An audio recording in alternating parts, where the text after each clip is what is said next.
But I mean, again, he doesn't know who Gabriel is, right? Because he didn't come from an Abrahamic faith. The people of Mecca were pagan. Quran is mentioned, if this book was from other than God, they would have found in it many contradictions. If a book is without contradictions, that has no bearing on whether it comes from God or not. I've had phone books that are inerrant, but I certainly don't think God gave them. That we believe without understanding. The brother asked a very important question, that most of the scholars say that listening to music, watching movies, and most of the television programs, they're haram. So how can we have fun?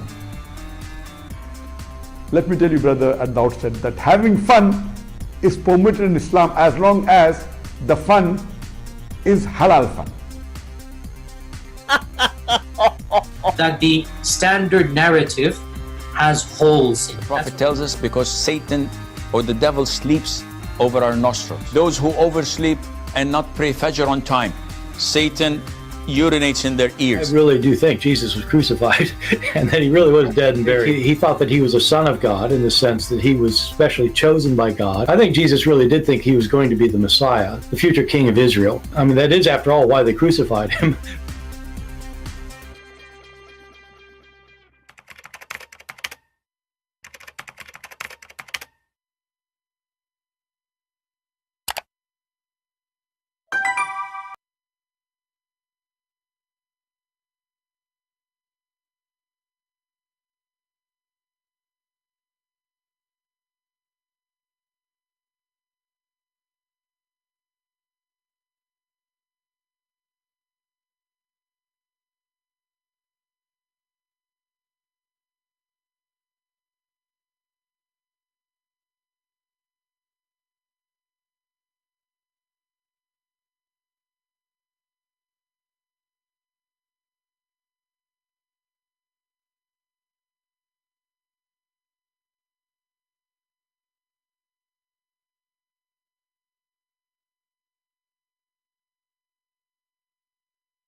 All right, I think now you have sound and know what's wrong with this software. The software we use for broadcasting. So as long as you don't have a sound, let us start all over. Bingo.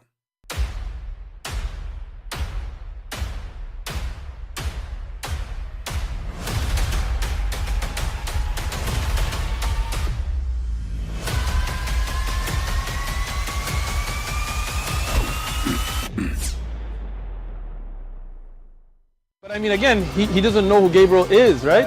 Because he didn't come from an Abrahamic faith. The people of Mecca were pagan. Quran is mentioned, if this book was from other than God, they would have found in it many contradictions. If this book is made by other than God, you will find many contradictions. And then we find not only one, not only two, not only three, not only four, not only five, not only 10, not only 11. Shall I continue until tomorrow? I mean, this is the most comedy book ever. The sun set in muddy water, spring water, and he found where the sitting place of the sun, and the sperm come from the ribs of the women, and this is why I don't like women no more. Since women, they have breast testicles, they are scary and they are male. And they lie to us and they say they are females, which is not true. And Allah knows best. Allah. All right, let us see now. Let us check it out if the sound is coming good. Yeah, I think the software broadcasting is not working good no more. But this is the only one is available. Otherwise, we have to subscribe to our company, something like that. So anyway, it's okay, no problem. I think we lost internet because we were talking about women. They have testicles, they don't have a breast. This is what happened to you when you talk about something bigger than you. I mean, they are big, those breast testicles, according to Allah, to the point they generate sperm. So I want to warn all men, based on the logic of the Quran, which is very logical, and which is proven to be scientifically accurate. Women, they have breast testicles, and this is really amazing to find out. I mean, all of us, we think they look like they're not, you know, but then, like, if you study them carefully, brother, you will find that they have something other than being breast.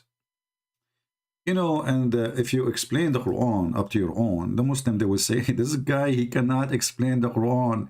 And not only that, they will say to a person who is an Arab, you do not know Arabic, you know, okay.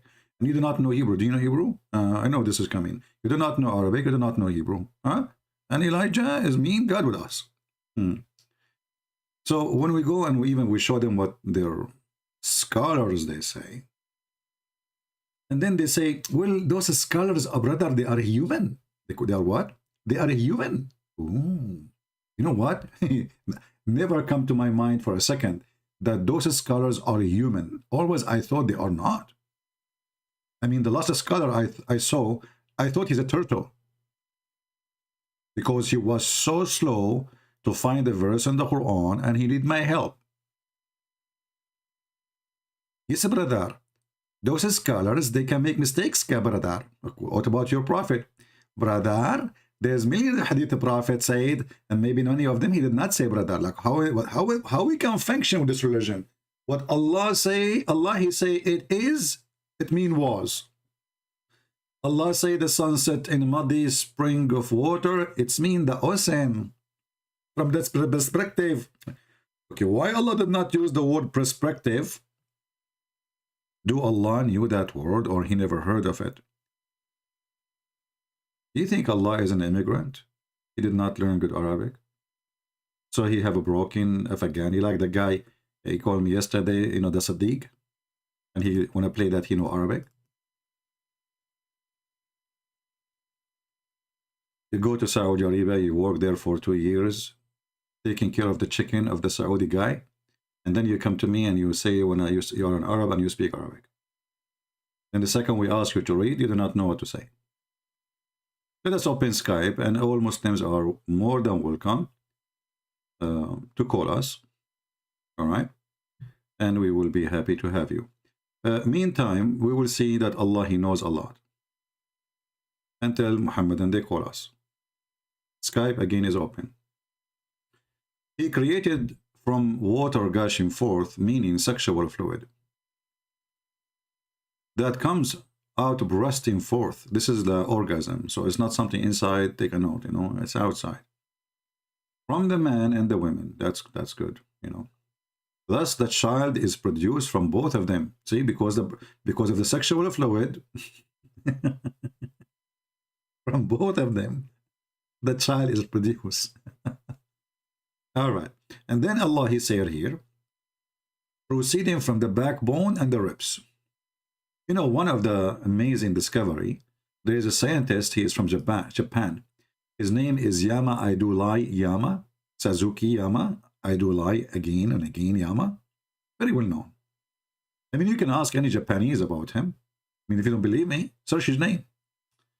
You know, he said, it's true that the sperm of the man is coming from the last bone in his spine. And this is the backbone. By the way, my backbone is hurting me.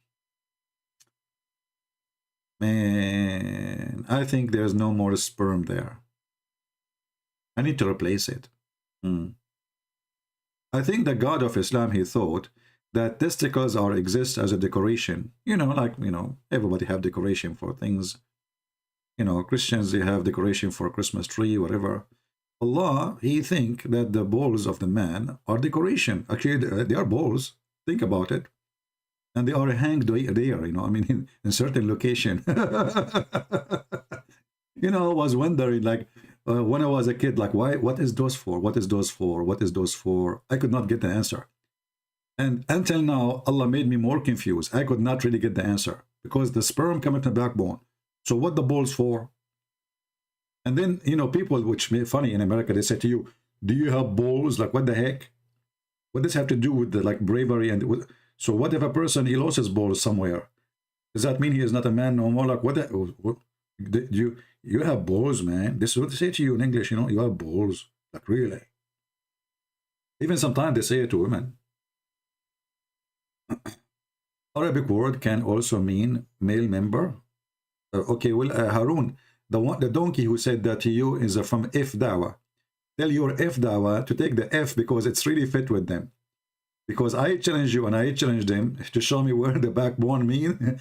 Guys, it says the backbone. It mean, brother, it's mean the male member. Why is the backbone? Is your male member in the back of your back and it's a bone?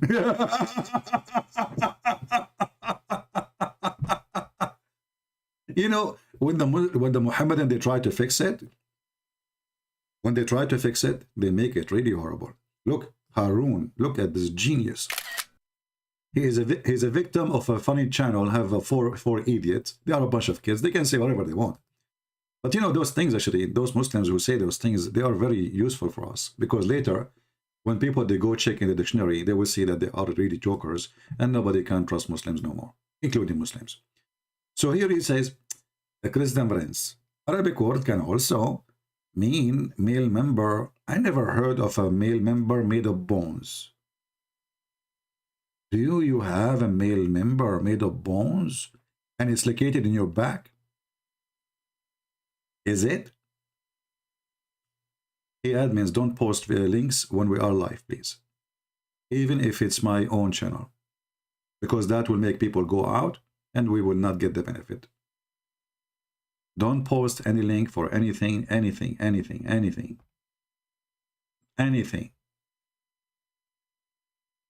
Unless a link I'm showing reference and I post it myself.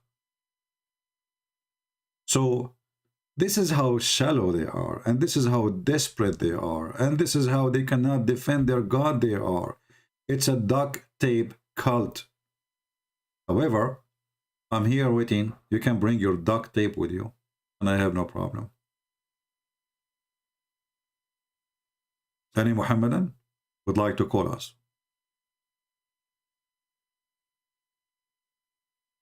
Any Muhammadan would like to call us?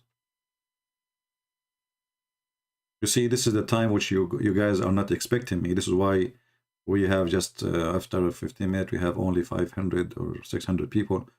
But soon people will wake up and they will know, because I will ring the bell.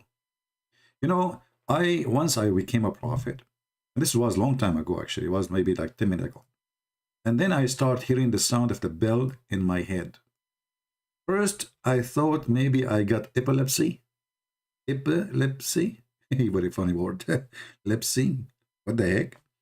And then I asked myself, hold on. Isn't this is how Prophet Muhammad, he received inspiration from Allah as a sound of a bell?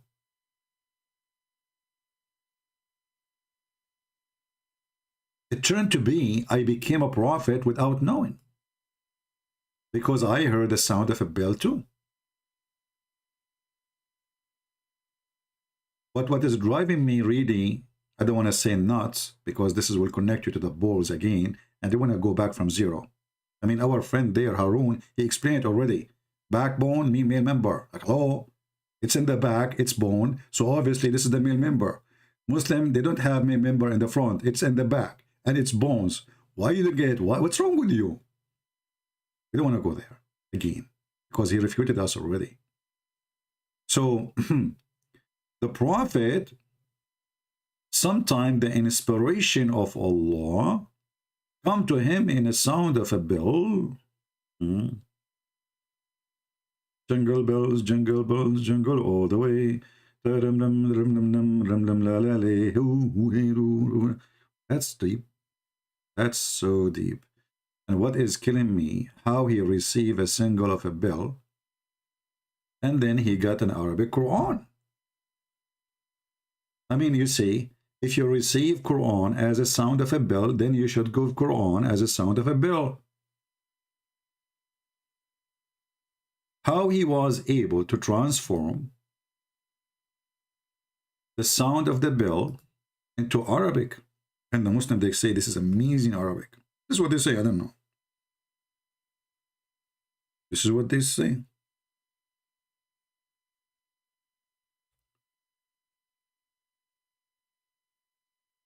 And I could not really understand why even God, he want to send his Quran as a sound of a bell. I'm not really sure. I mean, sometimes you think about it, and sometimes you give up, thinking about, give up, you know. But I don't find a reason. Yeah. This is the second verse, the third verse, fourth verse, 5, 6, 7. Thank you. This is Al-Fatiha, brother. We just received Al-Fatiha, and the one who delivered to us is Angel Jibreel, and he don't talk normally. He use bells. When Prophet Muhammad, he received the chapter of the cow. The reason it is harsh, because he was at school at that time. He heard the bell of the school classroom, and everybody heard it, but nobody understood that this is a message from Allah. Even when Prophet Muhammad, he went to do tourism in Europe.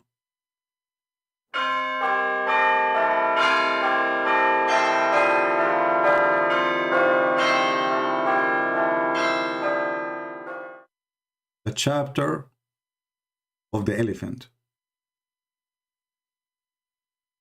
Because this is actually not in London. Maybe you think this is in London. This is in Bombay.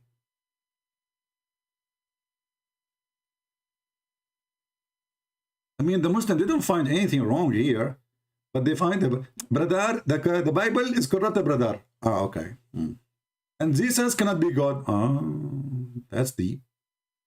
And how God can be a man? Oh, wow, that's so. God cannot be a man, you know. He cannot.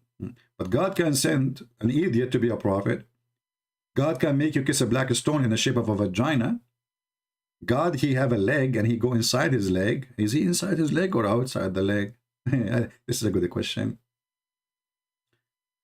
I mean, no, he did not go to Bombay. Anyone he says to you, the prophet, he went to Bombay. He didn't, you know, Muhammad, he went to Bombay, not Bombay. He was attracted to the name, Bombay. Boom, boom, boom, boom. What's wrong with you? Didn't you get it? Why the prophet will leave Bombay and he go to Mumbai? Did you lose your mind?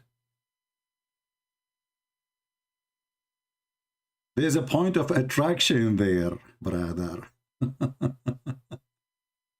Yeah, Islam is peace anyway. Do we have any Muhammadan who would like to call us? Anyone? Even if you are from Bombay, you are welcome, no problem. You can bomb the bay, you can bomb whatever, I don't want, you know, just bring your home. You know, you know, I know that Muslims, it might be difficult for them to call because the title is very, very harsh, and they knew that they are no match for this title. So I decided to search in the internet, you know, the internet. So I searched in the internet, or let me search for the internet. Okay. How we know that Allah is God? How we know? Here we go. Okay.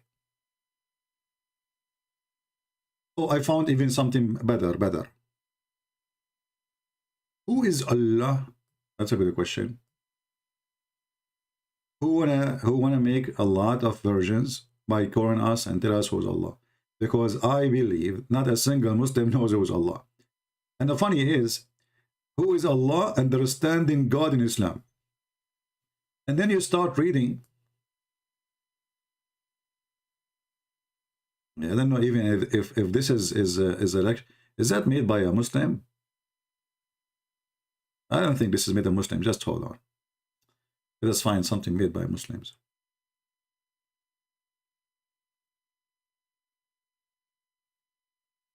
Ah, this is made by Muslims. Ah,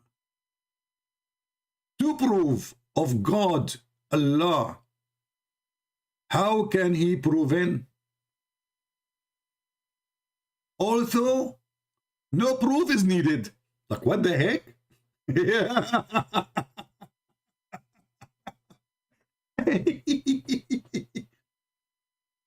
How we can feel gas from the gas station, although there is no need for gas. Look, what the heck is that? Two proofs of God Allah. How can he be proven? And then although no proof is needed. That's deep. By Umar Key in, I think Umar Khan, something like this, Key in. Okay, Umar Key in, tell us, Allah is the one who, by his magnificence, don't tell me about the Magnificent Seven. They keep repeating it for free forever. We got it. It's for free in YouTube. Is valid, veiled from perception of the eyes and above the attainment of thoughts, and does not resemble, okay, the essence of the creation. What is this? What is that? Guys, somebody tell me what. So now you give me definition of your God. So he's magnificent, nobody can see him. He is veiled. Why he's veiled? He's a female. What do you mean he's veiled? He's veiled from reception. So how you recognize your God? How you Muslims, you know that there is a God? As long he is, you know, veiled, you did not see him. Did you speak to him, Muslims? Did any Muhammadan spoke to Allah? Did Muhammad speak to Allah? What is this? This is definition now. This is more confusing from before the question. And then he says intro. No, don't give me this intro thing. You know, I will get dizzy right away. Of course, there are other proof of Allah subhanahu wa ta'ala. May his majesty be exalted. Even if it's not for everyone, will take this proof to heart. Not everyone. Looks like the proof of Allah is not working. The fact that the mind is suppressed does not mean that God cannot be known. But it means that God must be known through means. Okay. What he is not. Look, they did not tell us who is he. They start from what he is not. When I can count for you a lot of things about Allah. What he cannot, what he is not, for sure he is not smart. Number two, he's an idiot. Which means he is not an idiot. You know, not an idiot. Not, I don't know. You phrase it for me. English is not my first language. And our intellect is capable of understanding what God, Allah, is not. This is the negative viewpoint. In short, he is not what a human mind will imagine. Like, what the heck? So human mind cannot imagine Allah. So why Allah, he says he have hands? If Allah don't want the Muslims to imagine how he is, why he said he have hands, he have a chin, he have a face, he have two eyes? Is Allah speaking to the mind of the man or to his foot? Oh, I forgot Allah have a foot too. Is that how you explain to me that your God, let me explain to you how God is. The first thing you need to understand that you cannot, you are unable, you cannot even imagine. And so what he is not, how you know he is not any of those things if you cannot imagine how he is? Do we have any Muhammadan would like to call us and tell us? Allah knows what? And what do you know about Allah? All this article is just shish kebab. There's nothing about your God. Kalam is Arabic word for speech. About this curve theology which use reason-based proof and rational argument. Islam speak about rational argument. Like, okay, I will show you one example of rational argument. Just one example.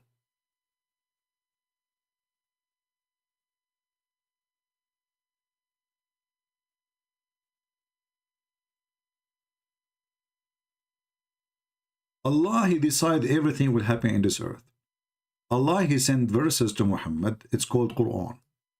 And one of those verses, or some of them, it's called breastfeeding for adult. And Allah is all-wise, so He decided to get rid of those verses. When Muhammad, he died, and his wife and the believers were busy, preoccupied by making hummus, a goat, she entered the bedroom of the Prophet and she ate the Quran of Allah. And that is a rational reasoning for not having those Quran no more. But the question still exists, what is the rational reasoning to have a breastfeeding for adult until now? Muhammad and they speak about rational reasoning. Anybody can tell me what is the point of a woman, she gave her breast to someone else?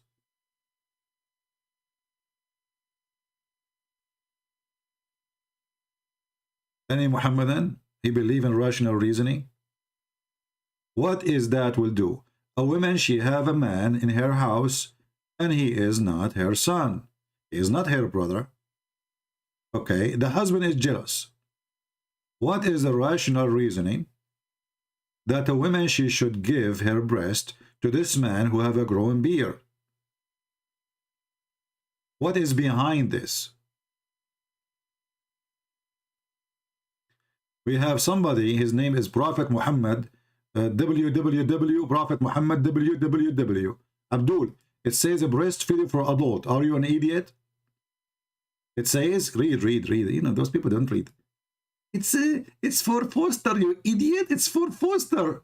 Ah, for Foster. He's an adult and he is Foster. Hey, Abdul, okay, you keep calling me an idiot. You can keep calling me idiot. But my friend, it says for adult. What's Foster?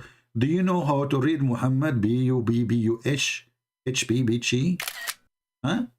What do you mean for Foster? I got you for Foster, but as you see, it says there for adult. Do you Muslims keep suckling under the age of being adult? Ah, you are the guy I heard about him in the news. His wife, she divorced him because she entered the bedroom and she found her husband suckling the breast of his mother. Are you?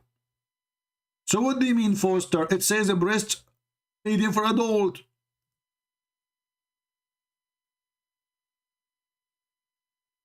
It's in front of you. What Foster?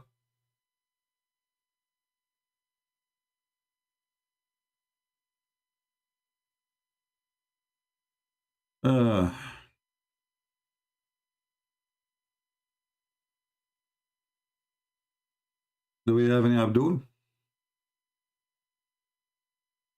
And by the way, don't take me wrong. I'm not against this practice. I think this is kind of a hippie life, you know. It's like Sadhguru, you know, in his meditation time. Relax. You women there, give your nipple to this guy there. Are you hungry? Did this woman give you her breast and you receive her nipples? Are you hungry? Vegetarian. We need to learn how to be vegetarian. Is milk is okay? Did we drink? If we drink milk, is it okay? We're still vegetarian, right? Because those women, they eat zucchini anyway. No? So it's clear, you know? Yeah. Yeah, if you are hungry. Hey, Sadhguru, I did not allow you to talk. Sadhguru is so peaceful. He teach about how to respect other people. Respection. Prospection. What the heck is that? Prospection? Whatever, you know? Stay calm. Stay calm. You ask Sadhguru a question, he go crazy on you. Stay calm. We need to learn how to receive the atmosphere around us. Stay calm. The second you get him busted, you ask him a question he don't like. In a second, Sadhguru is Zakir Naik. Brother sister, I told him, this person is not coming to ask question to learn. He is coming here to question. Get him out of here. What the heck? What happened to the peaceful person who drink, you know, zucchini juice and cucumber juice and very healthy, and what the heck is that? Do we have any Muslim? Why you drag sad guru is not a Bedo priest? Man Vatican best compared with Bedo Muhammad. You know, Lethy are upset about Sadhguru. How we know if he is a Buddha priest or not? But I know that this guy is accused that he killed his wife, and he claimed, and you can watch his video, he claimed that his wife, she decided to die by yoga. Secondly, we don't have pedo priest. We kick them out.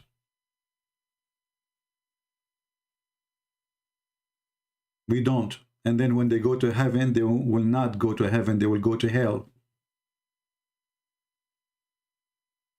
And when somebody says to you there is pedo priest, we have billions of priests, not billions, hundreds of millions.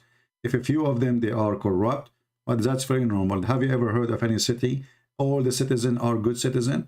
You are a stupid idiot. Have you ever heard of a city, all of it is good citizen?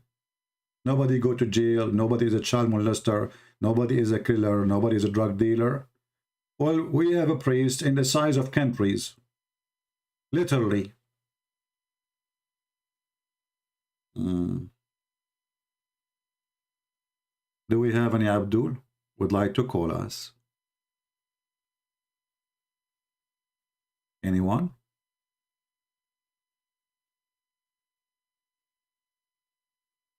Okay, let us relax. I advise you to eat vegetation. Now we will not eat anymore from now on. Any food is not vegetation.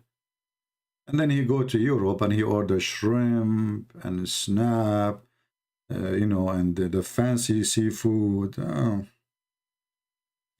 Do we have any Abdul?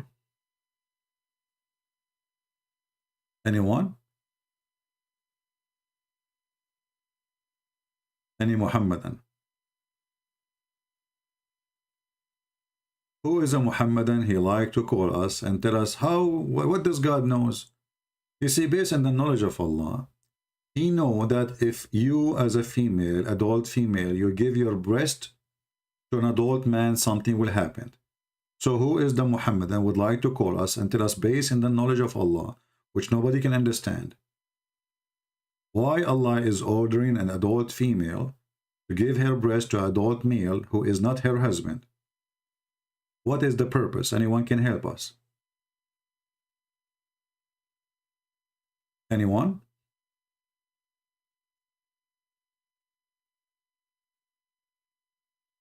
Anyone?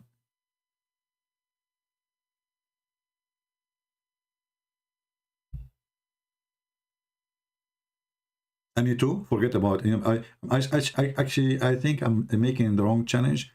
I should not say anyone. I should say any two. Any two?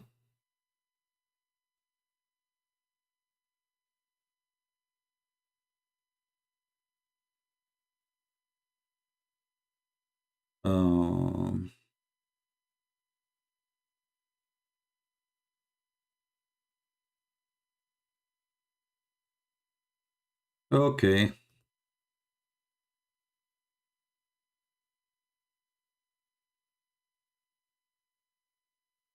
A group of Filipinos, Muslims, is challenging a group of Christian Filipinos. Bring them here. I will do the job.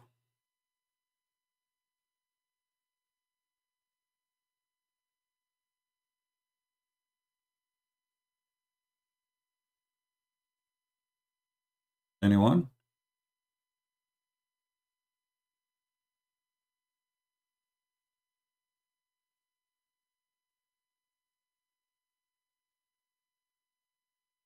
My Skype is open. Any Muslim?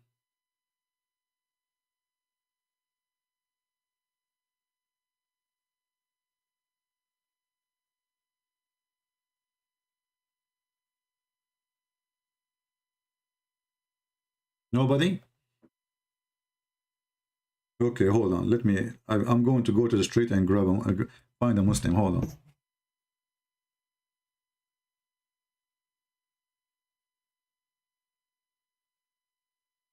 All right, I found one. Hold on. He is coming. He said he is going just to make to be sure that his children's they got their shoes on. He have only 65 kids, and he is coming after that right away. That will be very soon. Why you don't give interview to Part Rahman? Why I want to do interview such an idiot? Is it an honor for me to interview Borat? I do not need Borat, and I do not interview anyone. Here, nobody is high to be interviewed. And I don't want anyone to interview me too, because I believe this is such a stupid way of teaching anything. You know, like somebody invited me, and it's a mistake to go, actually. You want to teach something, teach it. Do we have any Muhammadan? Any Muhammadan would like to call us?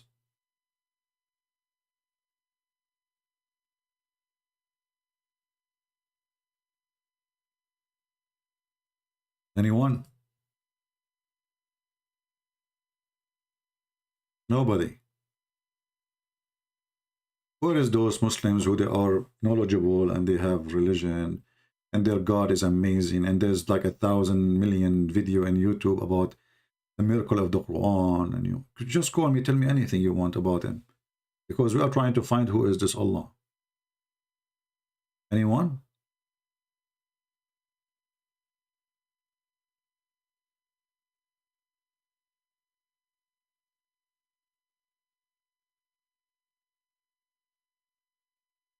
When we will do the next Bible study, we will see. I will let you know. I don't do Bible study unless I feel like I am ready for it, because this is the Bible, it's not the Quran. Quran is a joke, you know. Anytime you can talk about it. If you remember, once I was debating two Muslim sheikh, you know, Dr. Nabil Baikli and the Imam of the mosque in Tennessee, something like that, Malik Asy'ari.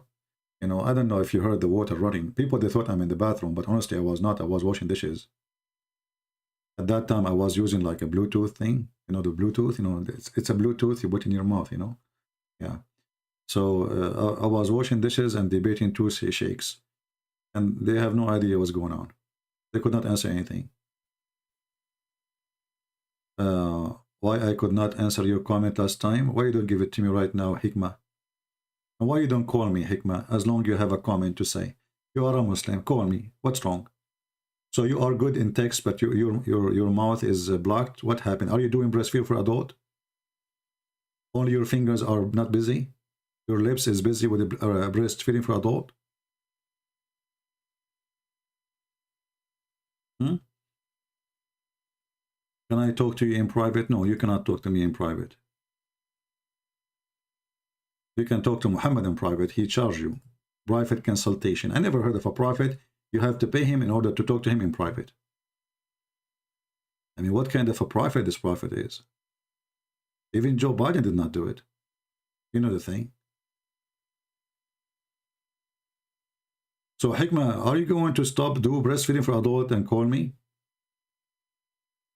Why did not answer my comment last time? I have 1,000 people here, 2,000 people. How am I going to even see your comment? Do you think always I'm looking at the comment section? No, it's boring. I'm looking at the comment section. What is your comment? So now when we wait for your comment, the comment doesn't come. You are like the wife of the prophet. She never have orgasm. And yet her husband, he can do boom boom for 13 women in 15 minutes. And this is explained why nobody have orgasm. They married a rabbit. Any Muhammadan?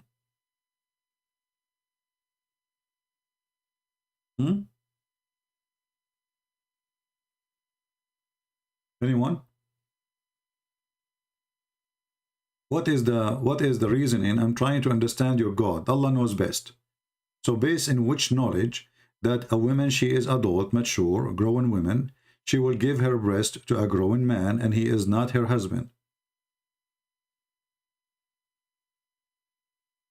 Anyone can just help us. What is the purpose of this? What will happen exactly? Any Muhammadan?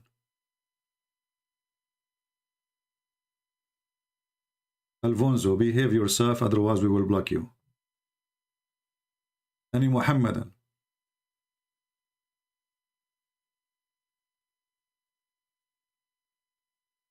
Zero Muhammadan? So when we go offline, you will see all those comments.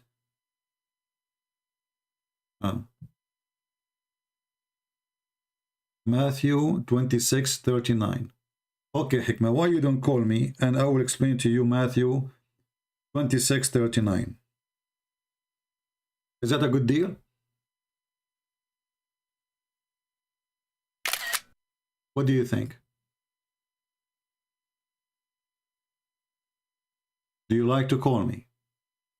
I'm giving you an opportunity. Don't you want to talk about Matthew 26:39? Why you don't call me?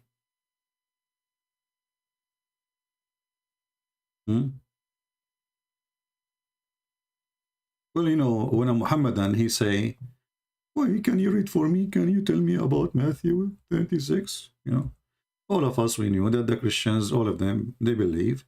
And Jesus, he keeps saying that he is sent by the Father. When someone says to you, I was sent by the Father, he sent his only begotten Son. So obviously, the Son is in total always agreement, with the Father and the will of Father, let your will be done. So a Muslim, he go and read a chapter in the Bible. But this chapter first proved that Muhammad is a fraud. Proved that Jesus, he knew the unseen, he knew who was going to betray him. Proved that Jesus is the Son of his Father, which is God, the Father, which means he is God the Son. And proved in the same time that when the Muslims, they lie and they say that God, he committed suicide, that is a big fat lie. As you see, Jesus, he said, well, this cup, I don't really, it's not what I'm wishing for, but let your will be done. So the mission continue. So when a Muhammadan, he come and he say, hey, can you explain to us this? This is destroy the Quran, proving that Muhammad is a fraud, proving that Jesus is not a coward and he do not need to run away. He knew they are going to kill him. He do not need anyone to save him. Even when the soldiers, they came to capture Jesus, Peter, he took his sword and he cut the ear of the soldier, and almost he killed him. And Jesus forbid him from doing that, and he put back the ear of the man, doing even a miracle for the one who is coming to arrest him. And if you are going to say that Jesus is praying to the Father, well, the Son praying to the Father, this is normal. Pray in English is a translation for, let us say, a moment of communication with God the Father. So God the Son speak for God the Father, and God the Father glorify the Son, the same as the Son glorify the Father. And here you see that Jesus, he is glorified even by the Father. Why? Because he is just not like a man like you and me. Only God can be glorified. So when God the Father glorified God the Son, Jesus, for he is God in earth. So each time a Muslim, he try to say a statement or to make a statement, he try always to ignore that Jesus keeps saying, my Father, my Father, my Father, and that destroy all the teaching of Muhammad and all the fabrication of Muhammad. And Muhammad is nothing but a thief who tried to manipulate and fabricate things. In the same time, here you will see that the Muslim, they will say, if Jesus is God, well, and he is the Son of God, then his Father will save him. Well, according to Islam, Allah, he saved Jesus. So is that a proof that Jesus is Son of God? This is your logic. So, you know, Muhammadan, they are desperate. Amazing chapter, proving to us who is Jesus is, proving to us that Jesus is Lord. Even when they ask him the questions, which is proving to everybody who is he. Even those questions confirm what Jesus claimed and confirm why he was actually crucified. And this is why when we see someone like Mimi Hijab, your sister, she tried to interview someone like this idiot, Borat, hoping that they can get something useful for their propaganda and agenda. He got them busted. He said clearly, I believe that the Messiah was crucified. This is your guest. This is the one you hired to work in the Middle East, and he get his salary from the Muslim countries. You invite him to Emirat, to Dubai, to teach, whatever, hoping that he can teach you how to fight Christianity. He got you busted. He believed strongly that Jesus was crucified. He believed strongly that Jesus, he taught that he is Son of God. The Muhammadan, they are so desperate to fight Christianity to the point they are asking atheists to help them. This is how evil this cult is. If a book is without contradictions, that has no bearing on whether it comes from God or not. I've had phone books that are inerrant, but I certainly don't think God gave them. That we believe without understanding. The brother asked a very important question, that most of the scholars say that listening to music, watching movies, and most of the television programs, they're haram. So how can we have fun? Let me tell you, brother, at the outset that having fun is permitted in Islam as long as the fun is halal fun. That the standard narrative has holes in it. The Prophet tells us because Satan or the devil sleeps over our nostrils. Those who oversleep and not pray Fajr on time, Satan urinates in their ears. I really do think Jesus was crucified and that he really was dead and buried. He thought that he So you know, the Muhammadan, the Abdul, when he say, in the verse there it says, if it's possible, but why you don't read the rest? Well, obviously that your will be done. And obviously he was crucified. And obviously you're an idiot. So all what you care for in the verse, it's if it's possible. That's it, this is the one you like. Muhammadan, what you can say? Very cute. It says this, if possible, if possible, if possible. But then it says they crucified him, you idiot.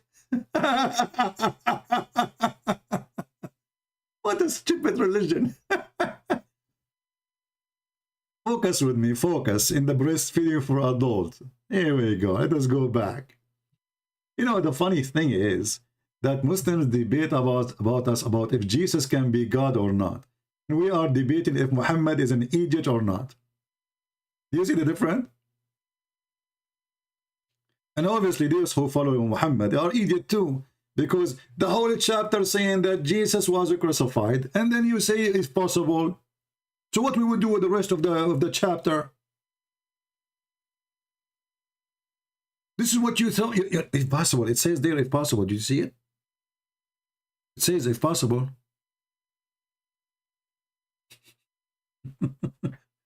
Who is a Muhammadan would like to call us if it is possible?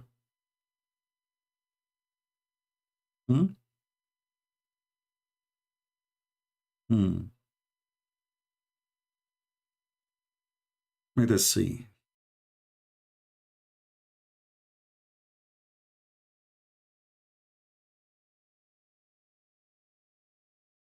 If it's possible, call us.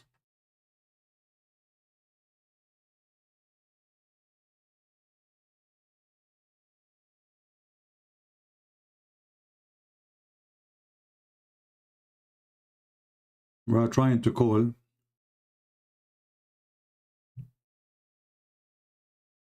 All right, he did not answer.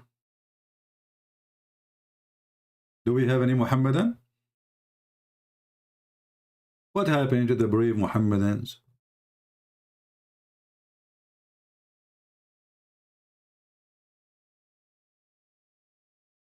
Anyone? What is the logic of Allah that, oh, your wife, she will give her breast to a stranger? How that can be godly? How that can be from the one God you worship? He is one God, but he supports two nipples. Method of socialism. Is that a new form of socialism?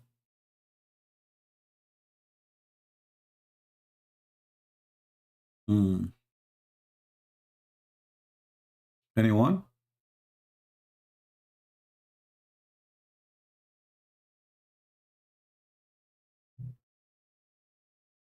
I will call this guy one more time. If he did not answer, I will block him.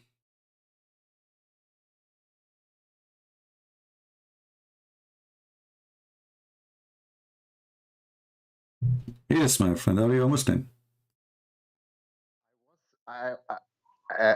I'm no more Muslim, Christian Prince. I'm calling from Malaysia. I've been trying to, but I want to thank you so much because I was born Catholic Christian, and then don't know how I got into this cult, but you saved me. Honestly, thank you very much, brother. You're welcome, my friend. You are live on air, so your voice is coming. If you don't want to be live, you better hang up.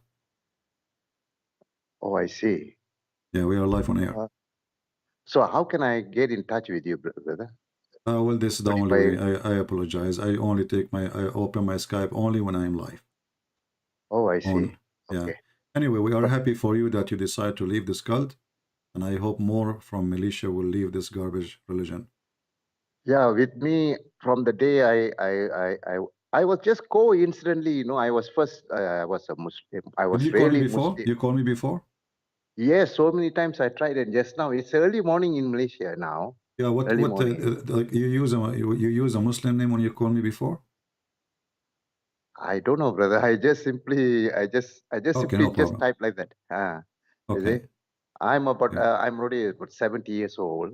You see, and I was already about 40 over years in the Islam, and then suddenly I was just scrolling. How many years you were Muslim? How many years? 40 over years, brother. 40? 40 years, brother. 40 years as a Muslim. 40 years as a Muslim. Yes, brother. Why you decide to leave Islam now? What happened? You see, in fact, I was a very strong Muslim when I was doing dawah, and about 60 over people, I converted them into Islam.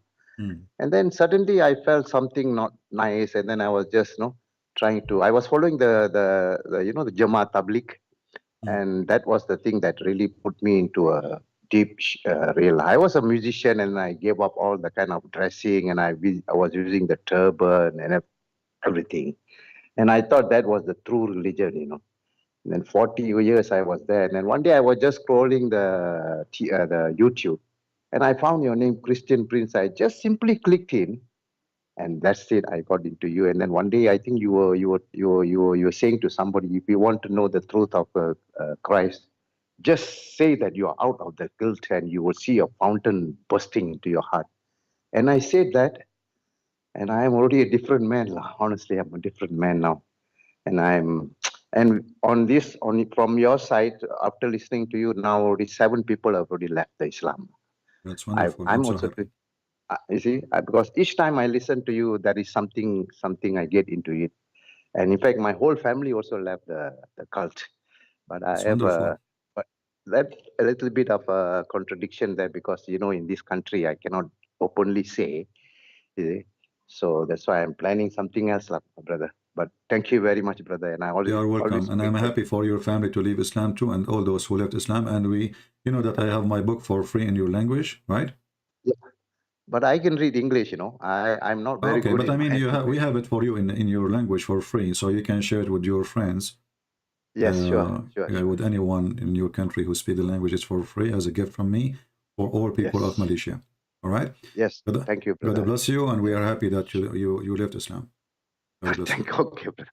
Okay, brother. Keep on doing this. All right. Sorry, I hang up on you before you finish. Well,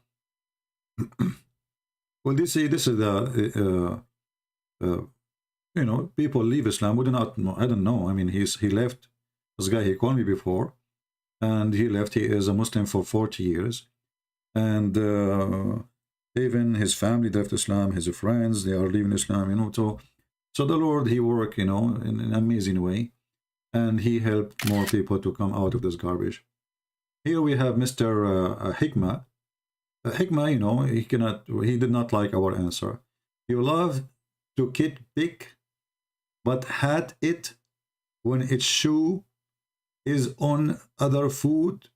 It is time to admit that you are being intellectual hypocrite here. Okay, I decide to convert to Islam when I get the nipples. Hikmat, your name is Hikmah, which means wisdom. I decide now, after you shot me with this text, which I cannot understand, to convert to Islam, and I want the nipples now.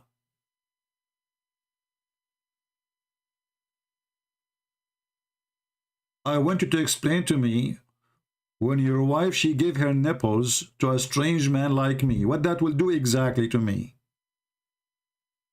That's it, I give up. You won, you won. Here we go. Forget about my foot, left foot, right foot. You won. I can't even understand what you are saying. You love to knit, big butt, hate it. What the heck is that? Hello. Hello, Yes, good my day. friend. Yes, we are My live friend? on air. We are live on air. Yes, my friend. We are from the Philippines. We All are right. a Catholic group here in the Philippines. Okay. Can we invite you to have you so with talk our group, which is called Punto por Punto. Uh, uh, Later this 8 p.m. here in the Philippines. Today? Yeah, today. Today, 8 p.m. in the Philippines. That will be what? I don't know. I will check it out. So this is like a church group? Can I send you a link because some Muslims here in our country challenges the our Catholic group to Okay, debate them. my friend, Uh, I want you to do this. Tell them your challenge is accepted, and we have a Christian brother. He will debate yeah. you. Okay, don't tell them Okay. his name is a Christian prince. Don't tell them. I'm warning you. Don't tell them Okay. his name is a Christian prince. No, just tell them we are ready. Tell us when. Tell us the date. Tell us the time, and we will do it online. Because Yep. because you know of Corcona, you know, is very dangerous. You know, so so tell them.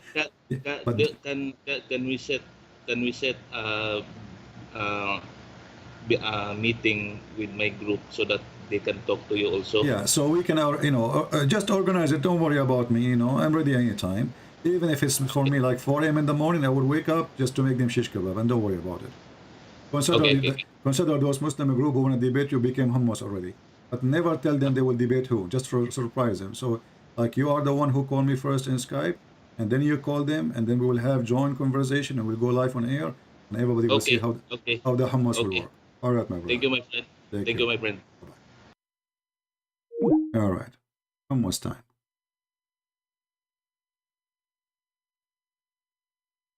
Do we have any Muhammadan? Anyone? I mean, Muslims are people of logic, my friend. I mean, Islam all of it is logic. If you go and kill some Christians and Jews and Hindus, Allah will give you 72 virgins, each one of them her private part, fit for your private part, which is English. You don't even look authentic narration. Okay, so Hikmat, are you saying to me that you Muslims are a bunch of liars? Guys, look what this guy is saying. You don't even look at authentic narration. Why you don't show your viewer the exact details behind each hadith? You post and show the source for the interpretation in your Bible. I show it. And I'm showing the interpretation. What about you call me? You are the Muslim. And you give me, here we go. What is the behind the source of this hadith? Tell me. Why you don't call me and help us?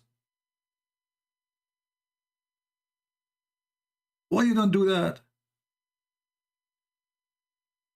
What's wrong with you? Call us right now. Help us. In this story in front of us, we have any problem, my friend? I want you to tell me what is behind this. A woman, she came to the Prophet. She have a grown man in her house. And her husband is jealous. The Prophet, he ordered the woman to give her boobs to him. Why? Are you Christian liars for having Gnostic text? No, stop lying, hypocrite. What, you know, what agnostic text, you donkey? Even your stupid prophet, he called our Bible Injil, which means this is the book of John, not the agnostic. So you are a certified idiot like your prophet. Can you name for me the Bible of the agnostic? Give me the name, as long as you are the genius. Go ahead. Agnostic. Even your stupid prophet, he called our Bible Injil, which means he chose the book of John. Potato. I mean, this is the guy, you know, today. Are we going to fast with this hikmah? Muslims, you better bring me someone. Okay, you know what? We will change the topic. Forget about the nipples. It's embarrassment, I know. And not only that, 10 times. I mean, why not 9? Why a woman, she have to give her breast to a stranger 10 times? Why 10? Why 10? I want to know. What will happen if he did suckle her nipples 9 times, 9 days, and half? Like, what will happen when you do the 10? Does that mean his stomach is full of milk? Why 10? Any Muhammadan can tell us the hikmah behind this, the wisdom?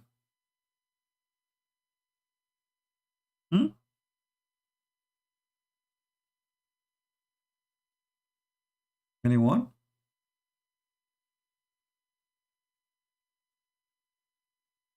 Forget about this one. Let us go to something more, you know, more wise. I mean, this is really stupid. Muhammad is, sometimes he says stupid things, but not always.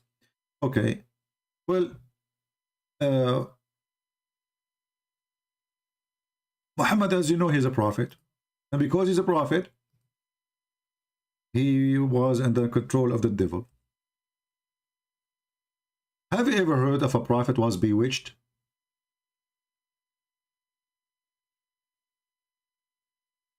Where was Allah when Muhammad was bewitched?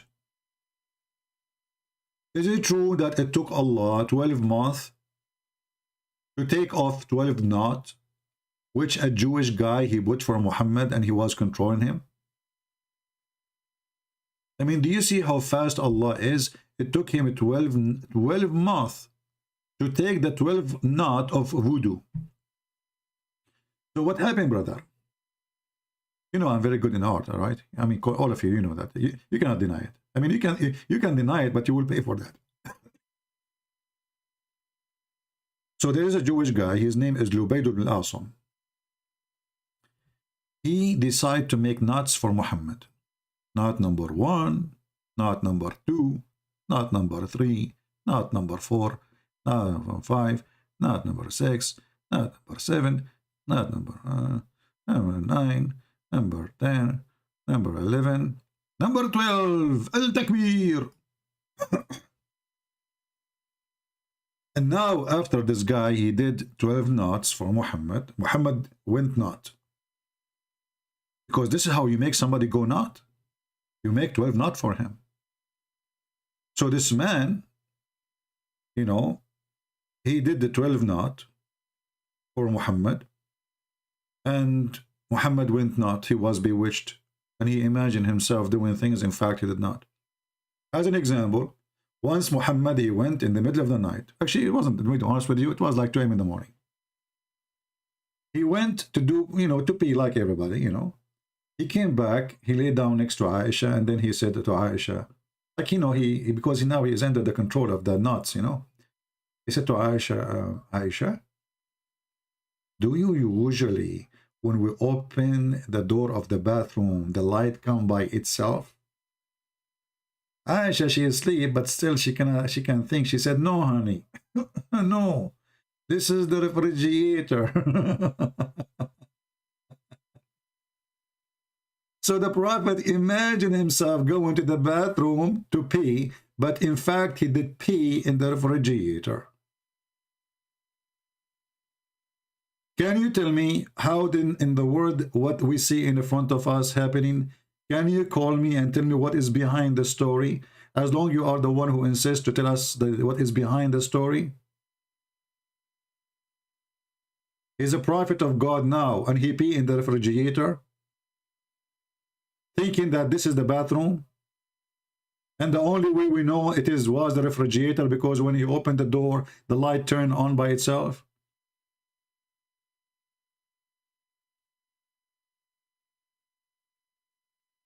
And Allah, he wait all this time, and the prophet is under the black magic.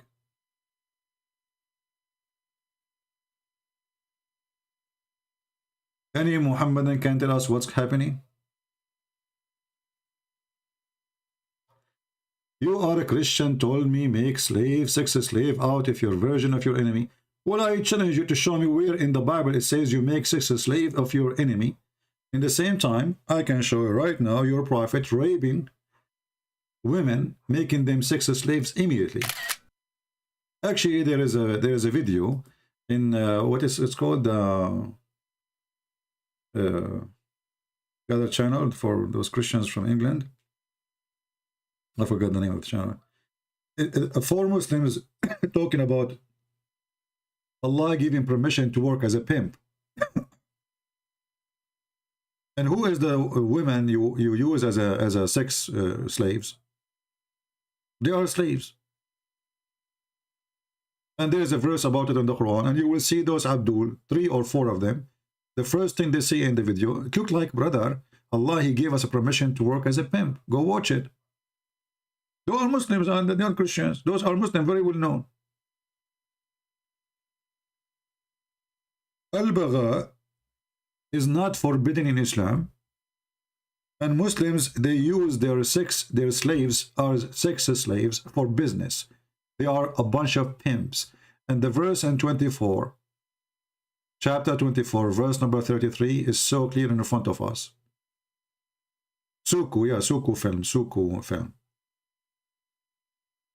Go look there. There is a title of a video. It says, look like Allah give us permission to be pimp. 3 Muslims, Muhammadan, they were talking about it. And they are the one who chose the word, gave us permission to work as a pimp. They are, not us.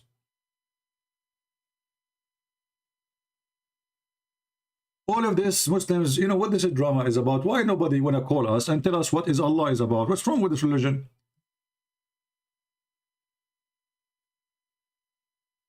You Christians, you have sex slave. Where? How many slave Jesus he owned? And where in the Bible it says you can have sex slave? And where in the Bible it says you can be a pimp? This is in your religion, as you see.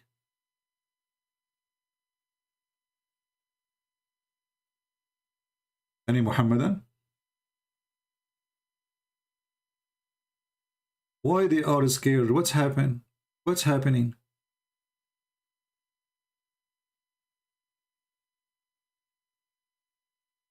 Where is the proud Muhammadan who they knew Islam and they can explain Islam to us? And brother, Islam is an amazing religion. I mean, what happened? Where are you? Are you ashamed?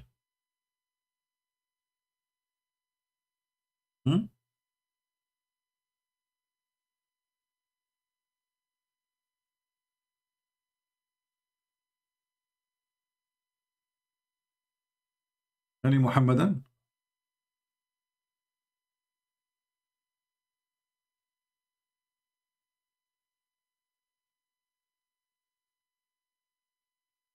Who is a brave Muhammadan would like to call us? Yeah, but I can't find you. This is in the Quran, Harun. You are stupid like your prophet.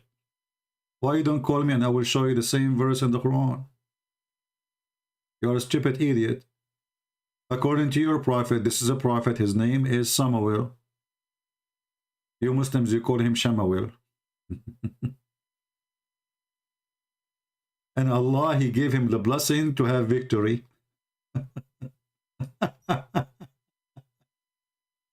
Oh.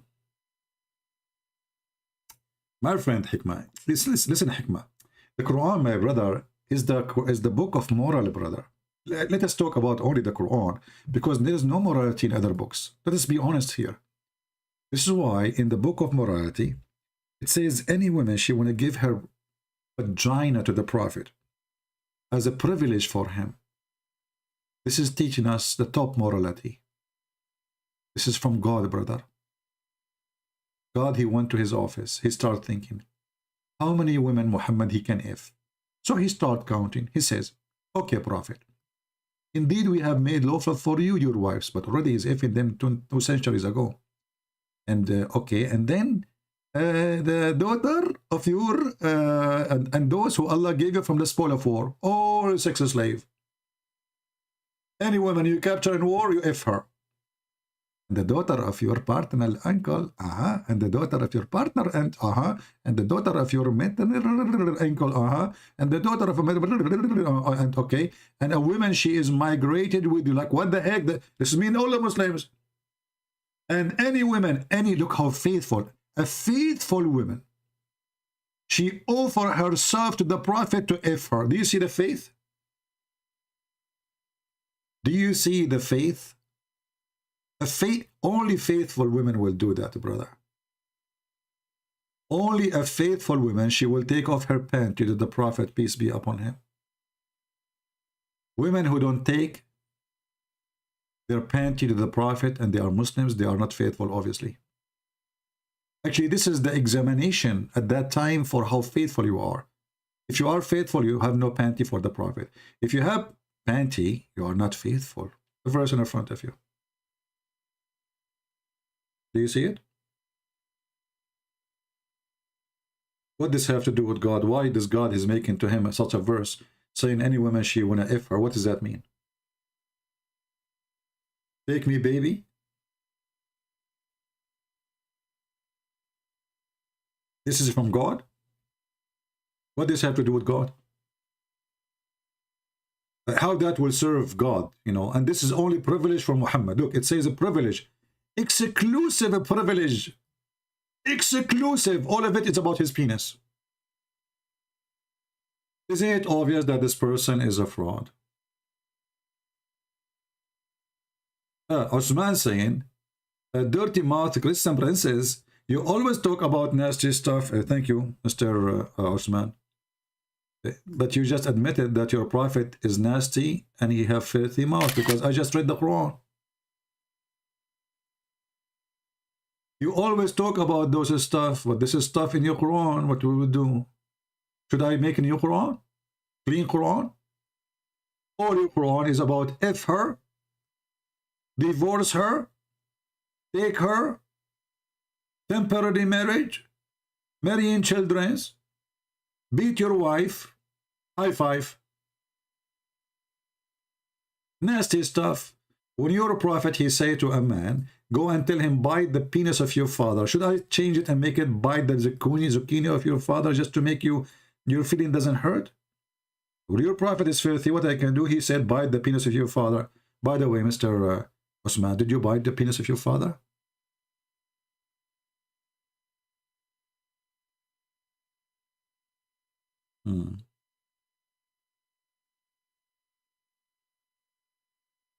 Any Muhammadan?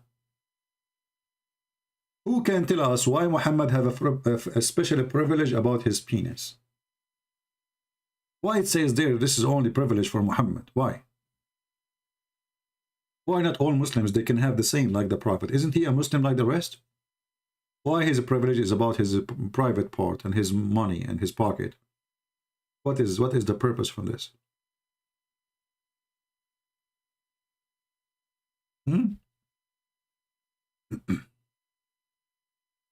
Any Abdul? By the way, I'm thinking, to apply to work in the Middle East as a Prophet Muhammad, because I want to have some privilege, you know. I go there, I claim that I'm Prophet Muhammad, and if they ask me what is the proof, I say, oh, easy, I have no miracles. And then they will believe me. Because according to them, the Prophet Muhammad do not need to have miracles. No, he do not. Why? Because you will not believe it anyway. Same for me. If you ask me, do you have miracles? I will say, I'm like Muhammad. I have 0 miracle. Why you don't have miracle? Because you don't believe it anyway. Have you ever heard of somebody claiming to be a prophet And he is claiming that the reason he don't have any miracle because he will not believe it anyway. So why the Muslim believe in you anyway? ما منعنا. What the heck?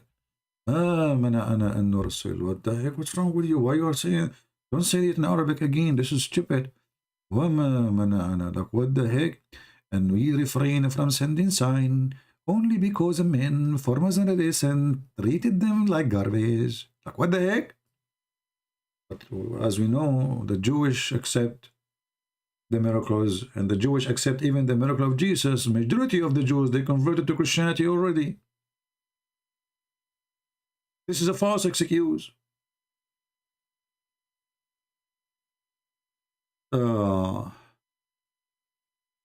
you see Mimi Hijab talking about pedophile? Well, yeah. It's funny that they are talking about pedophile and their prophet is the biggest pedophile in the history. Any Abdul?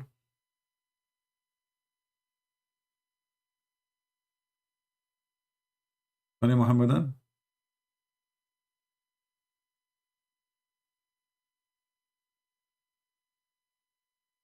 Yeah, keep them to yourself. That's mean you take them as a slave, but nowhere it says you sleep with them. You are a stupid mental like your prophet.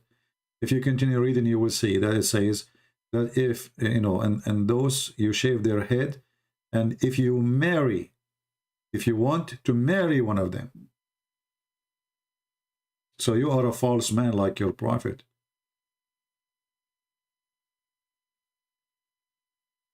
Do we have any Abdul? Okay, let's have a challenge here. I will not ask you a question if you call me. I will give you the opportunity to prove to me Allah is God in any way you wish. You choose how to prove it. You choose how to talk about it. You choose which verses from the Quran or Hadith to show me. Anyone want to do that?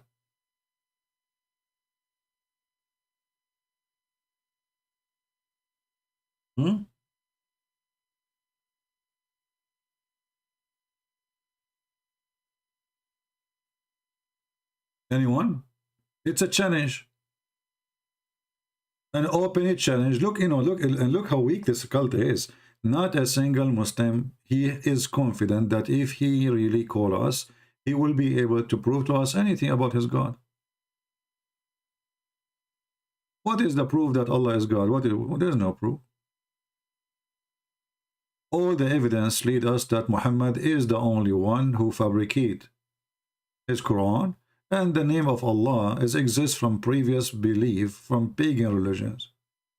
As an example, the Muslims, they say that Muhammad is a son of a man. His name is Abdullah. But Abdullah will go to hell. How he is? Why he will go to hell? He is a slave of Allah. They will say to you, he's a pagan. He's what? He's pagan. So how he is pagan, and his name is a slave of Allah? Because the pagans are the ones who worship Allah.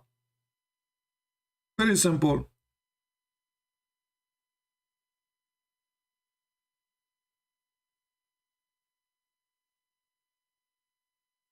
The pagans, I can show you right now videos from Muslim sheikhs saying clearly that pagans, there is exactly the same worship. They go around the Kaaba, they touch the black stone, they kiss the black stone, they pray in the front of the Kaaba. They're the same. They believe in Allah.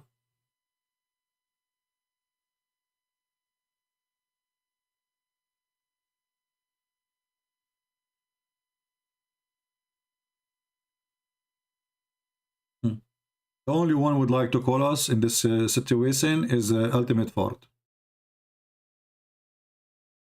Only Ultimate Fort.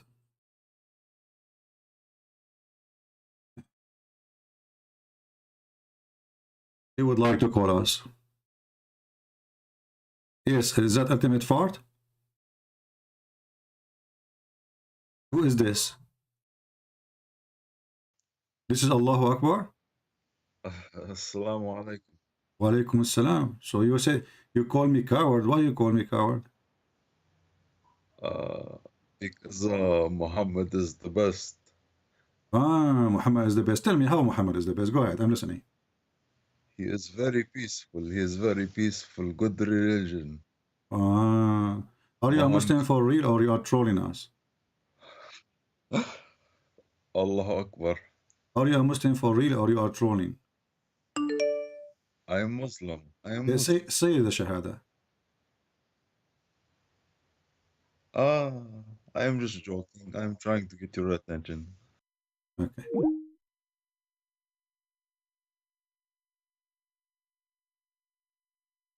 Next. Private conversation. What private conversation? Let us see this guy here.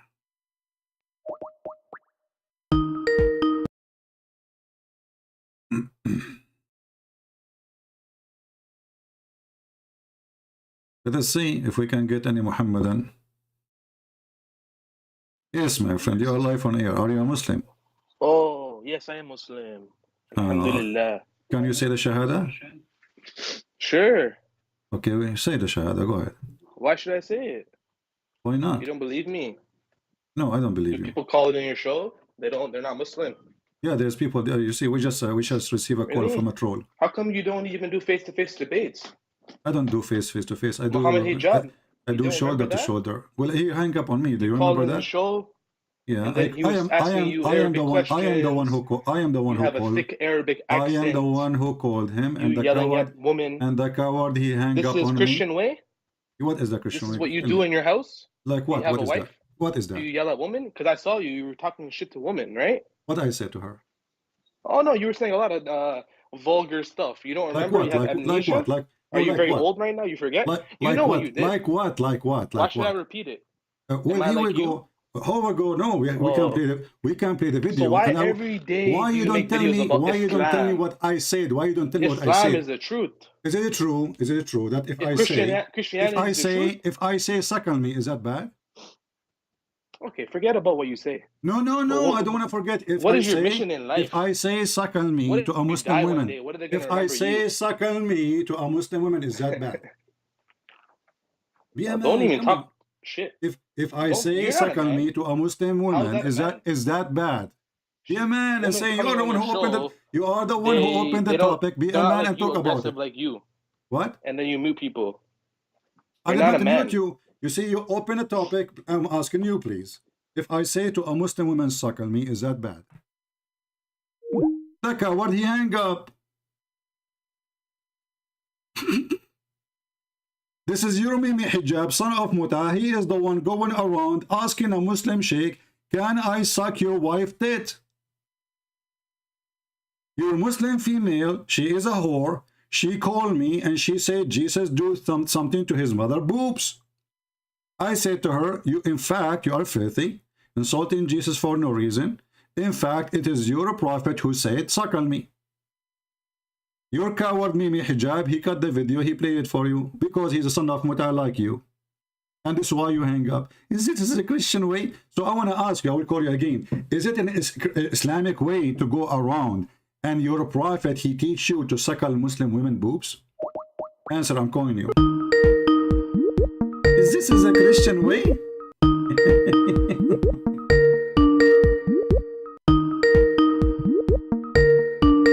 Answer, potato, answer.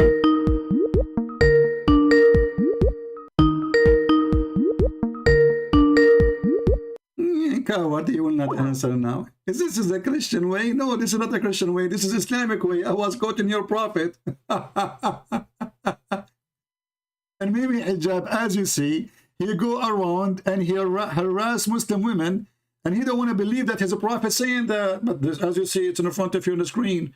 And the sheikh, he was saying, well, this is what the prophet said. So the filthy Mimi Hijab, he go to the sheikh. He's a sheikh, imagine. And here you see a Muslim, he said to Mimi Hijab, what kind of mannerism are these? Shame on you, Muhammad. Muhammad Hijab. Muhammad Hijab, he says, what's wrong with it? He believe it's halal. So do you see the hypocrisy of this garbage religion? If I quote what their prophet says, Christian brings sexual harassment to Muslim women. And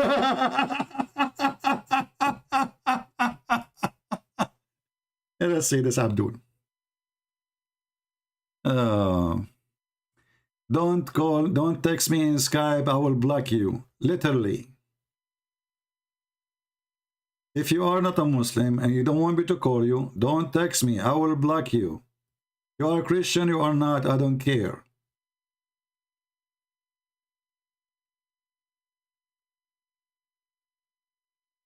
Do we have any brave Muslim? Why it's wrong to believe? He believe in it, why it's wrong? He believe in it. You see the coward, and he make a video. This Christian Prince, this is how Christian people talk. You're finished, boy. And you know, I'm so finished to the point, I don't know what to do. I mean, I go live in YouTube right away. I have 1,000, 2,000, whatever thousands, and people listening. Do you see how finished I am? Why? Because I'm quoting their prophet. And look how they try to put you down. They try to put you down. They try to frame you. This is not how a Christian talk. Sure, this is not how a Christian talk. This is how Muslim talk, my friend. I'm quoting your prophet, and you are quoting your prophet too.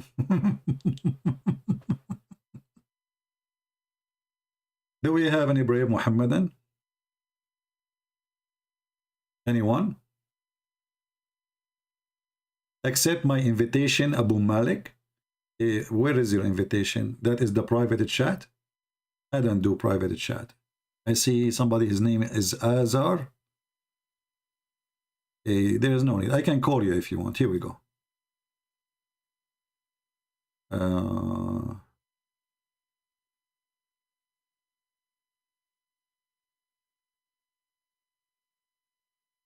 I can call you. There is no need for this.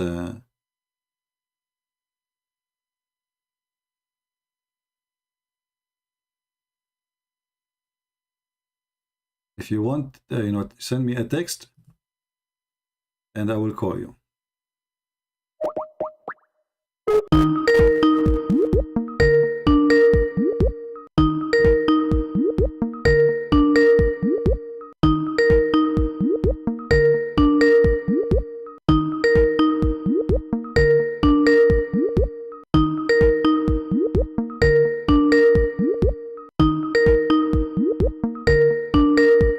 You don't answer. Accept my invitation, and when we call them, they don't answer. Any brave Muhammadan? Religion of tits suckling. Only in Islam. They have a God who is teaching the followers, your wife, she can give her tits to stranger. Only in Islam. You see, you go like Thailand, they have very open society somehow for sexuality, etc. But in reality, there's nobody hippie as Muhammad. Nobody. I will call you one more time. If you don't answer, I will block you. Let us see.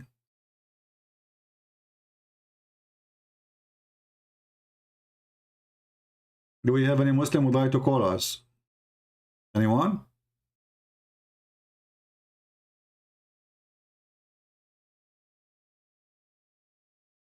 Okay, let me block you. You obviously are a kid.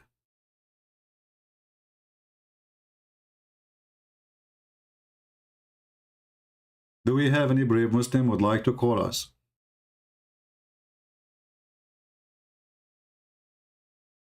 What make Islam even a religion?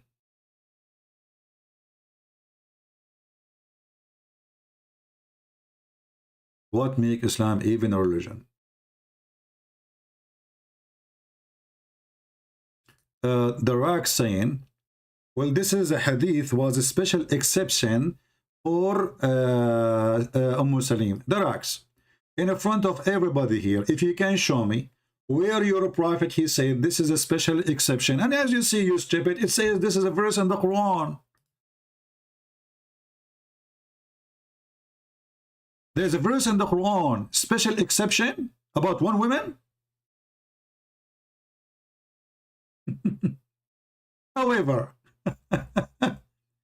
I challenge you to show me where your prophet he said such a thing. Secondly, as long it is a special exception, why your prophet wife Aisha she practiced it? Are you saying that your prophet wife she was a perverted woman? Was she?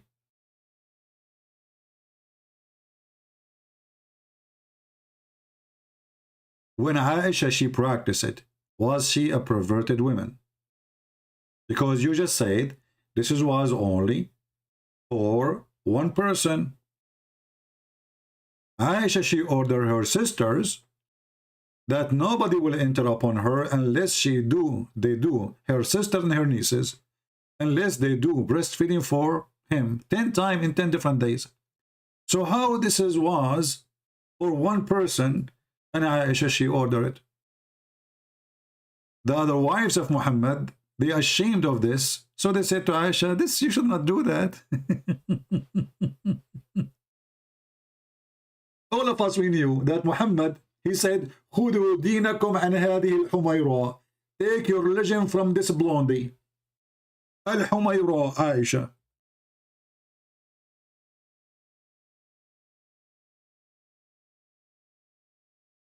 And Aisha, she practiced obviously what she learned from her prophet.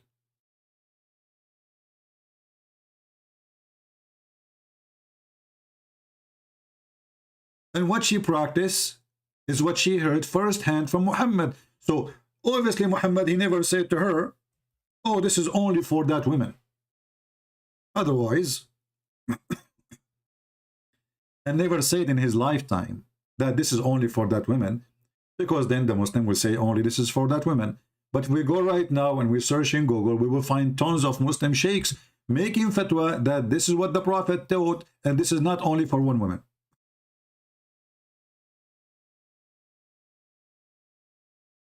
Yahya related to me from Malik, from Abdul Rahman, from etc., that the wife of the Prophet Aisha, may Allah please him, grant him peace, admitted those whom her sister and her daughter of her brother had nursed. Do you see it?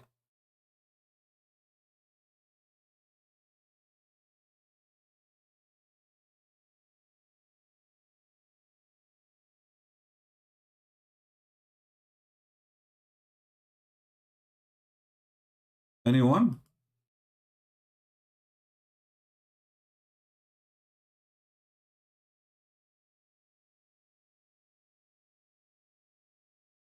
Any Muhammadan?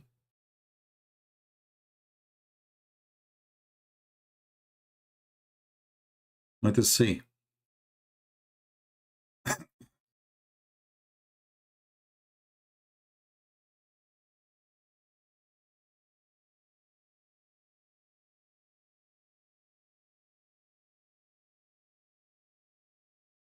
We are calling Abduls.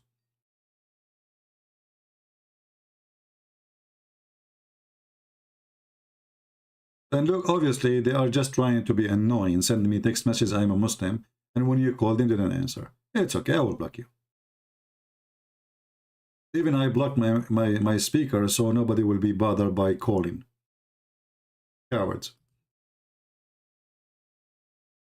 We don't use Zoom. I don't use Zoom. I use only Skype for those in Philippines. The same you call me. I don't use Zoom and this madness.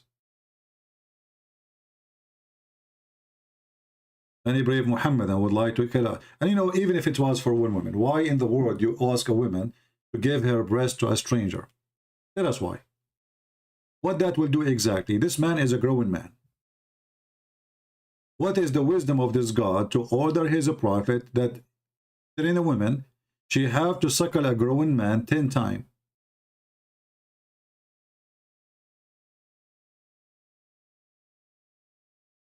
Any Muhammadan can tell us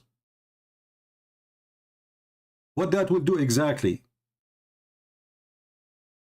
After this woman, she gave her breast to a stranger What exactly is going to happen?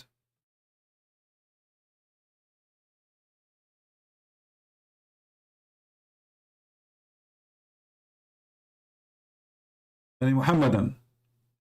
Hello? Hello? Hello? Your voice is cutting, my friend. Are you a Muslim? Yes, I am a Muslim. All right. What do you like to say to us? Go ahead. We are talking about how we can prove that Allah is God, and Allah. I mean, the Muslim, they say Allah knows best, etc. But we find that Allah do not know anything. What do you think? Honestly, I've been following your videos like almost like half a year. How many years? Like almost half a year, like 6 months or so. All right. And I'm still like struggling, to be honest. Like your videos to me they sound very convincing. All right. And I'm thinking on still like on the eve of giving up this religion, but I'm still not quite sure whether what Okay, to do. let us me and you together work together then to see what is making you still holding your horses from leaving Islam.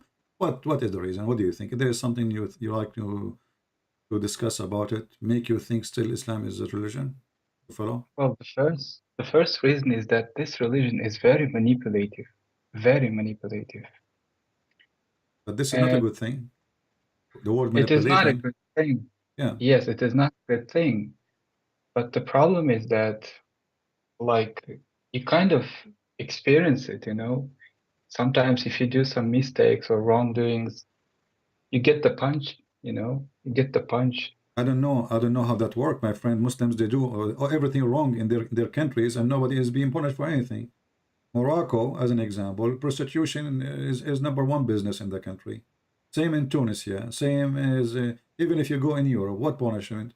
Corruption is the lifestyle in all Middle East. Judges are corrupt, police is corrupt, the king is corrupt, the prince is corrupt, the sheikh is corrupt, even the grocery store is corrupt. You go to buy from the butcher, you think you are buying beef, you end up you eat donkeys. So what I think this is you imagine if something wrong happened. I understand. You imagine that there's a God is punishing you. His name is Allah. But in fact, if Allah really true God and He will punish those who do wrong, He should not teach them wrong anyway. He is the one who teach them wrong. Well, honestly, like it's been like almost 2 years. I stopped practicing, but I still like do shahada, like try to hold on to. But whenever I stop practicing, like doing the fasting and praying salah, suddenly my whole life went upside down. My whole life. But first of all, do you fasting? What fasting? What I know, Muslims didn't fast. Since when? Like during Ramadan, I mean. Ramadan is not fasting. In Ramadan, you eat more. In Ramadan, you spend the night eating, watching TV, and then when the day comes, you sleep. But still, there are some struggles, you know. What a struggle! You sleep all day, you wake up afternoon to eat again, and people well, get fat. Like and people get fat, not, and heart attack increase in the month of Ramadan according to all scientific studies. Why? Because people they are eating more than normal, not less.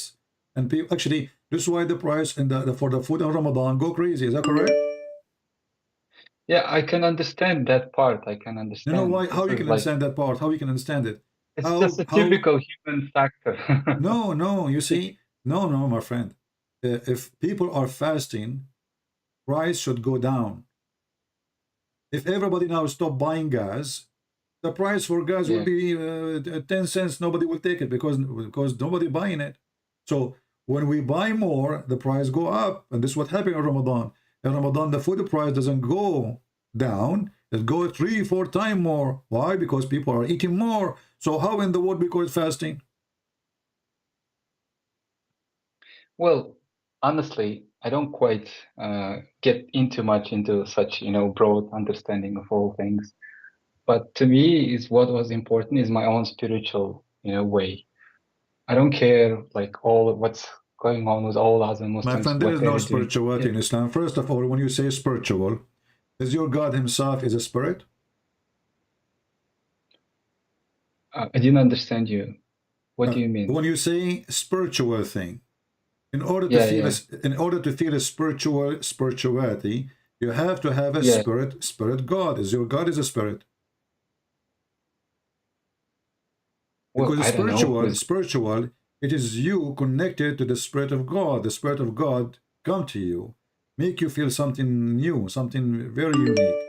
But you Muslims don't believe that Honestly, God is not a spirit in Islam. So how you can have you practice ritual? You are mixing between ritual you practice, like the but you know, when Hindus, I first they do I meditation, started, they do yoga, etc. But this is nothing to do with God. I understand, but you know, to be honest, like I started practicing 15 years ago when I was like 20. And honestly, when I first started praying Salah and all that thing, I really felt the spiritual connection. I really felt it. I had How you so, feel? Yeah, I want you to teach me. I want to learn your spiritual I connection. felt as if I No, no, felt the no. presence Okay, of God no problem. wherever I I. believe you. I'm not saying you are lying, my friend. I'm saying you are, when you pray Al-Fatiha, correct? Yes. Okay. You are repeating words you did not even say, correct? What do you mean? Like, Is that your prayer or the prayer or the prayer Allah He said? actually, this is the prayer that Allah taught us to pray. Exactly. So you are not praying to Allah. So what the point of saying to Allah what He said to you? So Allah He said to me, Bismillahir Rahmanir Rahim, Alhamdulillahi Rabbil Alameen, Ar-Rahmanir Rahim, Malik Yawmiddin. But this is not what this is what He said. Have you ever heard of somebody? He called his somebody. Let us say you are calling your father or your son or your wife, and you call them 5 times a day, repeating to them what they said to you. So where is the spirituality and where is the prayer? Where is your prayer exactly? This is the prayer which Allah He said. So where is your prayer? You are not praying. You are just a parrot. You are repeating what somebody else said. So if I am Allah and there's a billion human beings, they call me every day, 5 times a day, they are saying to me what I said, I will hang up on them. Imagine you call me. I think most people, they don't know how to pray correctly. And what I was My taught friend, you do is not that need to pray. Allah, Well, there's nothing. It's called pray correctly. This is not true, because a prayer have to come from the heart. A child can pray. You do not need teachers to teach you how to pray. Pray is you speaking to your Lord from your heart. Whatever you say, God can understand you, because God is not a stupid. Maybe you can say you can be stupid, no problem. But even the stupid one, God, He can receive him, because no one better than God to receive the stupid one, because he is simple, he is naive, he is not educated, he is not he don't know, he say whatever he want. But God, He can still understand this person, because He made him. Who knows the well, manual? I understand, honestly, before Islam, actually, I always felt this, this close relation to God, I used to ask from God anything I like, and most of the time it was fulfilled. And I can understand your point. But to be frank, Fatiha, I mean, as a prayer, is actually a good prayer. The meaning is No, it's really not. good. It's not. Let me tell you how stupid it is. Who is the one Why who's do you talking? say? Oh, okay. Who is the one who's talking there in the Fatiha? Well, actually, us, we're supposed to be No, no, no. saying It's that. not. It's not you. No, it's not you. It's Allah. It's Allah. Yes, Allah, it's a Okay. prayer So that Allah taught. how Allah He say in the name of Allah? Did you ask yourself that? How Allah He say in the name of Allah? If He is the one who's talking, obviously this is something made by Muhammad trying to copy the Christian prayer in the name of Allah. So who was talking? Allah. I never heard. Actually, imagine Joe Biden. I mean, Joe Biden, he make a lot of poo-poo. Even Joe Biden, he will not say that in the name of Joe Biden. But you are Joe Biden. So, but it's for us to say. We're no, supposed to my say. friend, this is not for you to say. Show me where it says say. Pray like this. My friend, can you show me where Allah He says pray like this? Well, actually, Quran is not like a typical human like guidance book, It's just sort of you're supposed to understand it. Like, What what easy I to mean? understand? This is confusing. Have you ever heard of Allah saying praise be to Allah? Allah saying praise be to Allah. And then Allah, He repeat Himself. He just said the most gracious, most merciful. Why He's repeating again? This guy, you have nothing to say. And then He says the Master of Judgment Day. Okay, And then he said, do you do worship? Like Allah saying, do we worship?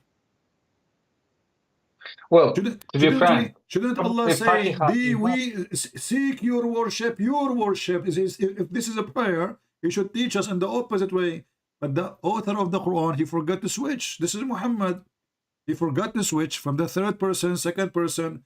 So he said, they do worship. Who is talking? Allah. Allah saying they do worship. Obviously, this is stupid. Same time, my friend.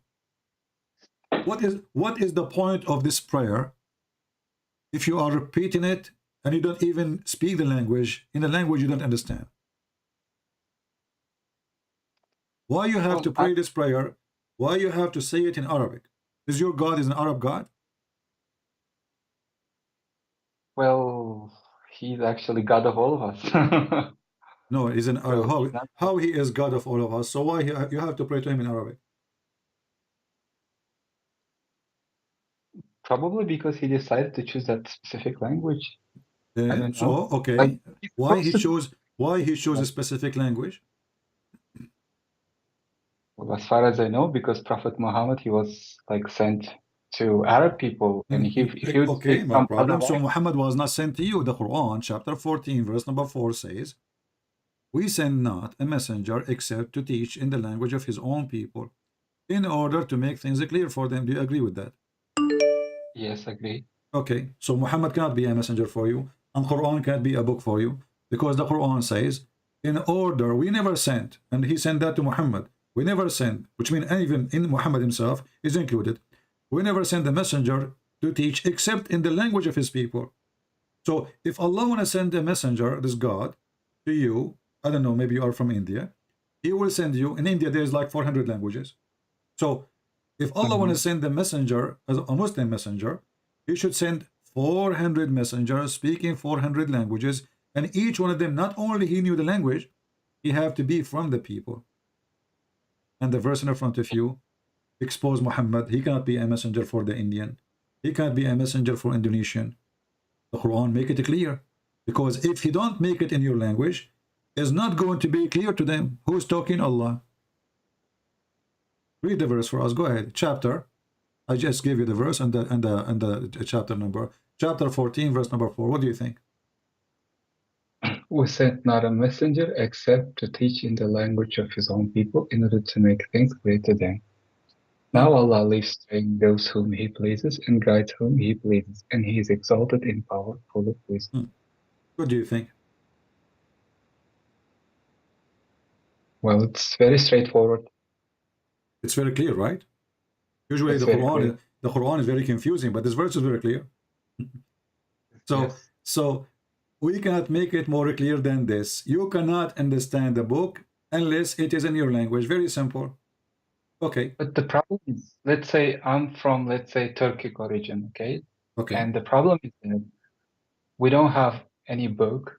Like we had our own prophet, but we don't know where is his teaching. Let's say we live Islam, but what else we should hold on to? Well, in Christianity, you do not need specific book in a specific language. Translation is fine. In God, and my friend, God do not need a translator. You can pray to God in your own language, and you say to him whatever you want. You believe in him. You believe in his teaching. You believe in the one he sent to save you, and you are fine. You pray in Turkish. What's wrong with that? Do you think God don't know Turkish? Do you think God do not know Hindu languages? Do you think God he don't understand somebody from Thailand or Philippines what he is saying? What kind of God this God is? If God do not know those languages of the whole earth, then this God obviously have nothing to do with us, and he does not exist. Well, that could be an option. It could be an option, but in you see, even the Muslims in the other day we showed them that in the book of Al-Bidayah and Al-Nihaya, Ibn Kathir, he mentioned how the disciple of Jesus ordered them to go and teach and preach the whole world in different locations, east, west, north, etc., Africa, Asia. And then they said to him, but we don't speak those languages. He said, don't worry, go to sleep. When they woke up in the morning, they found each one of them is speaking different language. So if God can teach them language without teaching them, which means they woke up with it, speaking in tongues, speaking languages, why the God of Islam, he cannot do the same? And why Allah want to send only a message in Arabic, and this message in Arabic for all mankind? And Arabic language is the most difficult language, stupid language ever. You will see a person who study Arabic all his life, and he have a PhD in Arabic. You ask him to make a letter, he will make maybe 80 mistakes out of 100 words. And he is a specialist in Arabic. So why this God he choose? Why this God? And not only that, by the way, there's a person, his name is Al-Farahidi. He is the one who corrected the Quran. And he is the one who changed a lot of things in the Quran, because the Quran does not make sense. Go search his name. You will see that the Quran we have today is based on a fix of this man who is not even, they say he's not an Arab. And even the one who add dots and wolf, he himself is a Persian. So how in the world this Quran is a book of God when it needed a lot of repair and a lot of fix? Let us go back to zero. Okay. When Allah said, one more question, please, one more question. But how come so many PhDs, so many like linguistic professors, like philology doctors, so many like smart people, but they still study Quran? it's a business. It's a business. But it's a business. You see, the Arab in the time of Muhammad, they listen to Muhammad, right? And they speak Arabic, right? Yes. Okay. Yes. Did they make fun of Muhammad Quran? Yes. Okay. So if it's amazing, and those do not need PhD, those are the Arab who speak the pure desert Arabic, whatever it is. They laugh at it. Each time he says something to them, he says, okay, well, we can't even understand what you are saying. What are you talking about? And then they keep saying to him, this is nothing but the fairy tales of the previous generation. We heard them before. And not only that, they said, if we want to make Quran like this, we can make Quran like this. Chapter 8, verse number 31, as an example, it says, when our sign rehearsed to them, they say, we heard this before. If we wished, we could say words like these. This is nothing but the tales of the ancient. And, you know, we can prove in 2 seconds that this is nothing but the fairy tales of the ancient. As an example, I have a story for you. I don't know if you heard the story of my grandfather who died standing holding a stick. Did you hear me talking about it?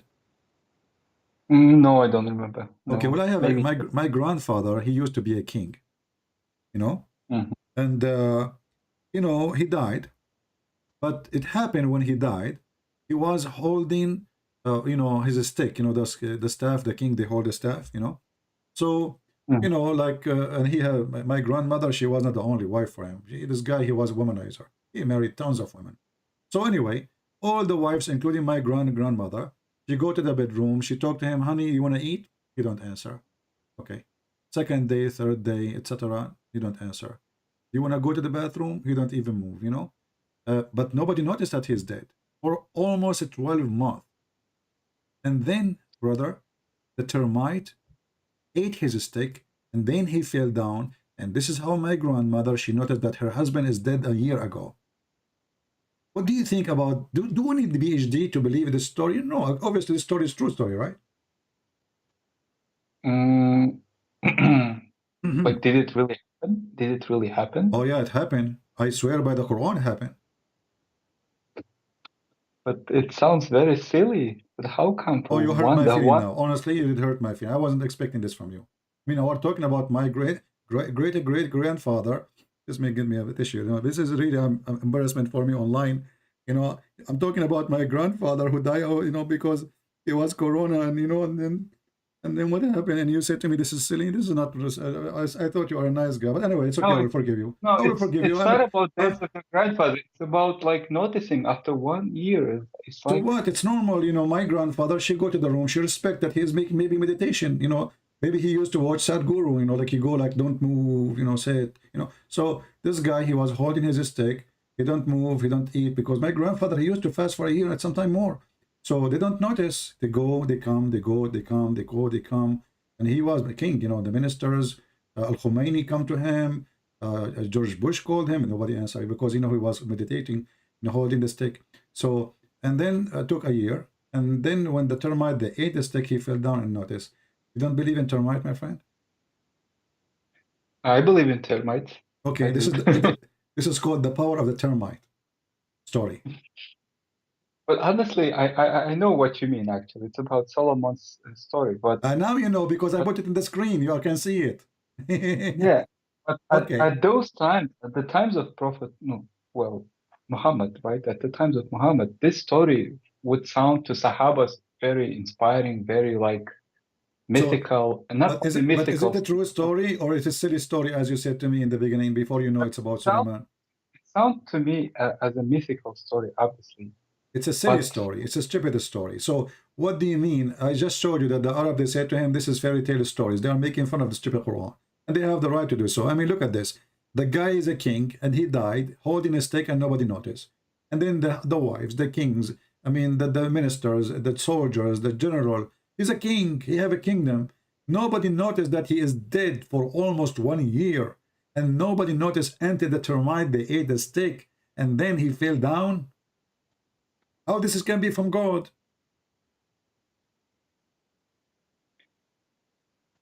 well, if not from God, then from some other, probably, I don't know, some other dimensional spiritual message. I don't know, but what dimensional? This is a story the Jews they tell to their children about Suleiman. This is a story the Jews they tell to their kids. Muhammad, he took it from the Jews.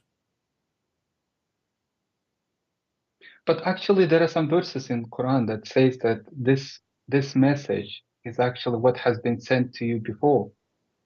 What message sent to you before or after?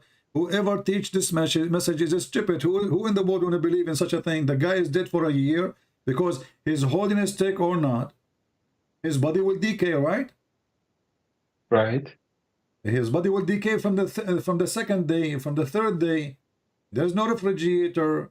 So how the guy is standing, and how in the world his wives they came in? He's a king, and nobody noticed that the guy is not talking. Let us say his eyes is open, for the sake of argument.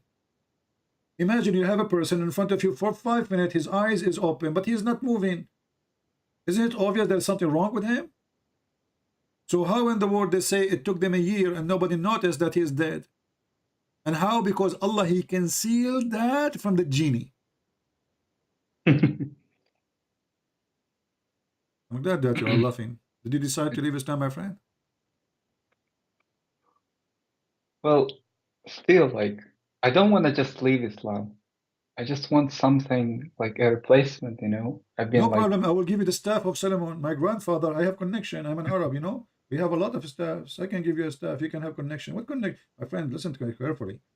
You know, it's not just holding a piece of wood and say, okay, I'm holding something. This is stupid.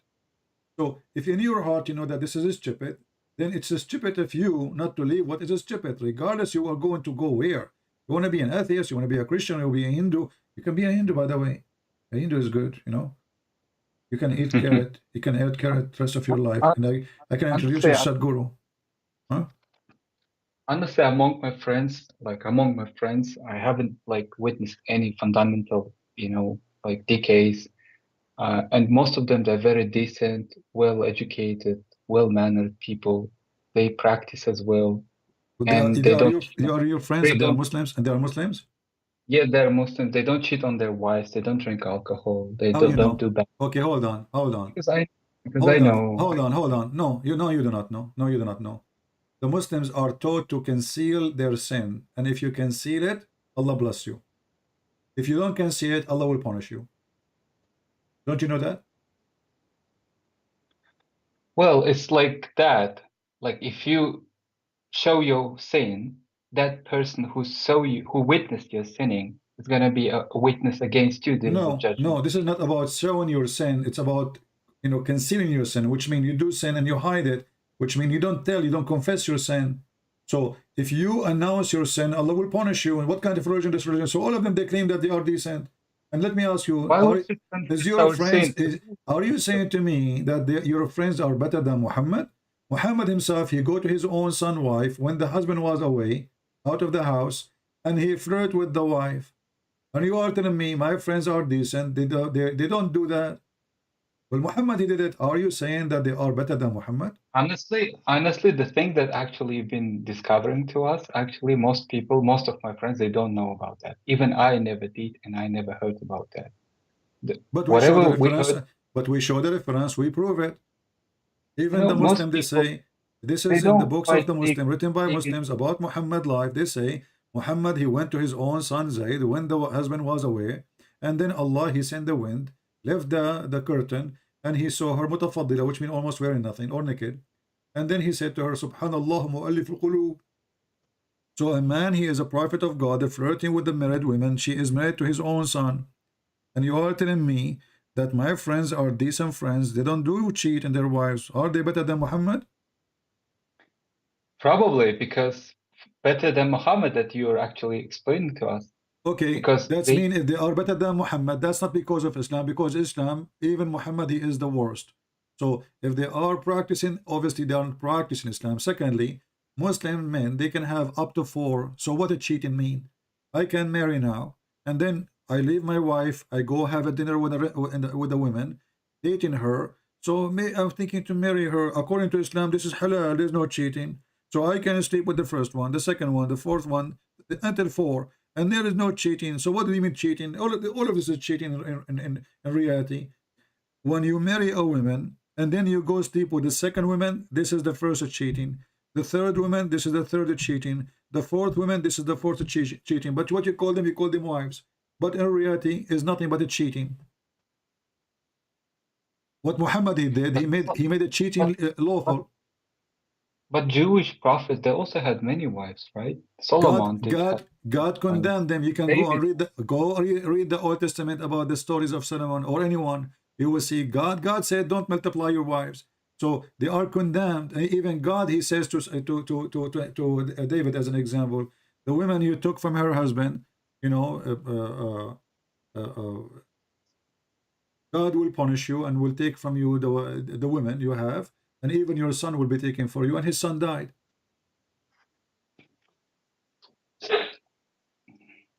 So in the Bible, God condemned the one who do wrong. In the Quran, it's good to go.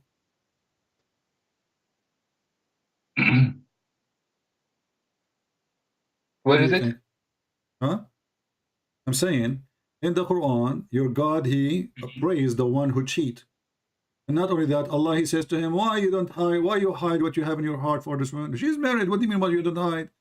Allah should say the opposite. Shame on you.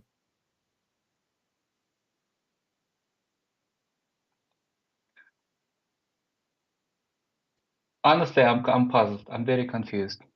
I'm puzzled because still, like, it's very hard to comprehend. This religion went so spread out so fast. Who cares? It's spread out by the sword. Still, like, it needs some spirit, some What is courage, spirit? some Atheism faith, is strong faith. atheism is a spreading without any spirit. It's atheism. But it requires strong faith, you know, in Well, order to atheists die. they have no faith in anything. They don't believe anything. It's fast growing too.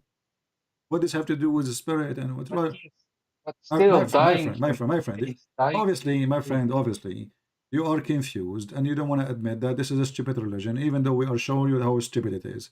A God, let us say, all the world became Muslims. What does have to do, my friend? Listen. I'm trying to put you in the place so you can understand your situation. Don't be stupid. Yeah. If the whole world became Muslims, the whole world is 99.9999999 are Muslims. This is not a reason to become a Muslim. The question is the 9999999.9 smart to understand that this is stupid religion or not? When a God, he says that the sperm coming from the ribs of the women, he's a stupid. How many people believe in it? Who care? When a God says the earth is a flat, he's a stupid. When a God, he says that he will give you endless penis, he's a stupid. When a God, he says a man, he died, he was standing holding a stick, he's a stupid. When God, he says that there's a genie, have sex with your wife, he's a stupid. When this God, he claimed that there is a water, it's a spring of water where the sun set, this is a stupid. When he claimed there's a little midget, they are called Gog and Magog, and there are trillions of people, but we cannot find them. And there is a guy, he built a wall, so they cannot come to us, and we cannot find neither those people, neither the wall. He is a stupid. So who care how many people believe in the stupid? So what you are saying to me, because there's many people believe in the stupid Allah, I decide to be stupid too, because I cannot leave the majority stupid, because I like the majority stupid people, and I like to be stupid with the stupid. I don't feel like I don't want to feel lonely, because now you will feel lonely if everybody is stupid, and you decide not to be stupid. You will feel lonely. It's not good to be lonely. I will join the stupid club. Is that what you are saying to me? Well, sort of. Okay, well, good for you. Do you have to pay any? Do you have to pay any membership for the stupid? Do you have to pay any membership for the stupid club? Well, sometimes maybe in terms of zakat or sadaqah. Yeah, you have to pay. You have to pay. No, you have to put down. You have to put down your head 5 times to the stupidity. High price, my friend. High price.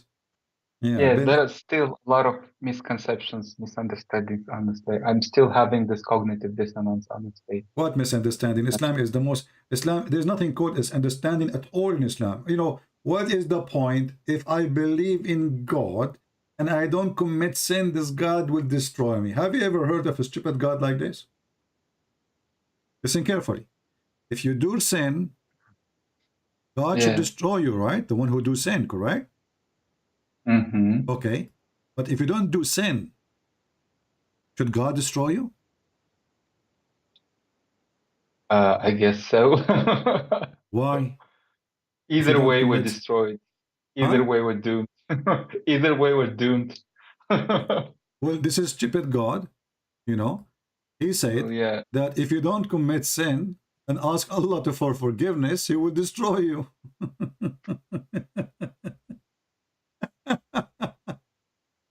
I never heard of a stupid religion like this. That this God, He wants you to commit sin and He wants you to beg for forgiveness. You see, the second Muhammad, he said that. Obviously, this man Muhammad is possessed. He had mental illness. Because this is destroy, you know, he tried to copy from the Jews the story. Do you think he was possessed by demons or sort of? Do you think it was a demon? My friend, I believe that he's possessed by Facebook. I'm not sure. He's possessed. He's stupid. I mean, he's donkey. Who cares? Oh, he's possessed. He's possessed. But when you say that to your people, that there is a group of people, they are people of Noah. They refuse to obey God. And then God, He sent message to Noah. And then Noah told them, my people, listen to me. If you don't listen to me, God will punish you. Repent. They refuse. Then God, He sent the flood. This is a story from the Bible. Then how you come with this?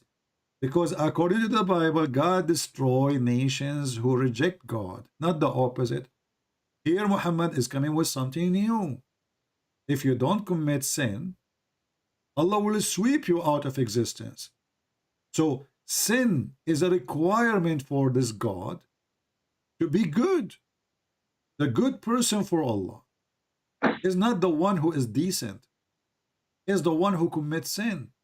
All what Allah He wants. People and begging, repent. No, And repent. it's not up to you. It's in front of you. The hate in front of you. Don't tell me the band. Muhammad, he said, you can see it on the screen, right? Yes, I can see it. Can you read it? By Him in whose hand is my life, if you were not to commit sin, Allah would sweep you out of existence and He would replace you by those people who would commit sin and seek forgiveness from Allah, and He would have pardoned them. What do you understand from this? Let us study the mentality of this God. Forget about Muhammad now. Why this God, He is so upset that I did not commit sin? What is the problem exactly? Well, I was taught, by Shuyukh once, and he told me that God has like 99 names. Who cares? And all his 99 names should work, like He's a forgiver, so there has to be someone who would ask for forgiveness in order to... Guys, His name, guys, Allah, He believe if you don't use it, you lose it. Sort of, yes. But this is stupid. His name is forgiven. Like all his politics hold on. Do you see how stupid this sheikh who told you this explanation? He's stupid more than Allah. Because How Allah will forgive, and his name is forgiven, if he is not already forgiven? So can't he forgive them for not committing sin? Because obviously Allah will punish you for not committing sin. So Allah now is angry. Forgive them. Well, yeah. Well, Who is the donkey here? So if Allah want to forgive anyway, obviously Allah can forgive. Here we go. He's going to destroy them. Allah forgive us. Did not commit sin. Sorry. You know, what the heck? So he can forgive them because they did not commit sin. Who is stopping him? But obviously he don't forgive. He is not forgiven at all, because, you know, when he should not forgive, he is forgiven. And when they should go forgive, he is not forgiven. What? This is a mental God. This is stupid. This God, he is using battery made in China. What's wrong with this God? So now this God, he didn't, oh man, you did not commit sin. Allah is waiting. He created those men. He sent them this earth. 1 year, 2 years. Like, what the heck? What's wrong with those people? They are decent. Nobody fornicate. Nobody steal. Nobody commit adultery. Nobody is killing. What the heck? I made a mistake by creating them. I want people who they are really do action gangs, you know. Somebody, he put a lot of gold in his neck and he sell drugs around. And then after, in the end of the day, he kissed the black stone. Please, Allah, forgive me. I will give you $10. And then Allah forgive him. So Allah, now he practicing forgiveness because his name is forgiving. Thank you, Allah. This is a stupid religion. it is honestly very manipulative. Very manipulative. My friend, the sheikhs who answer you, they are stupid more than Allah. And you know what those Muslims they do, those sheikhs, as you see, they gave you the answer, but you did not think about it deeply. The problem that most of us, we are not deep thinker people. If Allah is all forgiving, and because one of his name is to forgive, and this is why he will kill them, but this is not an excuse. Allah should not be angry if they are obeying him. Isn't it Allah who obey you not to commit sin? So why Allah will destroy you for obeying him? In the same time, isn't it Allah who decide what we will do? And the Muslim believe in destiny. So my friend, those sheikhs are not sheikhs. They are a bunch of goats. But their answers work if the one is listening is a goat too. Are you a goat? No. Are you sure? Well, I guess so. Well, when I woke up last time and I looked me myself in the mirror, I think I was still human. You don't have two horns. No. Do you remember the story of the guy with the two horns? Zulqarnain, you mean? Yeah. Yes, I know that story, yes. I did not tell you, by the way, that this is my other grandfather. Yeah, and you know, he went, this is a true story, by the way. My grandmother, she tell me because he used to tell her all his secrets, you know, but those between us, you know. So, Zulqarnain, he is my grandfather, and he, you know, he liked to take hashish, you know, hashish. So, you know, one day, Zulqarnain, my grandfather, he converted to Islam. And then he come to my people, which is his people, which is my people, because his people is my people, and we are one people, you know.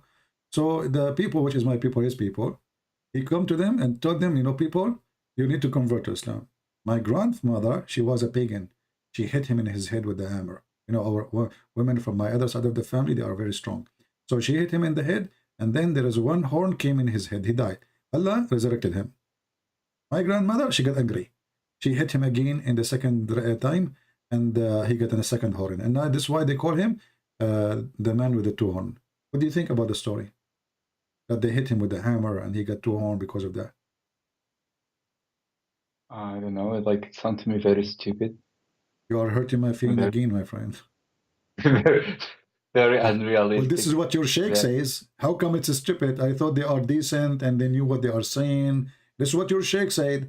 The guy, he got two horns because each time he come to them and he would convert them to Islam, they hit him in the hammer in his head. He got the first horn. Allah resurrected him. He come again, and they hit him again with the hammer. By the way, the hammer was a sledgehammer from Home Depot. So it's big hammer. You know, that's why, like, if you try to hit yourself with a normal hammer, horn will not come. I'm just telling you. You have to use like big hammer. You know, this is a true story. but don't do that experience at home. Okay, disclaimer. So, Okay. so what this? How in the world is still as a Muslim all of this until now, and you are telling me you are not living Islam yet? Okay, let's say I left Islam, but still, like, what forces actually Well, tell me first. I made left Islam, and then we will see what what you will do. forces no, Let what me. forces made my life go upside down? What Okay, forces made my your life is already upside down. You are living like a goat right now. You know, you've been, you know, already you put your head down and your ass is up. You are telling me my life is upside down? No. If you leave Islam, you will stand up as a man again. You are born down to who? But actually, the fact that I gave up all my prayers 2 years ago, it was my first step to leaving Islam. But since then, I'm telling you, like everything went like the wrong, you know. I got divorced, like my study went down. I had some financial losses. My friend, Like people who never left Islam, they will get divorced too? I'm asking you. maybe, probably. What maybe? The Yes. highest number of divorce in the world is in Saudi Arabia. Go and check. Qatar, Bahrain. So what maybe? Do people who How they about stay as a Muslim? financial losses? Do Muslims How about who they are Muslims? The most poor people world in the world are Muslims. Somalia, Bangladesh. What does have to do with leaving Islam? I am not a Muslim at all. So based on what you are saying, if you don't believe in Allah, well, everything will go wrong with you. But the one who everything go wrong with them is the Muslims. Millions of Muslims are coming to Europe as refugee. They believe in Allah. When Allah came with Taliban, the Muslim, maybe they believed in the wrong way. when Allah came with the Taliban in Afghanistan, people they hang in the wheels of the airplane. They die. They want to leave. They don't want Allah.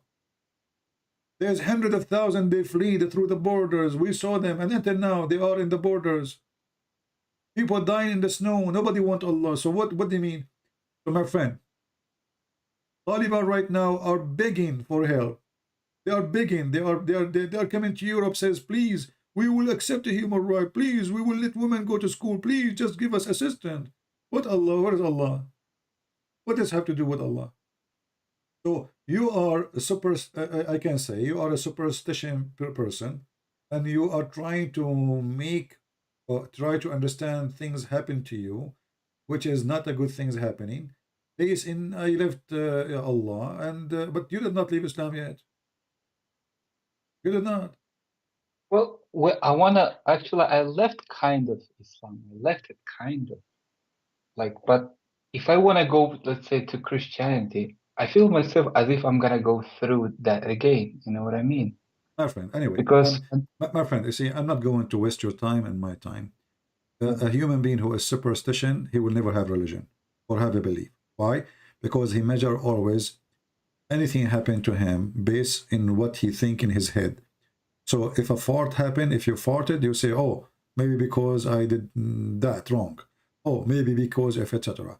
You know, you better believe in the God. His name is Mr. Voodoo then. So if you are either you are being rational, smart, adult, mature, or you want to think as a kid. There's a guy, he started translating my book. A week after he called me, he says, my cat died. Do you think this is have to do with the translating your book? He said, do you think the God of Islam, he killed your cat, but he did not kill me? I am the one who made the book. So if a human being is a silly, stupid, he have little brain, he is weak. Anyway, the wind can take him wherever. So the wind will take you as long you don't have a strong stand as a man, deep thinking, wise, and smart. Then the wind will take you. Whoever fart, the fart will flow with you. Anyway, my friend, thank you for calling. Think carefully and think again. Take care.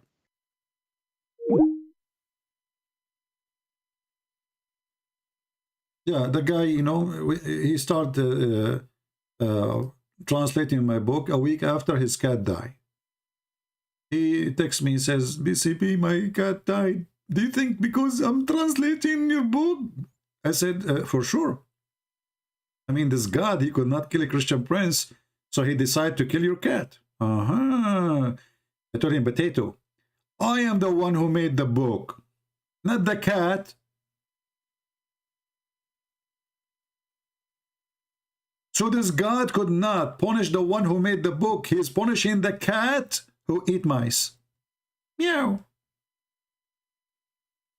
He said, oh, you are right. You know what? Okay, I will continue translate. I said, no, I don't want your translation, because next week you will call me.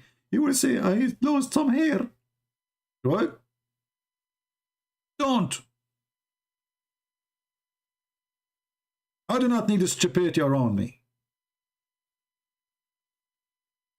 His cat died. Let us blame the Jews. What we can do with people, you know? Some people, they have a brain of a cat. Meow. Meow, meow. Okay, this guy is a Muslim.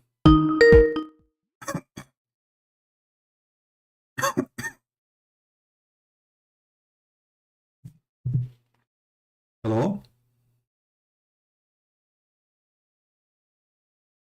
You are a Muslim, my friend? Yes. What is the proof that you are a Muslim? How am I supposed to prove it? Can you say the Shahada as an example? طيب. أشهد أن لا إله إلا الله وأشهد أن محمد رسول الله. What does that mean? I bear witness that there is no God but Allah and that Muhammad is his messenger. How you can witness for something you did not see? Well, are you talking about like seeing physically? What the word witness mean? Oh, it just means that you're like witnessing that there's no other. So you're dropping polytheism. But you did not witness anything. How you can witness for something you did not witness? You know the word witness. If somebody is present in a place, in an occasion. No. No? Okay. No, witness there is not being used as in seeing physically. It's being used. Oh. Who is the first it's one? It's being used as in. Huh? Did Allah say Shahada too? Did Allah convert to Islam? No, that's impossible. Well, read for me chapter 3, verse number 118 then.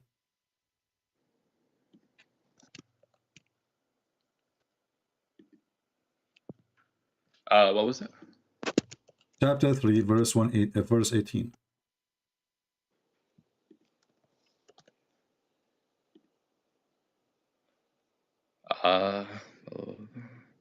La ilaha illa huwa al-aziz. You speak Arabic. You speak Arabic. That's even better. Okay, read for us. Read and translate. Go ahead. Yeah, I know you're talking. شهد الله أن لا إله إلا هو والملائكة وأولو العلم قائما بالقسط لا إله إلا هو العزيز الحكيم. Correct? صح. Yeah. Okay. So what kind of God he witnessed? He says Shahada. You said to me this is impossible. Yeah. Okay. So first of all, do you know? Tell me what the Quran is. My friend, a second ago I asked you, do you think Allah takes Shahada? You said this is impossible. This is related to your question. I'm responding to your question. No problem. You can tell me. Why you said impossible, and now you are saying it's okay? No, I never said it's okay. I said it's impossible for God to convert to a religion, because. No. I said, did your okay? So did your prophet say Shahada? Your God say Shahada? Yeah, my prophet did say the Shahada. No, my God. Did your God say Shahada? No. He in front of you, he said Shahid Allah an la ilaha illahu. No, so let me explain. The Quran has two modes. It has kalam nafsi and it has kalam lafz. Okay. So kalam nafsi means the words, like the uncreated words. Now, kalam nafsi is uncreated because it's not inside the physical world. But lafz, do you know what lafz means? Because you're Arab, right? No, I don't. Teach me. Go ahead. Okay, lafz means sound. So let me teach you how to say it. Lafz. Sah, yeah, lafz. Okay. So it means sound. Okay. Okay. So that part, the sound, when it's inside the creation, that means it's created. So the sound part is created. So it's the reason that was revealed was for Muslims to say for the Shahada. My friend, hold on. Who care if it is coming from inside Allah or from outside Allah? Why Allah is witnessing, saying Shahid Allahu an la ilaha illa. He's not saying that. He is saying that. Who is the one who said Shahid? Who is the one who said Shahid Allah? like when it's being recited, it's us. We're supposed to say it. No. Who is the one who said it that first time? The first time? There's no time with God. He's timeless. What are you talking about? What do you mean? The Quran is exist before. What do you mean? So, okay, who is the first person who said this? Shahid Allahu an la ilaha. Who is the one who's talking here? So the Prophet, because he was reciting it to the Sahaba. Who is the first one who told the Prophet? Gabriel, because Gabriel reveals it. Where Gabriel he learned it? God. Okay, so Allah is the first one who said this. No, because when Gabriel gets things revealed to him, it's not like an anthropomorphic action of God speaking words, because God doesn't speak words. It's God sharing his knowledge to Gabriel. So when God shares his knowledge, Gabriel reveals it to the Prophet, and then the Prophet recites it. That's how it works. So you don't understand. So they make it clear. They are saying that Allah don't talk. Theology. Allah don't talk. Allah don't talk. No, he doesn't talk. So how those words in front of us been given to Jibreel? Because he shares his knowledge to Gabriel, and then Gabriel shares that to the Prophet. What is the reference for that? Can you share with me? That's just basic Ash'ari Aqidah. If you want, I can link you. No, I know what the Ash'ari. I know very well the Ash'ari. Yeah. Then why are you like misrepresenting? No, I'm not misrepresenting. I'm asking you. Can you give me the reference? You are. Because if you are an Ash'ari, then you are your sect based on reference on in the Dalil in the proofs, right? What is the proof of your words that Allah never spoke? One sec. Because I was just reading this from Al-Ghazali the other day. Okay. So you know what kalam nafsi is, right? I'm listening. Do you know what kalam nafsi is or no? I'm listening. I'm asking you a question. Do you know what it is or no? Because your word mean nothing. Kalam nafsi. There's nothing is called kalam nafsi. This is funny. Yes, there is. Yes, there is. I'll show you right now. Okay, show me. Yes, there is. Okay. So go on Google and type ash'aris.com. I do not need to Google. I know the Ash'ari, but give me the reference. Give me the proof. This is the reference. The website has it. It has kalam nafsi. Give me the reference. Give me the reference. How I'm giving you the website. You can go to the website. Don't give me a website. You are an Ash'ari. I am listening. Give me the reference. Tell me where you got. Because if you my friend, if you got reference, the reference have to come from the Quran. Where you learn about this nafsi from the sky? No, it's from Imam Asy'ari. Okay, so you are not learning from Allah. You are learning from a guy who live in Egypt. Well, like there's no problem with taking from human beings as long as they're on the. So it is not Allah who said to you what you are saying. It is somebody. He's decide this, and then you follow what this guy is saying. Okay, wait. Let me get this straight. So if you want to stay consistent, that means that you have to reject your Christian theologians like Thomas Aquinas because they're not Yahweh and they're speaking on behalf of your religion. Is that true? Do you reject Thomas Aquinas? Who is Thomas Aquinas? Who is this guy? Thomas Aquinas was like one of the most famous Christian philosophers, and he what he have to do talked about what he have to do with because you're saying that I'm not supposed to be listening to Imam Asy'ari. I don't follow Thomas Aquinas. I don't follow anyone. I follow Jesus. If Jesus says so, I follow Jesus. If Jesus did not say so, I do not follow him. So you are saying to me, you are following a sheikh, but you are not following Allah. No, I follow both. Because the sheikh as long you follow Allah, show me where Allah he said what this sheikh said, because this sheikh he have to bring it from Allah. Otherwise, then you are saying that the sheikh was inspired by Allah and he is a prophet like Muhammad. He received revelation. No, that's not how it works. So where does sheikh get his religion from? He doesn't. His religion is Islam, and he gets all of this philosophy. Okay, based in your religion.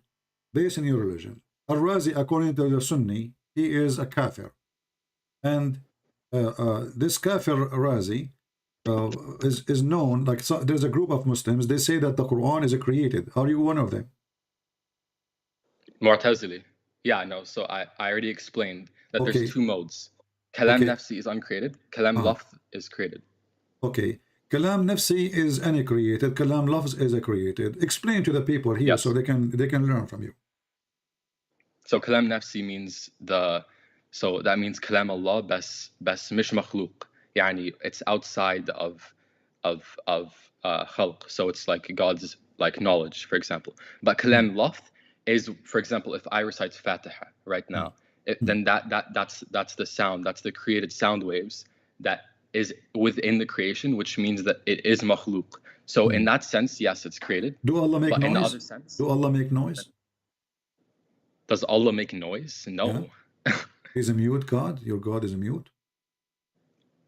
Yeah, he doesn't have created sounds. That's polytheism. Okay, Does your so God have sounds? I wanna ask you then, when did Allah spoke to Moses in the Quran? Yes, in the kalam nafsi sense, yes. Okay, but did Allah spoke to him by voice or not? With created words, no. So how Moses received the sound? Who's talking? That I already explained this before. Knowledge, right? No, how he received the sound. The sound came to him. There's a sound, right? There's a sound came to Moses. Okay, read the verse. Okay, when Moses he came to the holy part of the valley from the tree, Allah he said to him that take your shoes, I am your God, Moses. Okay, let us open the verse. Oh yeah, but where's the part where it says that Allah made a sound to him?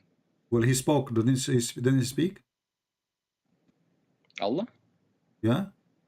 I already told you like 10 times. He doesn't have created sounds. That's polytheism. If you believe that, you're a polytheist. I mean, you already are a polytheist. Okay, read for me this verse then. Go ahead. This is a chapter 28, verse number 30. You read it. Show me where it says that. Yallah. Chapter 28, verse number 30. Okay, read it. I'm waiting. My English is not good. You read it. Go on. 28:30.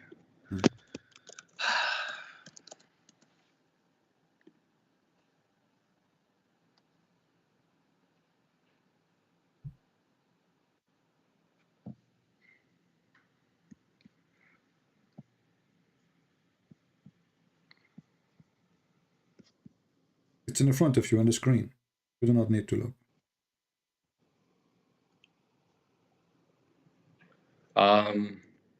Where does it say salt? It doesn't even say. My friend, read it and tell me. It. Read it and tell me what happened. Go ahead. Yeah, I read the English, but the Arabic doesn't say salt. Okay, what it says in the Arabic?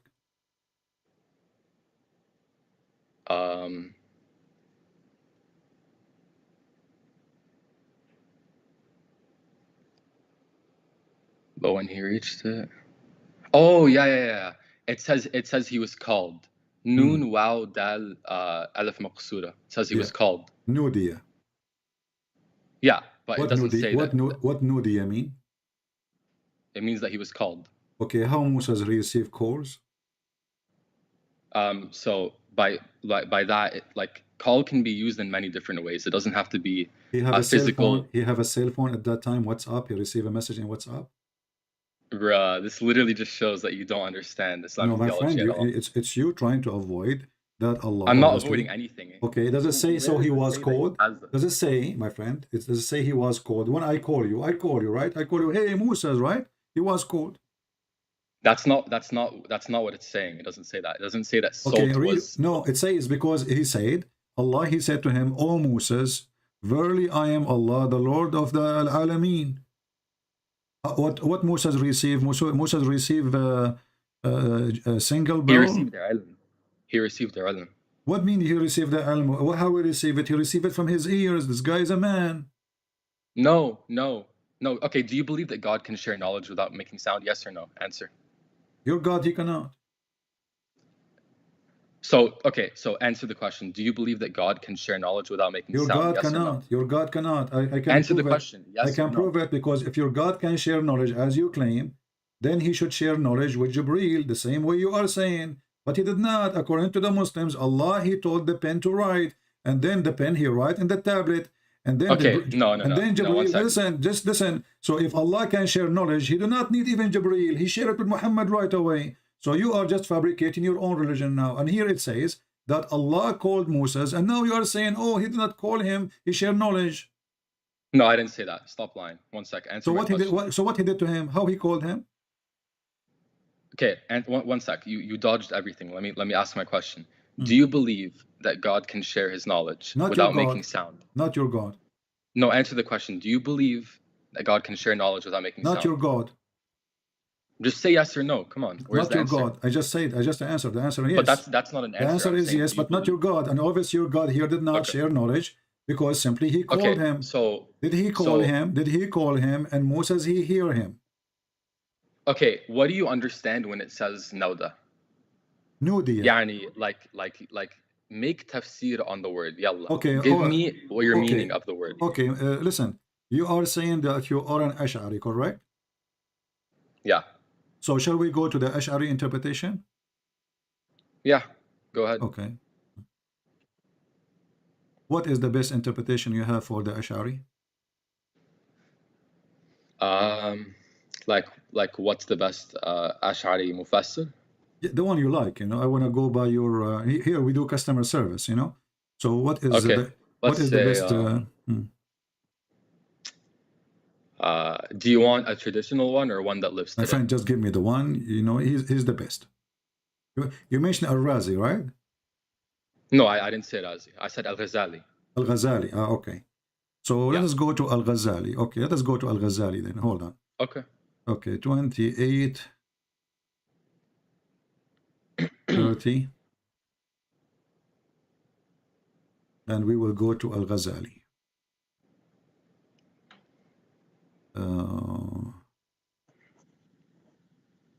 Let us see, long list.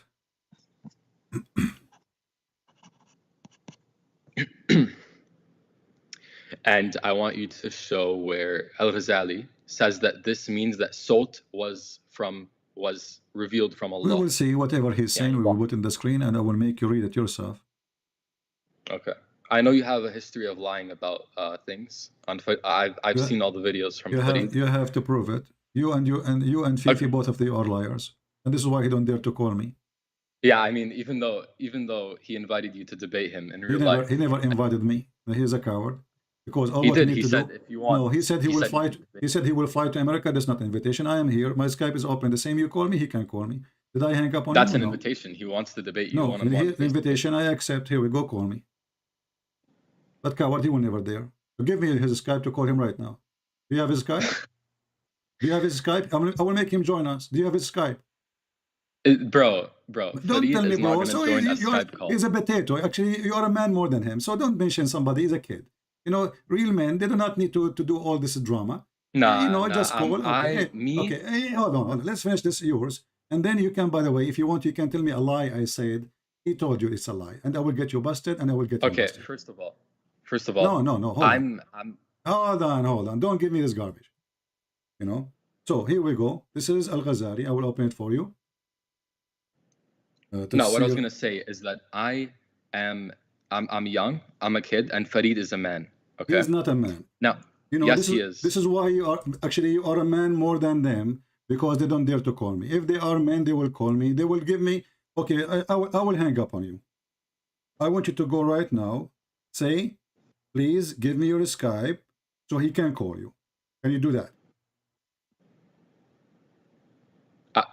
I don't even have contact with Farid. So don't mention his name then until you get him. Tell him I am a kid. This guy, Christian Prince, he spanked me. And he wants you to expose him, please. And I do not know what to do. Can we find one Muslim man? Can we find one Muslim man? He can stand up for this guy and call him. Okay. Huh? Where's Al-Ghazali's tafsir? Where is it? So now you want to go back to Al-Ghazali. Okay. Bro, why is this guy calling me a Karen? I'm literally Arab. What the hell? What? Your subscribers are so weird. Well, the weird is the one who claimed that he can answer me, and he watched videos of kids who they cannot dare to call me, and then he named them and he says, oh, you know, they expose you. But the one who can expose me, simply he just can get me busted. He can call me and says, okay, this guy, he said this. Now let us open Al-Ghazali. Hold on. Yeah. Yeah, so I'm going to make it clear again. I want you to show me where he says that salt is revealed from God. That's it. Well, actually, even the kid you mentioned his name will laugh at you. I want you to go to him and say to him that this is not about salt, and he will say to you, you are a kafir. So you are stupid. You are asking a Muslim Sunni. You are asking a Muslim Sunni who make fun of the Ash'ari, and he believe they are kuffar, to expose me. He expose you, that you are stupid, not me. No. You are the one who says that you know, do you want me to show you the fatwa of the people, the Sunni, they say that the one who say the word of Allah is created, they are kuffar? Do you want to show you right now? I don't say that. I don't say it. No. There's a difference. No. Even the authorities say that the sound is created. The authorities don't say the sound is uncreated. They don't say that. The Muslim Sunni, they don't say anything of this. They don't say that the sound, what sound is created. You are making fun of yourself. What sound? Who is the one who is making sound? You are saying Allah never spoke. Correct? No, yeah, I'm saying he doesn't have created sounds. No, and this is another question. This is another question. Did Allah ever speak? It depends what you mean by speak. He will go this. Just get lost. Depend in what you say by speak. Even speak depend. Even speak depend in what you mean by speak. Depend. Allah did not make noise, brother. Just a kid. Stupid kid. Depend what you mean. What do you mean by noise? And why you don't debate this guy and this guy? I'm here. Bunch of kids, all of you. So Allah, he called Moses, he did not make noise. So Moses, he heard what? Fart? He shared knowledge. But here it says he was cold.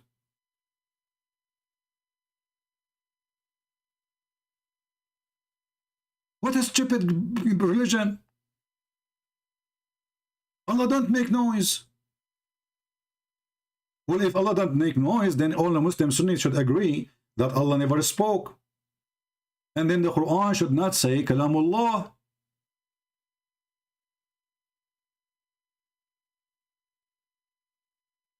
When Allah, he created Adam, did he share knowledge with Adam?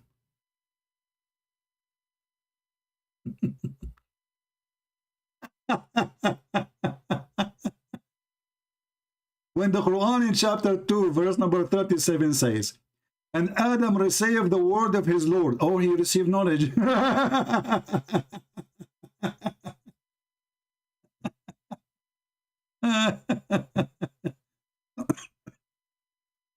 When Allah, he says, and we said, get down all of you from this place. Talking to who? Talking to the shaitan, talking to Eve, talking to Adam. No, brother. Allah did not talk. Allah shared knowledge. Potatoes. The game of debate. You know, here we go. We have a new game. Debate what you mean by word. What do you mean by sound? Debate. Suddenly, even the word and the sound is debate. Yeah, debate. When you are a kid, you can say whatever you want. And he said he's a kid.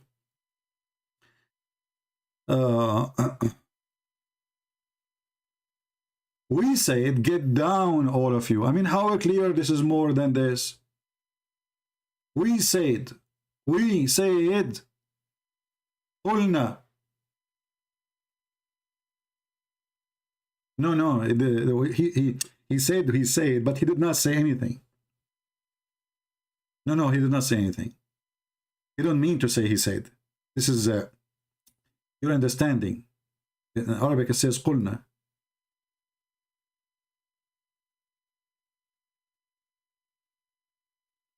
And by the way, Tafsir al-Ghazali is one of the most funny tafsir ever. Especially if we go and read some tafsir about the verses in the Quran about how the baby is created.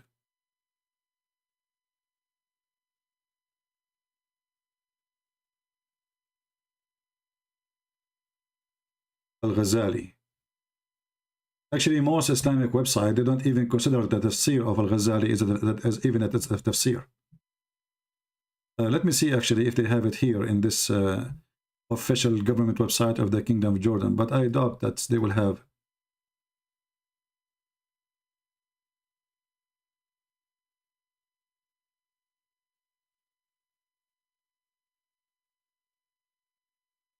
Al-Ghazali.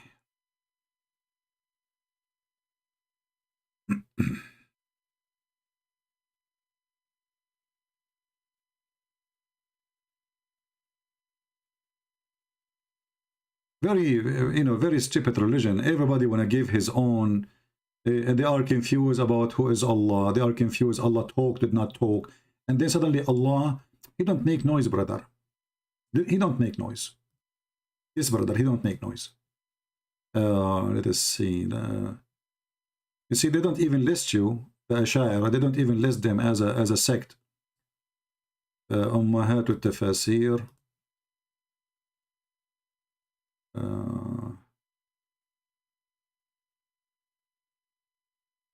أهل الصوفية، أهل الشيعة، الأباضية، تفاسير حديثة، تفاسير مختصرة. Yeah. Yeah, I don't have a Al-Ghazali, sorry.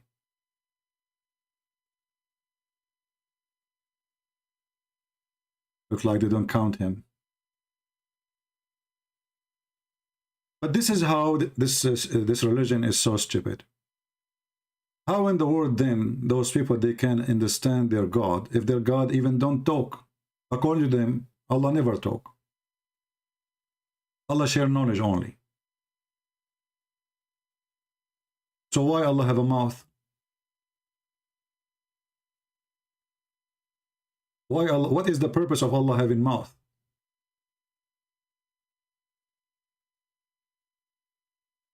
Why Allah have eyes?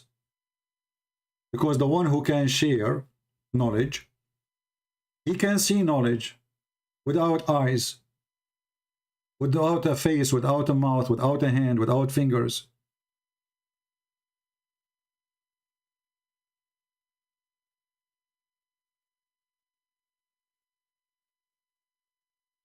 Anyway, do we have any Muhammadan?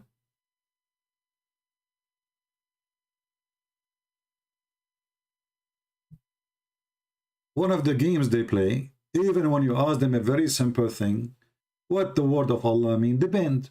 Allah said, what does that mean? Depend. What depend? Do we have any Muhammadan?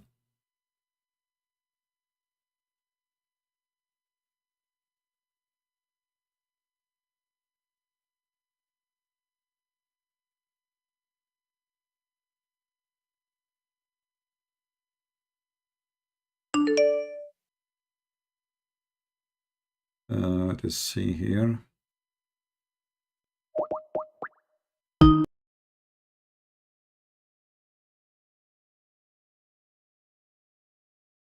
Hello? Why you are changing your voice? No, nobody can hear your filthy word, son of Muta.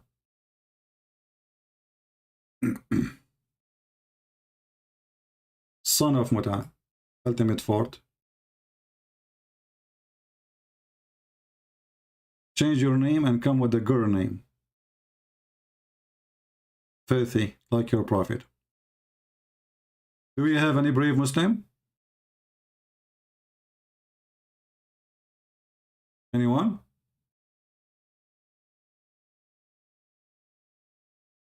Who is a Muslim he agree that Allah don't make noise? Allah is a mute God. He share knowledge only. Who is a Muslim Sunni would like to call me and explain to me what's wrong with this religion?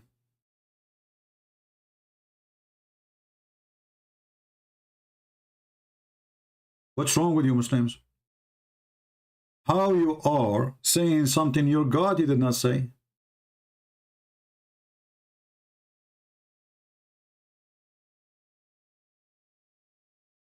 If I go right now, I can find tons of Muslim videos saying that the Asy'ari, this guy, his sect, they are kuffar.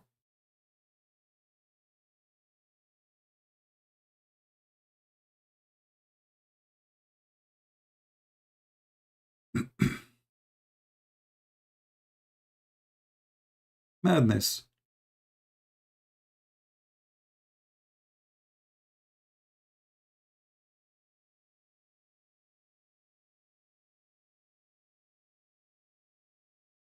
What is the opinion of the scholars about the Asy'ari and the claim that they are from the people of Sunnah. They are saying, no, they are not. They are considered the same as Al-Jahmiyyah, Al-Mu'tazila, and etc. Stay away from them and be careful from them. And they do not deserve the title of Sunni. So the guy you told me he can debate me, but he don't dare to call me, he will call you are a kafir.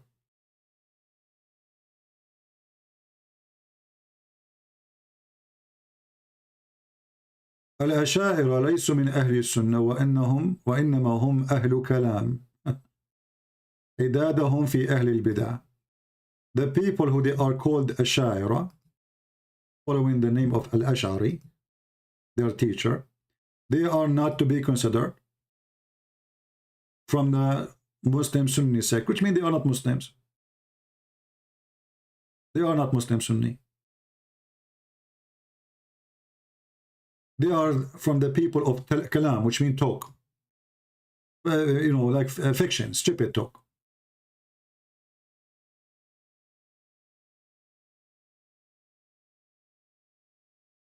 And this is the topic. So they laugh at you. They consider you an infidel, and you are a fake Muslim. And I don't blame them. Everything you said to me is fiction, is stupid, doesn't make sense, and have no proof of whatever. Allah, He spoke. Where you say, where you get the idea that Allah don't make noise? So how Allah He says, Allah He said? وَإِذَا قَالَ اللَّهُ يَا Isa. And Allah, when He spoke and He said to Isa, you know Allah don't talk, He share knowledge. So Allah He says, قال, He share knowledge. This is stupid philosophy, you know. And this is telling you how confused this cult is. To the point, everyone, he have his own version of the religion. Like this guy, Ultimate Fort, he have his own religion.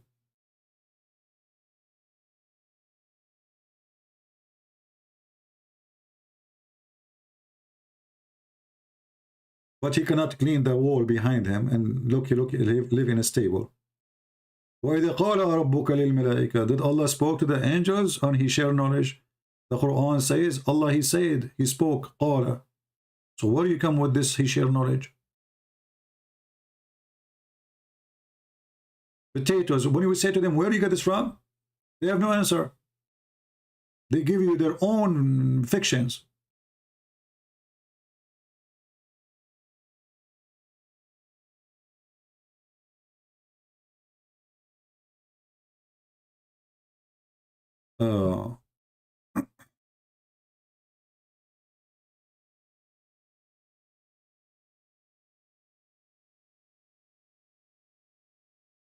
Anyway, we are here to laugh, and every Muslim actually call us. He give us a new example of all Islamic sect, which all of them is nothing but a chaos, stupidity, confusion. They don't even know who is their God. Even the idea that God He talk, they don't agree about it. Imagine, do God talk? Even this one they don't agree about. Very simple thing. So now today you learned that those people who call themselves Ash'ari, they don't believe Allah He talk. He don't. He's mute.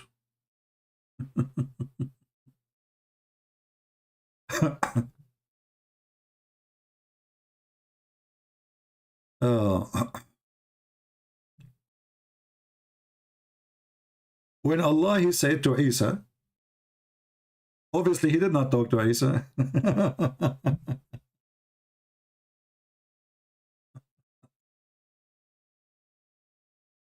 Anyway,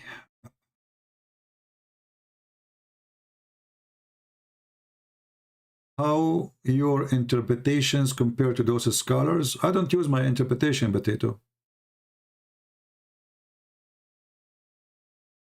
I don't use my own interpretation, and the Bible do not need interpretation.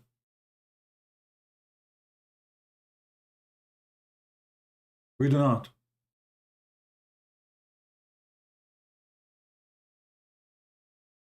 When the Christians exist in the time of John and Luke, what was interpretation?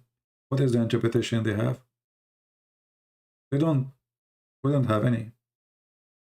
The Bible alone is enough.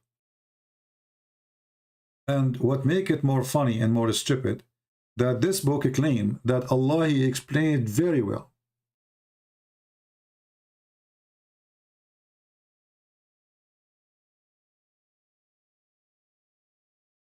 Allah, He explained it very well.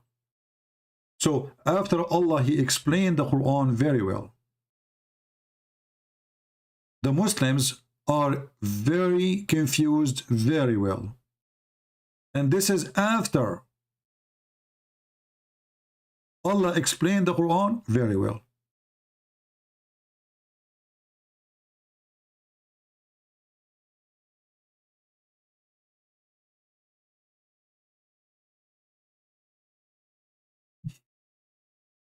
This is after the explanation.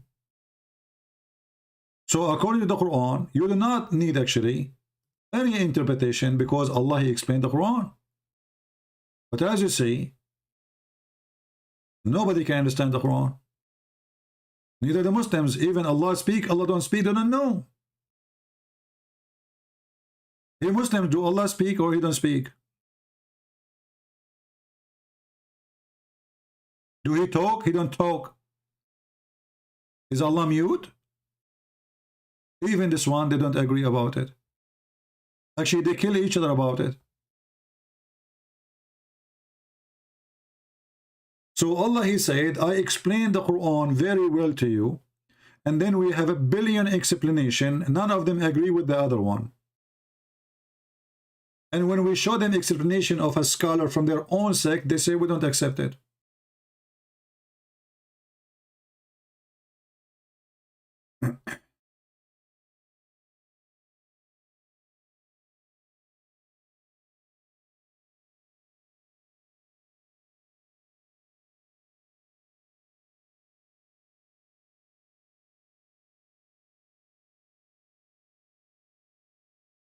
Any Muhammadan?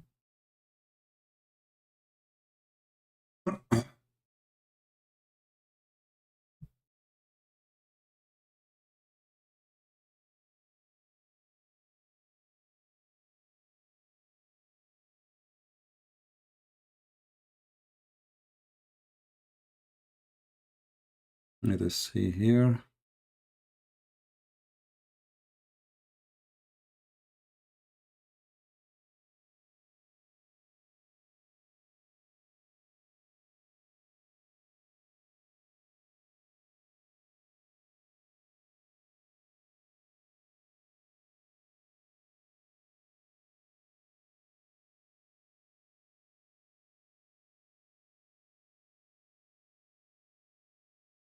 The poor ultimate part, he cannot stop texting me.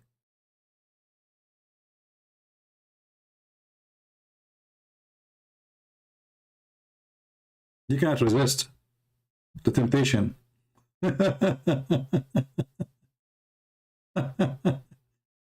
He making new names.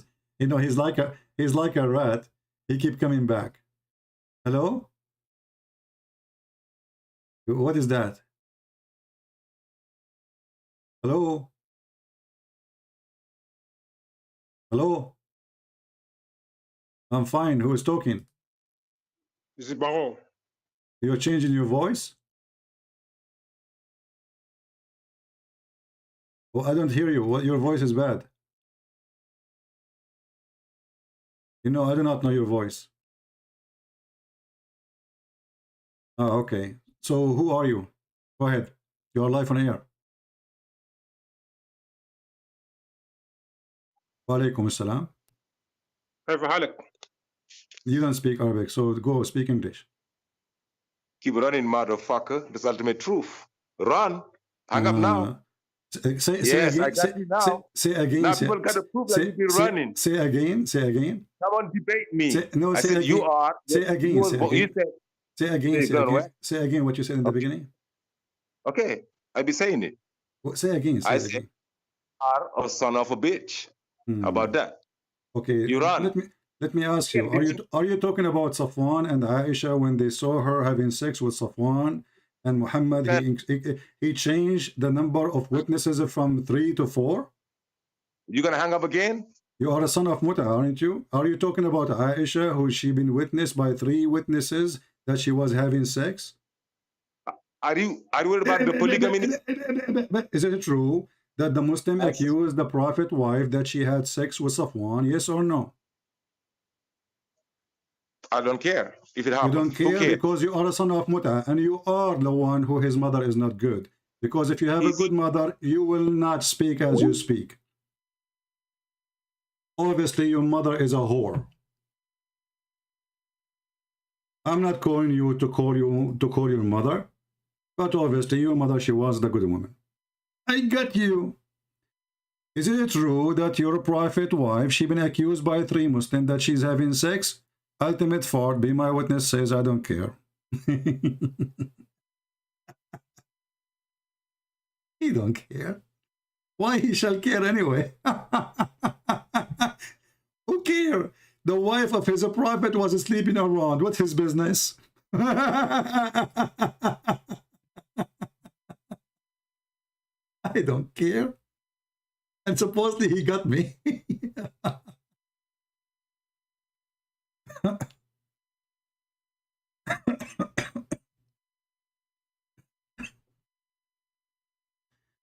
He's changing his voice. I know he's changing his voice. I don't care. What's the problem with that? This is what you just said to me. You don't care. Make a new name and call back again.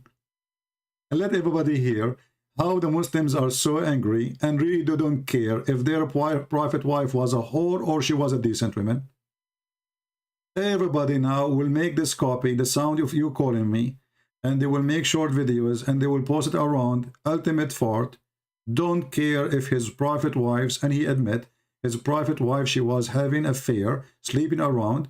And not only that, we have hadith by the Muslim Sunni, and he claimed to be a Sunni, but he is obviously a very special kind of Sunni. He's a donkey style. Aisha, she used to decorate slaves so she can hunt young men from Quraysh.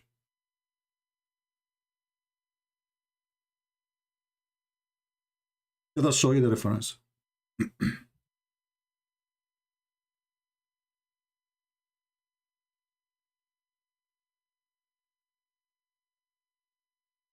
Obviously, Aisha, she was an official whore. And the funny is, the Shia, they attack the Muslim Sunni with this. But it is not a Shia hadith. This is a Sunni hadith.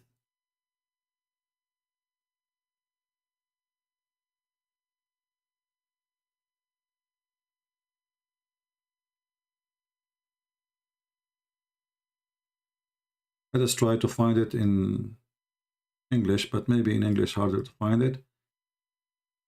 It's all right. Here we go. The Kitab of Nikah. And they said EU Nikah mean what? Marriage. Kitab Nikah, which means Kitab of Ifin, the book of Ifin. ما قالوا في الجارية تشأوف ويطاف بها. Go down, the book name Al-Musannaf. Volume number 3, page number 461. From page, from the, I don't know, this is hadith, etc. Okay, number 1. It says here, حدثنا Abu Bakr. Abu Bakr, he taught us from, that عن عمر bin Umran, رجل من زيد الله, blah, blah, blah, blah, blah, he said, أن عائشة شوفت جارية وطافت بها وقالت لعلنا نصطاد بها شباب قريش. Let's translate to English. Aisha, and let me copy the link so you guys can save the reference, even though it's in Arabic, but you can always use Google Translation. So we will use Google Translation in a second. And this is a clear proof that Aisha, she was a whore. In the authority blah blah blah blah of Aisha, she she decorated, which means she put makeup in a slave, and shawafat. She exposed her. She made her walk in the road, and she make her walk around. And she said to herself, "Perhaps we will hunt with her the youth of Quraysh." Do you see it? Aisha, she is in a hunt. Remember, Muhammad, he died when Aisha, she was going from 17 to 18. She is horny. She cannot remarry again. She have no husband. She have to spend the rest of her life without marriage, because the faith in Muhammad, he forbid his men from taking his wives after him. He's extremely selfish, disgusting person. So do you blame a child or a young woman, she is in her 17, 18, to do what she is doing? She cannot go walk alone in the street. She is the wife of the Prophet. She sent a young slave, so young men will follow her to come to our house, and then they will sleep with Aisha. And this is the reference, as you see, and I will post it for you in the chat.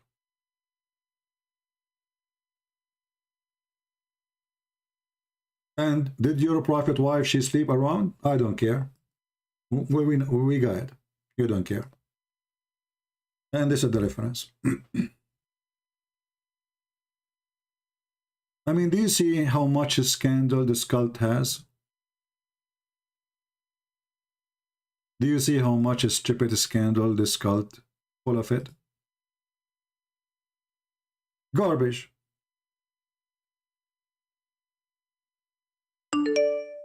Any Abdul?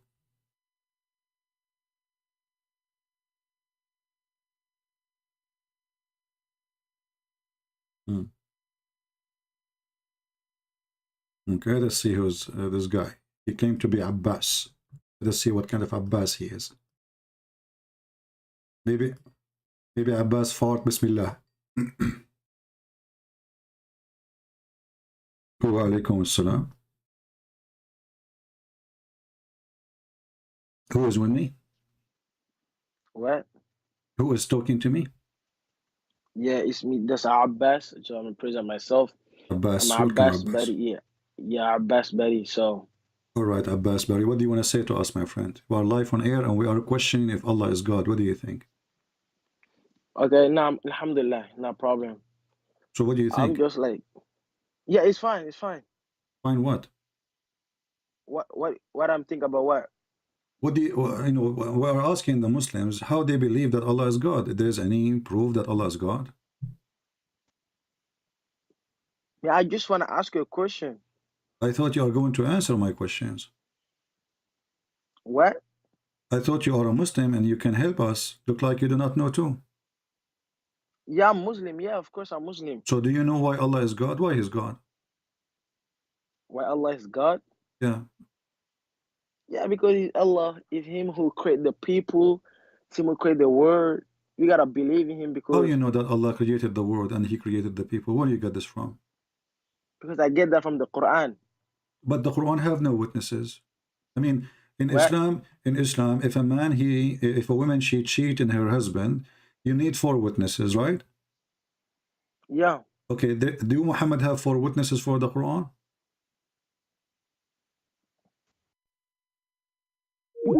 He hang up. Have you ever heard of such a stupid religion? We need 4 witnesses. If a woman cheat in her husband and they have to see his penis getting in and out. But we do not need a single witness for a person claiming that he's, he received a book from his God. You need 2 witnesses if you borrow $10. But they don't have 1 witness for Muhammad receiving Quran. How in the world this will work?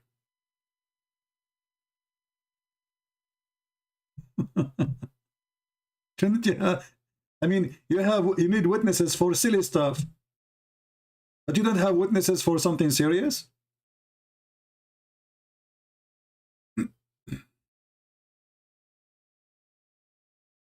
Madness. No witnesses. A religion based in one guy. Nobody saw, nobody heard, nobody witnessed anything from him. How would that work? Yes, my friend, you are live on air. Who is with me? My name is Muhammad. Muhammad, welcome, Muhammad. How are you doing, my friend?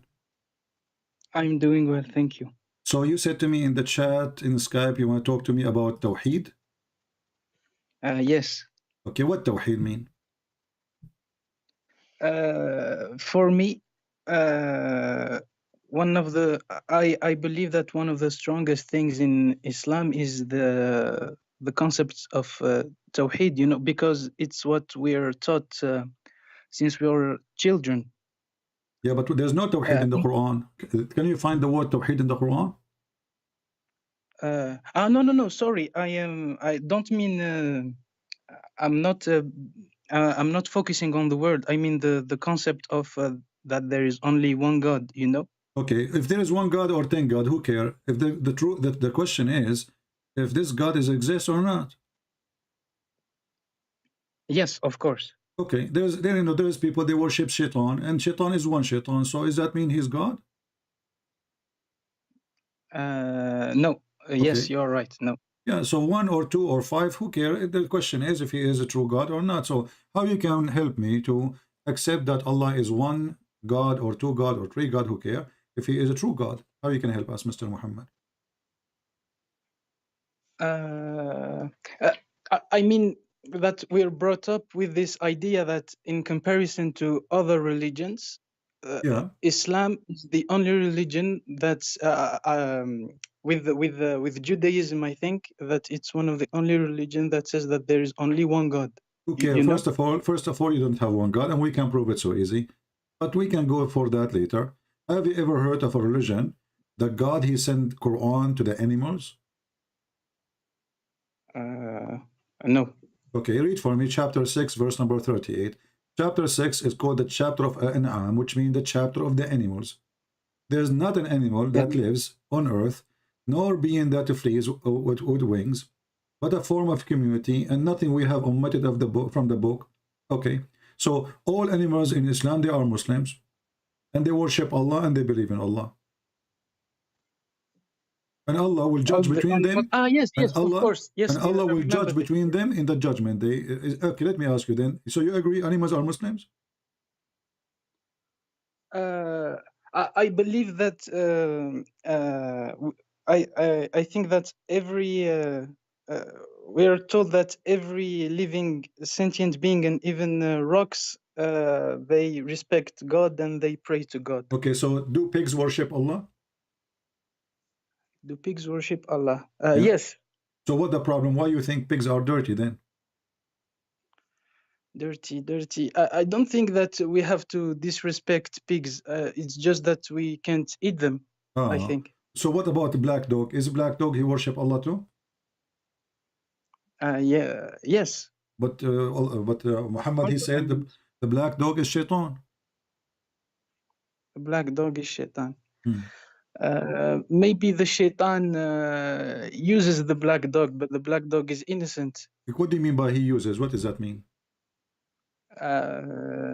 He controls the black dog. Do you think he bewitched the black dog? Bewitch, you mean?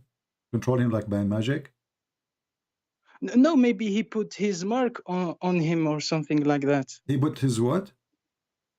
A mark of Satan or something like that. So like he make him bewitched, you mean? Bewitched?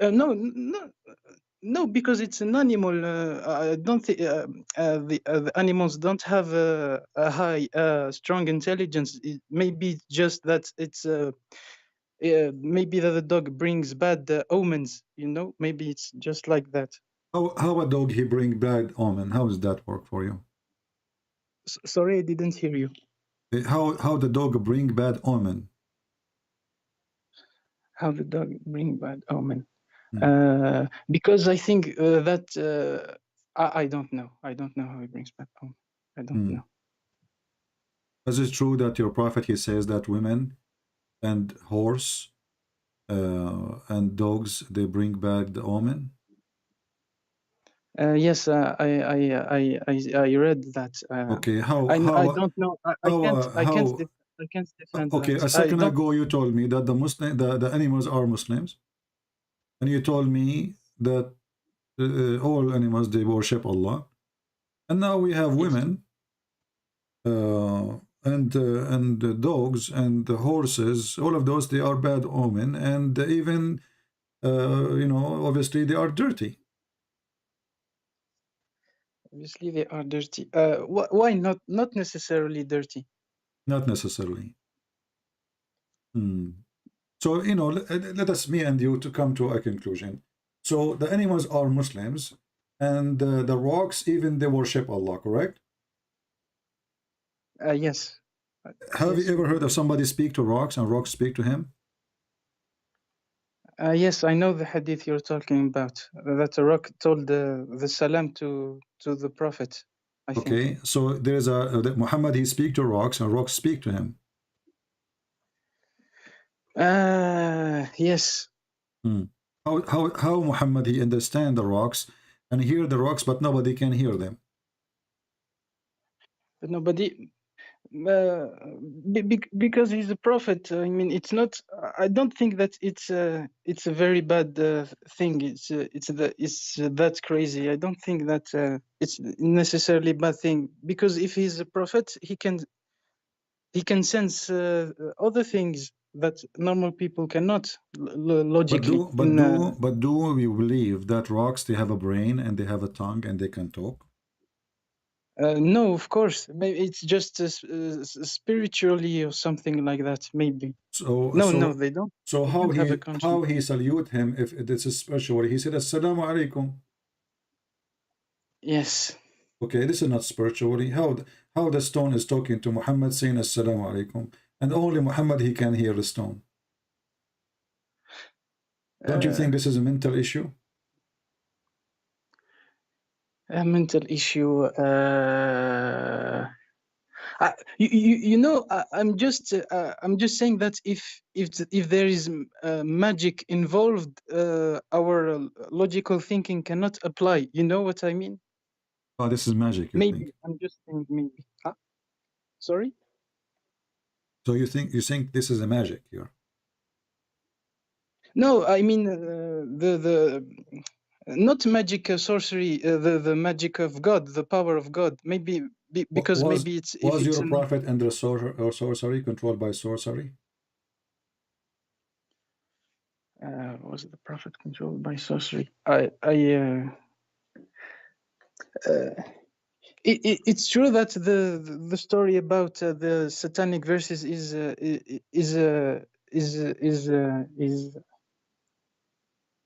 it's true that it's not it shouldn't have happened, but maybe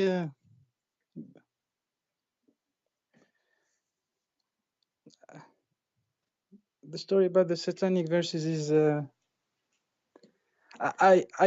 I sincerely believe that God shouldn't have let that happen, even if he had a plan, because he should have because he would know that the people would doubt the prophet if something like that would happen. It does not benefit the people. You know what I mean? So what do you think? Do you think that this is when Muhammad he spoke to, as you said, I agree with you. When Muhammad he spoke satanic verses, that make him a prophet of Satan, correct? A prophet of Satan. Yeah, if I speak, if I say to you, yes, what Satan says to me, claiming it's from God, well, obviously that made me satanic messenger. Obviously, yes, but only temporarily, because it was Doesn't a plan matter. of God. But no, hold on. You see what the plan of God? Why God want to do that? I mean, this is stupid. So Allah, he will make Satan speak Quran, put it in the mouth of Muhammad. Muhammad did not notice. Muslim did not notice. The kuffar did not notice. All of them, they worship the pagan, the three daughters of Allah. Muhammad, he go to house a day or two or three after, and Jibreel come to him, and he said to him, what you did, this is satanic verses. So, if, first of all here, you notice that Muhammad, he claimed nobody can make Quran like the Quran, correct? Nobody. Yes. Okay, so how Muhammad himself received Quran from Shaitan, and he did not recognize that this is not Quran? If nobody can make Quran like Allah.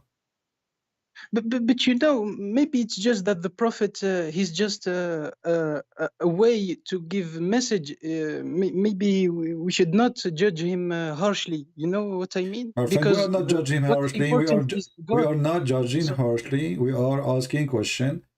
If I am a messenger from God, and then God did not, he claimed that nobody can make Quran like my Quran, then Muhammad received Quran, not the Quran, and that he think it is the Quran, and then he said that Quran, which is not a Quran.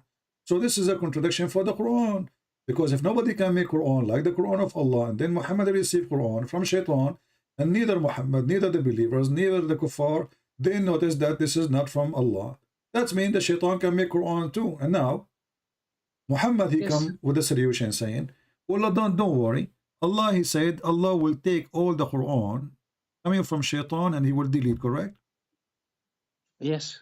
How we know that this is not from Shaitan too? How do we know that this is not from Shaitan too? Yeah. But why would it be from Shaitan? It's Well, to make you feel comfortable, because now you are worried that Shaitan is putting words in the mouth of Muhammad and we do not notice. Maybe this verse itself is from Shaitan, so he will tell you, don't worry about what Muhammad received from Shaitan, because whatever he received, we will take it away. but we should assume that it's really God that corrected it, because let's say that apart from that error, all of the rest of the Quran is from God, so we should believe it logically, I think. You know, I like it when you say logically. What the word logically mean? I'm sorry, I don't mean logically. But I mean that if 99.9999% of the Quran was from God, and then a false verse came from Shaitan, and then God corrected it, we should go to the side of God. You know what I mean? Okay, where in the Quran it says which verses Allah he corrected? How we will know now which verses? The one from the one that talks about alat and. How we know? How we know which one? Well, how we know that this is the one? Maybe there's more. But Shaitan, he said only one. He stopped.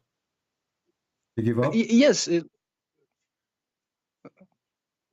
No.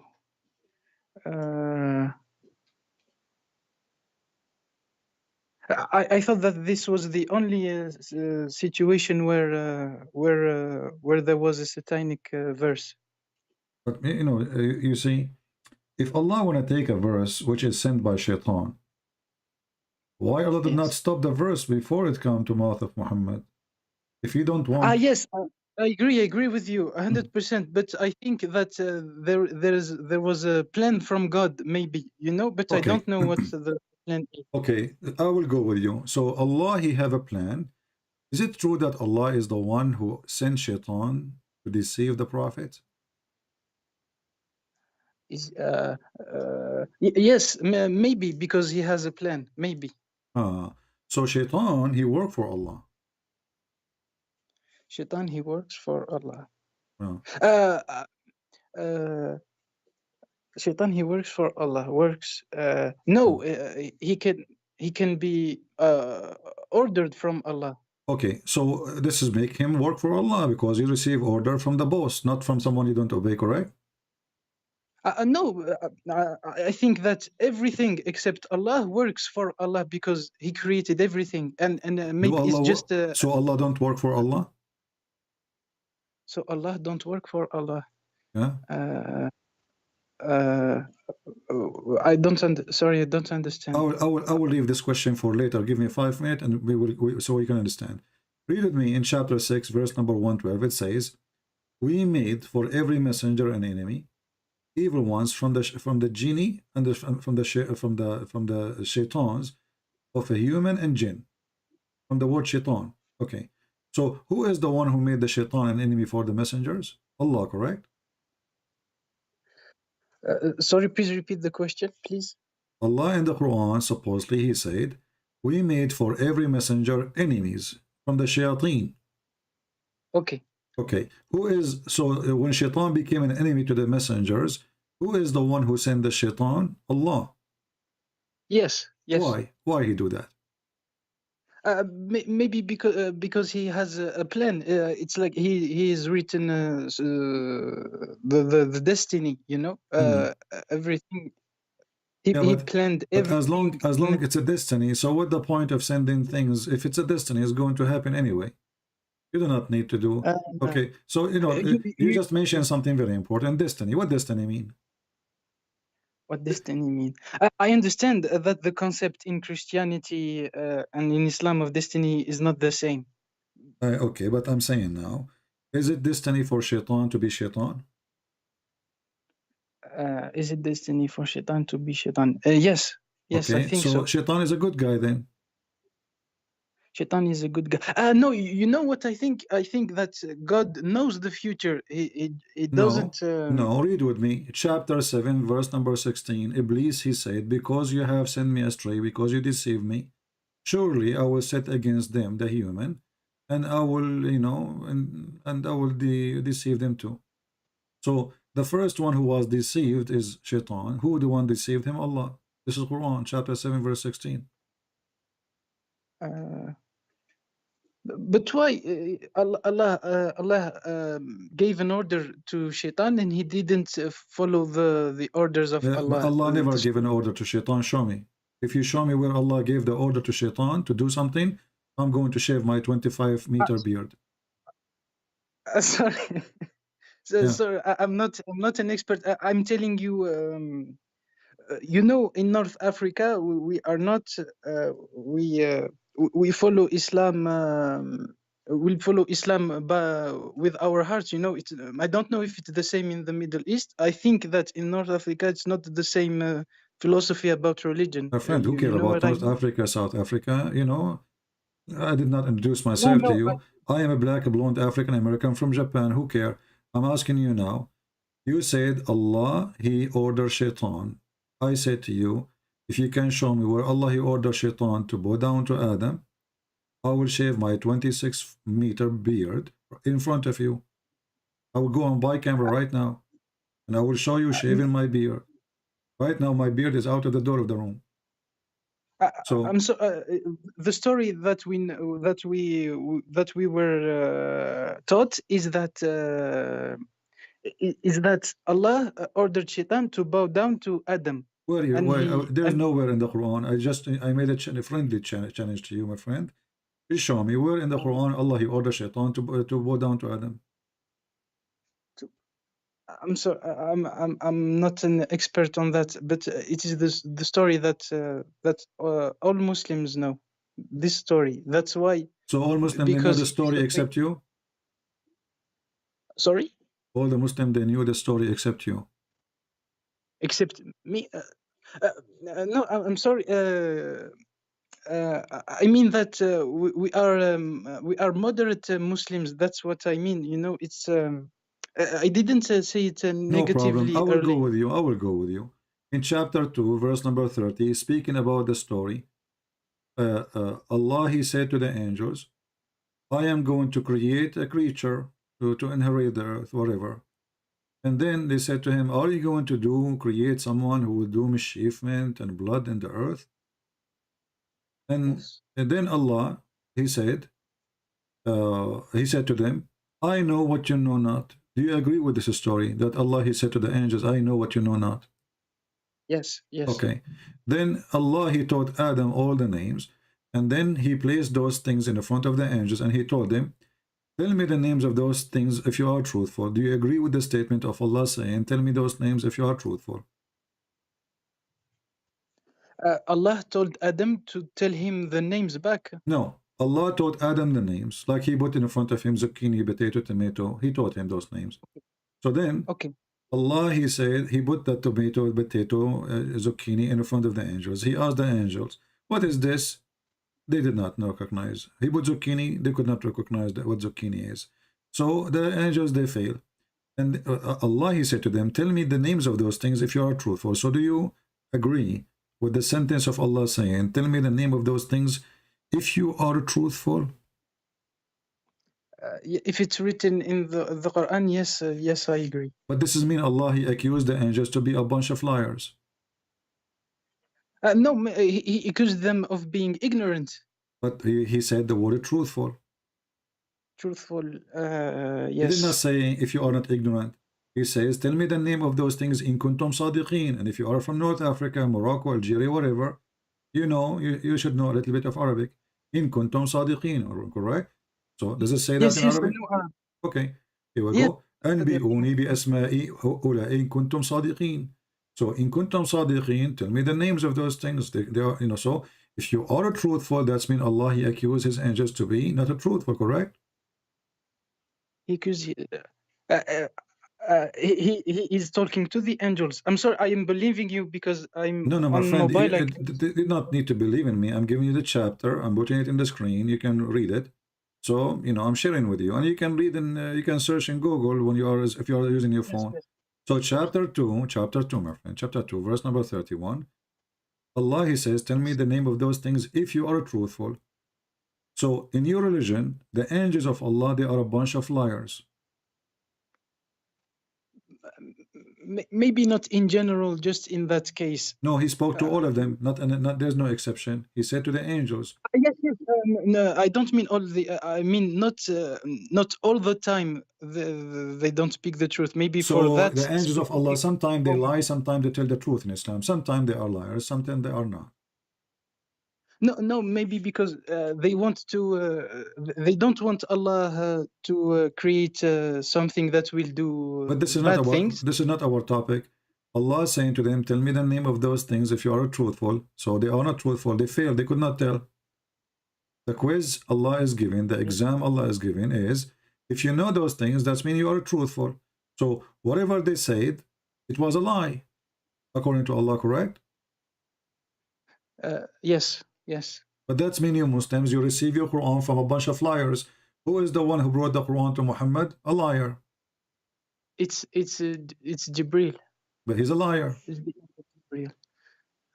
He's a liar. Maybe not always. Maybe it was in the don't mean in the moment when he created Adam. You know, because they didn't So when Allah created Adam, Jibril was a liar, and then Jibril maybe he repent. He went to the Hajj. He kissed the black stone. He became a good Muslim. I understand. I understand what you mean. I wanted to tell you that the main thing that we Muslim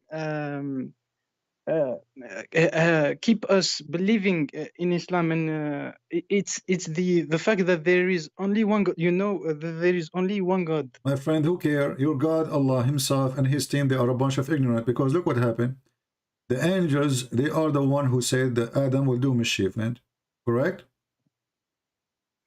Yes. Okay, so why Allah is upset from Shaitan for not bowing down? Shaitan is not an angel. Yes, he was a jinn. So I ordered the cat to say meow, and then because the dog, he did not say meow, I get upset from the dog. But the dog is not a cat. So when Allah, he is talking to the angels, and the angels is the one who disobey Allah or questioning Allah, and Allah get upset from the angels. So why he is upset from Shaitan? If Allah, he said to the angels, bow down to Adam, and then Shaitan, who is a genie, did not bow down. So why is upset from Shaitan? He did not even order him. No, I see. That's why you told me earlier that there is that he did not order Shaitan. Exactly. Okay. Shaitan is a victim of your God. Your God is mental. You know, Shaitan, he did not do anything. He had nothing wrong to. He had nothing to do with this fight. Allah is arguing with the angels. The angels is the one who accused Adam. Allah is, you know, is punishing the angels for doing wrong. So why he is upset from Shaitan? And he did not order Shaitan to bow down. I understand. It would have worked if the Shaitan was an angel. Yeah, if Shaitan was an angel, according to Christianity, Shaitan, he was an angel. Here, no. Shaitan was one of the genie. So he's from different kind. He's not even from the same kind. So he argued with angels. He fought with angels. Angels is the one disobey him, or the angels who is the one accused Adam of doing wrong. So why he's upset from Shaitan, and why he did not even order Shaitan to bow down. So the story is stupid. Same time, my friend. I understand what you mean. I understand perfectly. But maybe he ordered all the people, not the people, all the beings that were present there. That will work if he did not say, we said to the angels. You see it says, and when we said to the angels, he did not say to all. If he say everybody bow down to Adam, I say, okay, whoever there. But he said, the Quran says, we say to the angels, prostrate yourself before Adam. Secondly, you Muslims, you claim that Allah is against you to prostrate to anyone except him. But turn to be that the first one who commits shirk and teach shirk is Allah. He is associating the bowing down with the man from the beginning of the time. So if you as a Muslim, you say it's wrong to bow down to a king, we should bow down only to Allah. Well, Allah himself, he is ordering even the angels to bow down to Adam. And not only that, Adam later, he was kicked out from heaven just a few 2 meters after, 2 verses after, Adam was kicked out from heaven. So angels were right and they were not wrong, and Allah was wrong. So Adam, this mischievement, he was kicked out. His children, this mischievement, they were kicked out. All of them, they are a bunch of sinner, and they were kicked out. So why the angels are wrong and they are not truthful? Allah is stupid, because if Allah, he knew the future, as you said to me when you called me, then he should know what angels would, what Adam will do. But Allah, he accused the angels. Yes, he knows. No, he did not, because the proof of that, the angels, they say he will do mischievement. Allah, he said to them, I know what you know not. And then he told the names. Yes, he didn't tell them that he will not do. It's like he told them that he said plan. no. He said he will not do by saying what? When they said that to him, he says, I know what you know not. And then he continue, and now he want to tell them that they do not know. He want to tell them, he want to show them that they do not know the future. What he did, he told the names, and now he asked them, tell me the names of those things. But this is stupid to prove that he's God. But here he's trying supposedly to prove that they do not know the unseen, because they are talking about the unseen, which is the future of Adam. So tell me the names of those things. They said, well, Allah, we do not know except what you taught us. And he said to them, if you are truthful. Yes, there is no relation between the first one and the second one. No, That's there is what a you're relation. saying. No, there is a relationship. The relationship is the angels accuse Adam. Allah don't agree with them that Adam will do that. This is why he says to them, I know what you know not. And then he told them, I will tell, okay, I told the names. Well, if you are truthful about Adam, you see what it says if you are truthful? You see what it says? Okay. If you are truthful, we'll go back to who?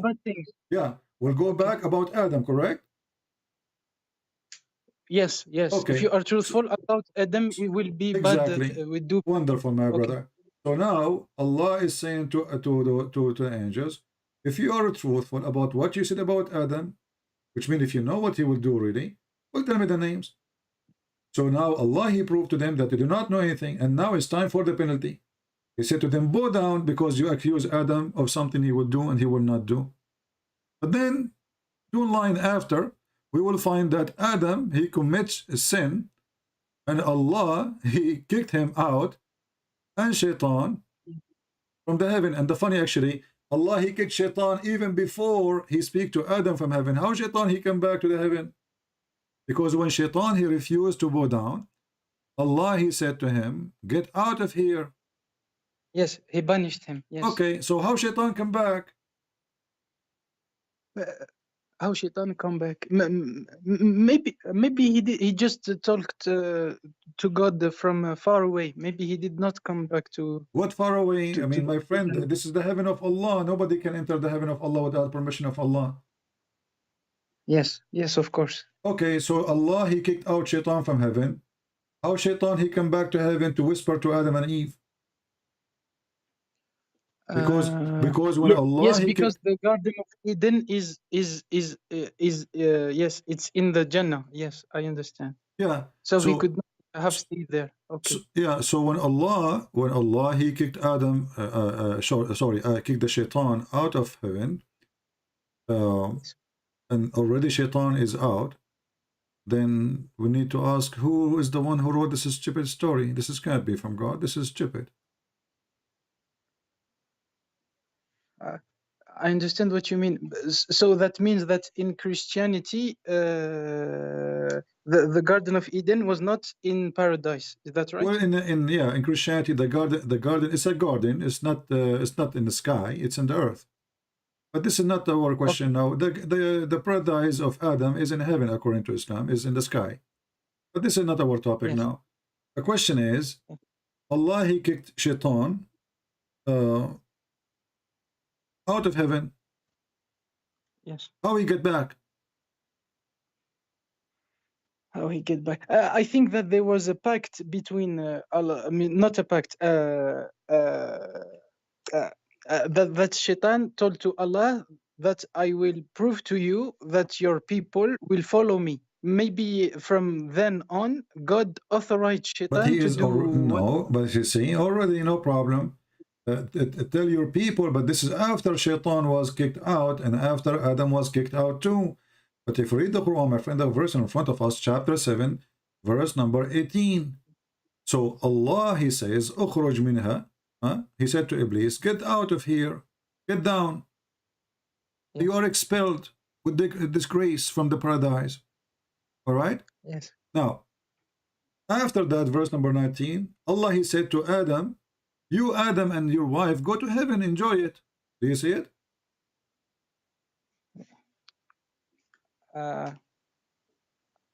So verse 18, Allah, he ordered the Shaitan to get out.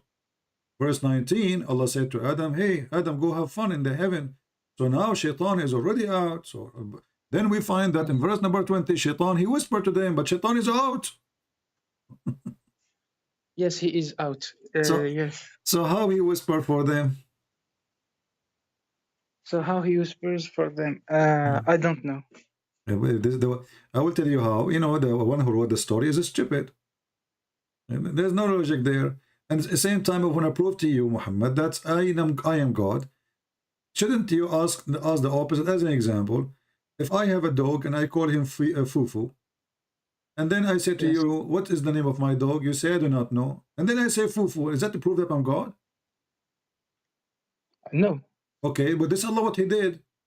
He gave name for the things. He gave name for the things. And he said to them, "Tell me the names." He should do the opposite. He should tell them, "You name them. You name those things. Don't tell me. And now ask me the names," right? That will prove that he is special. He doesn't have to prove to them. They know that he is God already. Well, obviously he is not God. Obviously he is not God, because what he did is stupid. If I call my dog Juju or Fufu, and I say to you, if you cannot tell me the name of my dog, that means you're untruthful. That's stupid. I understand what you mean, but you know, I wanted to tell you that these things they don't change what we believe. You know what I mean? I don't believe. I don't mean that in a negative way. I mean my friend, that I understand. This is not what this.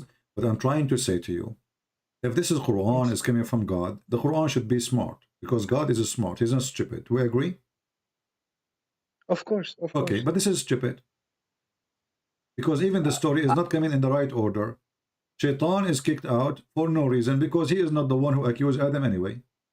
Allah, he ordered the angels to bow down. He did not say angel and Shaitan, angel and genie bow down. Why is upset? So all the story does not make sense, and this is cannot be from God. I understand, but you know what we believe is that even if it doesn't make sense, it's for us. It's not about making sense. It's not about making sense. It's about being stupid. This is not about making sense. There's many things, you know, in belief they don't make, like they say, we call them miracle. As an example, why Mary, she is a virgin? Why Mary, she's a virgin? Yeah. What is the sense of that? What is the purpose? You don't know as a Muslim. Why you copy that from the Bible? You know, the Christian they say Mary was a virgin. There's meaning in the Bible, because Jesus is the Son of God. Exactly. In the Bible, that's but it doesn't make sense in Islam. It doesn't make sense in Islam. Mary is a virgin. Why? But it could be just a miracle, because miracles don't make sense. No, but you see, this can be a miracle. If God don't do miracle for a short time, especially this miracle, because nobody can prove it. I can say my mother, she was a virgin. Your mother, with my respect to her, she can say she was a virgin when she gave birth to you. Correct? Nobody can prove it. Yeah. So there's no point. Of course. Miracles when they happen, supposedly to show the ability of God of doing things. But this kind of miracle, nobody can prove it, nobody can disapprove it, because nobody saw what happened to this woman in her private life. Any woman, she can say that. So what's the point? What the point of this? Nothing, except that this born person is a special person, very special, not like any mankind. Of course, of course. So that will make course. that will make sense in Christianity, but in Islam does not make sense. But this is not our You know, topic. I agree that Jesus was more powerful than Muhammad. I agree. My friend, It doesn't even. Jesus is powerful. Muhammad and his God are in this ability. You know, let us, Muhammad. I wanna have. You know, you're a nice guy, and I'm trying to inspire how you think about your God. When you say Jesus is more powerful than Muhammad, well, don't you Muslims think that Muhammad supposedly have the same God as Jesus? Yes, of course. So why Jesus is more powerful than Muhammad? What happened? What happened? What happened? We believe that Jesus, he never said that he was God or the Son of God. He was just a nice prophet, a very good prophet, and the people misunderstood him, and that's why there was the need for another prophet. This is not the question. This is not the question. Listen carefully, my friend, Muhammad. Listen carefully. You said that Jesus is more powerful than Muhammad, correct? Yes, of course. Why he have more power than Muhammad if they have the same God? But you know, there was another prophet that was extremely powerful. It was Solomon, I think. He could control many things. No. Solomon. He could control the wind. I No, think. but he cannot raise death. He cannot resurrect people from death. He cannot make the blind see.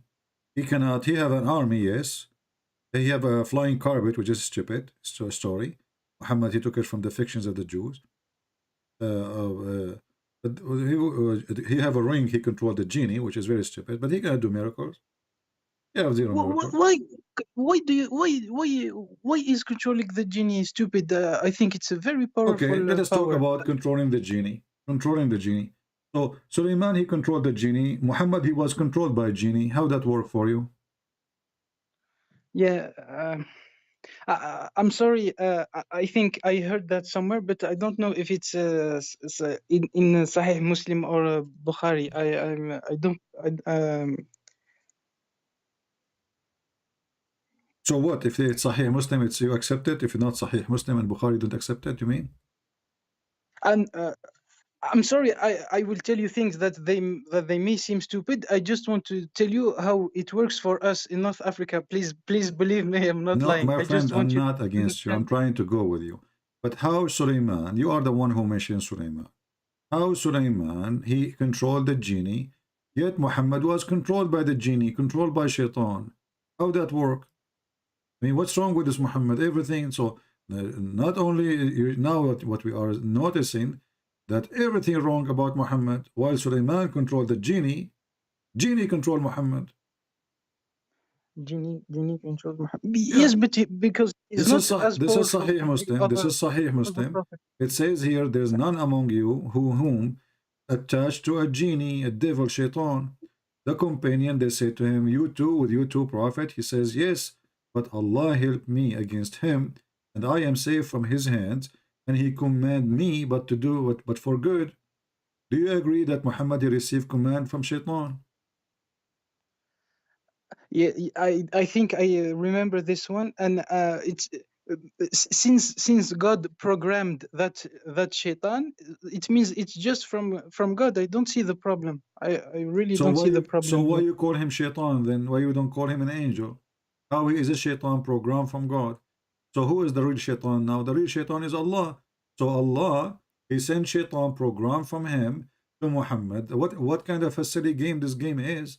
So what is Shaitan? Shaitan is a programmed Shaitan sent by Allah to deceive us. What a joke. So now we Yes, notice. yes, I understand. You said the word silly, and I understand 100% what you mean. That it's silly. Why is it this complicated? Why isn't he? No, Why it's not isn't it? complicated. It's not complicated. It's No. very simple, but it's very stupid, because the point is supposedly that Allah, He created us to guide, and He wanted to guide us, not to deceive us. But obviously, by saying that Allah is the one sending shaitan to deceive us, well, he is the true shaitan. Shaitan is just an employee for Allah. So now we are, according to Islam, according to you Muslims, we are just a game for Allah. Allah is playing with us. Yes, of course. Okay, so what of course? This God is evil, then he's shaitan himself, because a true God should not do that. A true God should not do. I believe, I believe that God has wrote all the possibilities, and He knows all the possibilities, and we just choose one of the possibilities that He wrote for us. You know what I mean? My friend, there's nothing is called possibility, because destiny have zero possibility. It's what He wrote for you will happen to you. Secondly, obviously, this God is stupid and he is sick. You're a prophet, he says. If you don't, I swear by Allah, if you don't commit sin, Allah will destroy you and bring people, replace you, and bring people who commit sin and ask for forgiveness. You know this hadith? Yes. Okay. Yes, yes. So yes. why this God, what's wrong with him? Why, if I did not commit sin, he would destroy me? Why if he did not commit sin? Because he wants... because he wants he wants to judge us. What judge us? If we did not commit sin. My friend, listen. So you are saying to me that if you have a child and your son is very good, he obey you, you will kill him. Yeah. Does that sound healthy or satanic?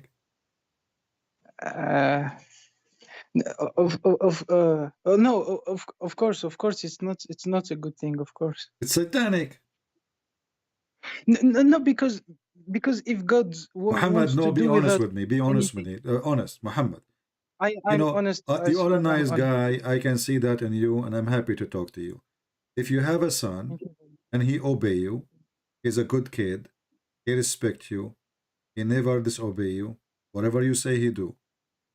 Why yes, the father will kill his son? Tell me.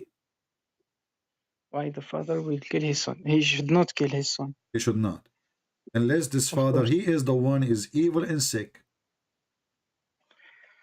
But maybe destroying, maybe it's just removing, because God has a plan and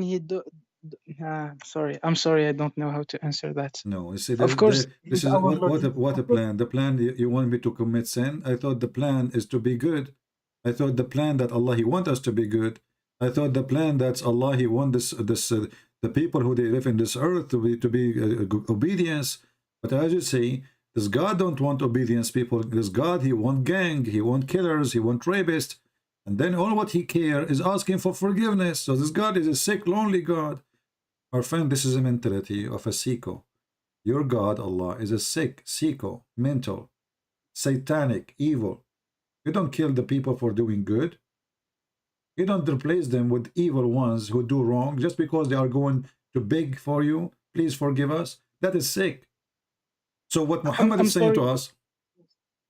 Go ahead, Muhammad. Go.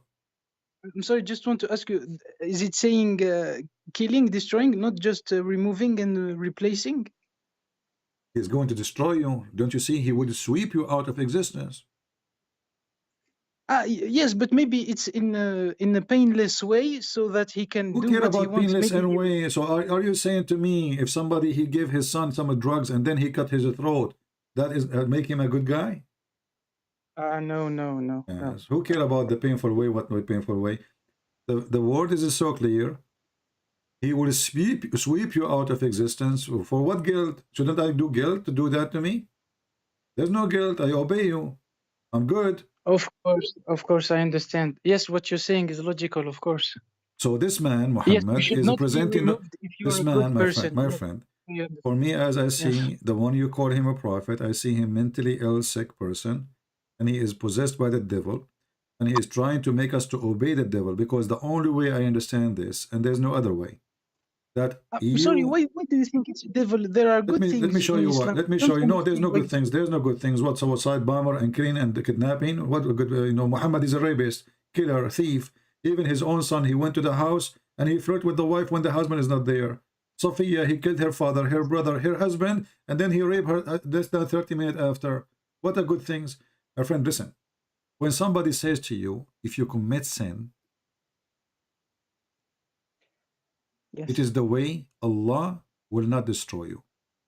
If you don't commit sin, Allah will sweep you out of existence.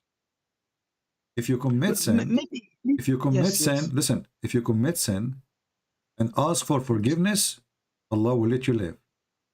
So what Muhammad is saying to us, you need to be satanic. You need to be a gang. You need to be a drug dealer. You need to be a thief. You need to be a criminal. Or what you need to do, after all you do all those things, just seek for forgiveness. But never be a good person. Because if you don't commit sin, Allah will sweep you out of existence. So to live in the kingdom of this king, Satan, Allah, you have to be a person who commits sin. Otherwise, you are not qualified. To live in his kingdom, he will sweep you out because you are not committing sin. So in order to be a member in the membership, or to get a membership in the empire of the Satan, you have to commit sin and ask Satan for forgiveness, because this is the only joy Satan, Oka Allah, he have. This is your God. Yes, I understand that if you take it from the point of view of Satan, it works like that. I understand. I'm not taking from a point of me. You tell me any point you want. There's no other point. If you don't commit sin, I will kill you. As simple as that. How I can stay alive? How I can stay alive?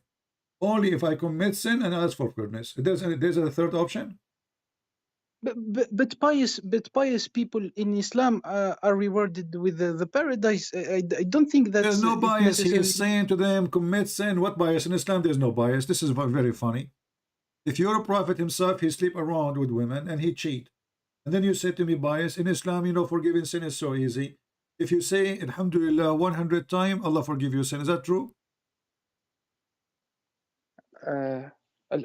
I'm sorry, I never heard about that. Yeah.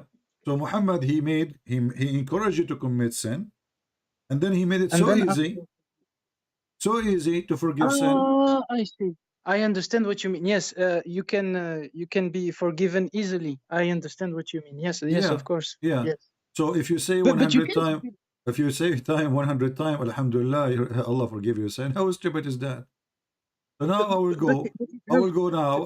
I will rape a woman. Listen, Muhammad, I have to go because it's time to rape some women.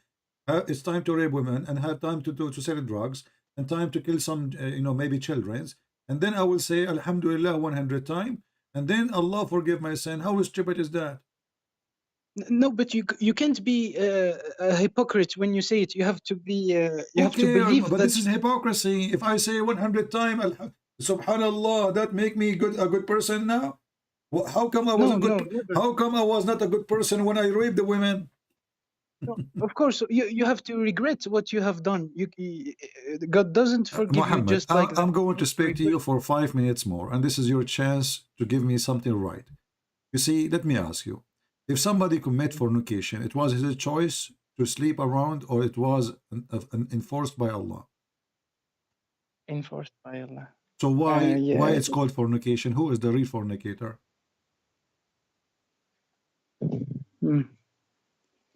I understand what you mean. Who is the one who want people to do fornication? God or Satan? You should say Satan, right? Yes, of course. But you just said to me it's enforced by Allah. So Allah is Satan.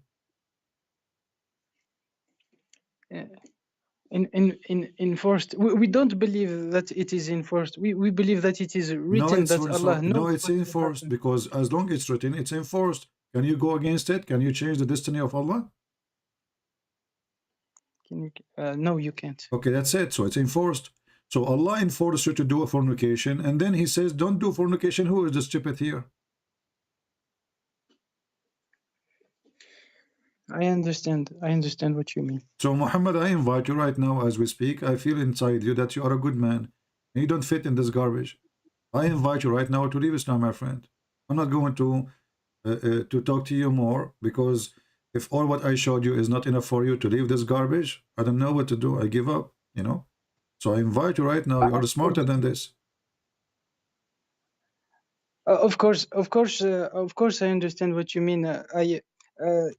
You know, I always tried in my life to be a humanist, to try to understand, to have empathy with everyone, and I understand that someone from outside, when he looks at this, it's very, it can be not logical. So I understand. This is not I about understand logical. This is not about logical, Muhammad. This is about disgusting. This God, he is the one who made you fornicate, and then he is going to say, I will punish you for fornicating. Is he sick? What logical? This is not. This is beyond logic. This is madness. This is stupid. This is not about I understand where I'm coming from. God, yes, he should be against something, not the one who made you do it, and then he will punish you for doing it. That's not just. What is the just? Yes. So we are Yes. talking about someone you call him God, but obviously he is not just. And one of the most important thing about God to be just. If God cannot be just, who is just then?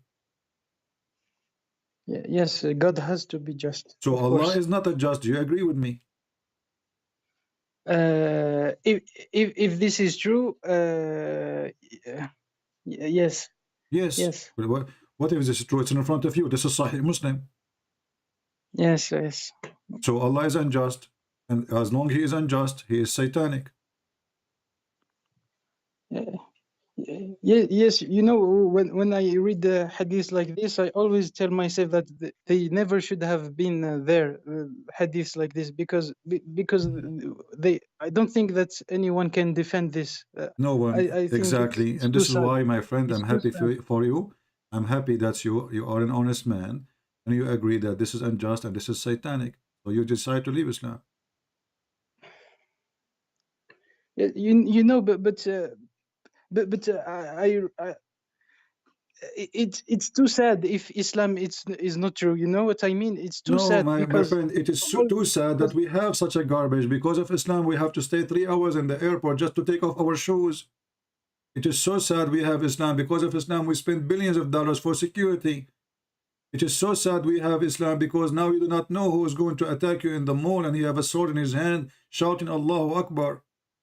It is so sad we have Islam. Because of Islam now nobody earth is lost the peace.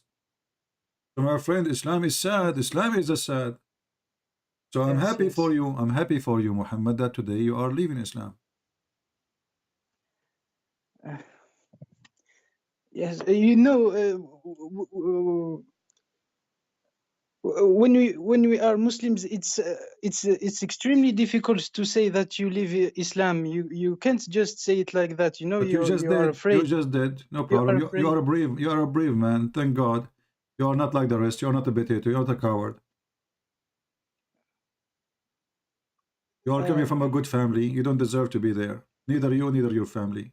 Yes, that's what I wanted to tell you, because a lot of people, when I look at my family, at the people I know, I assure you that they are good people. They don't follow these things. You know what I mean?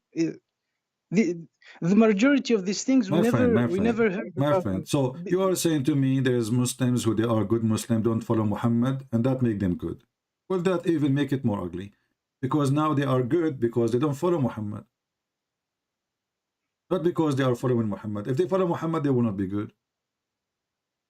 But we believe that we follow, No, the you teachings. don't. No, you don't. No, you don't. Because simply, if you follow Muhammad, you do what Muhammad said. Take not Christian and Jews as a friends. Beat your wife. Yes, I don't agree with that. Yes. You can force your wife to have sex with you. You can rape her.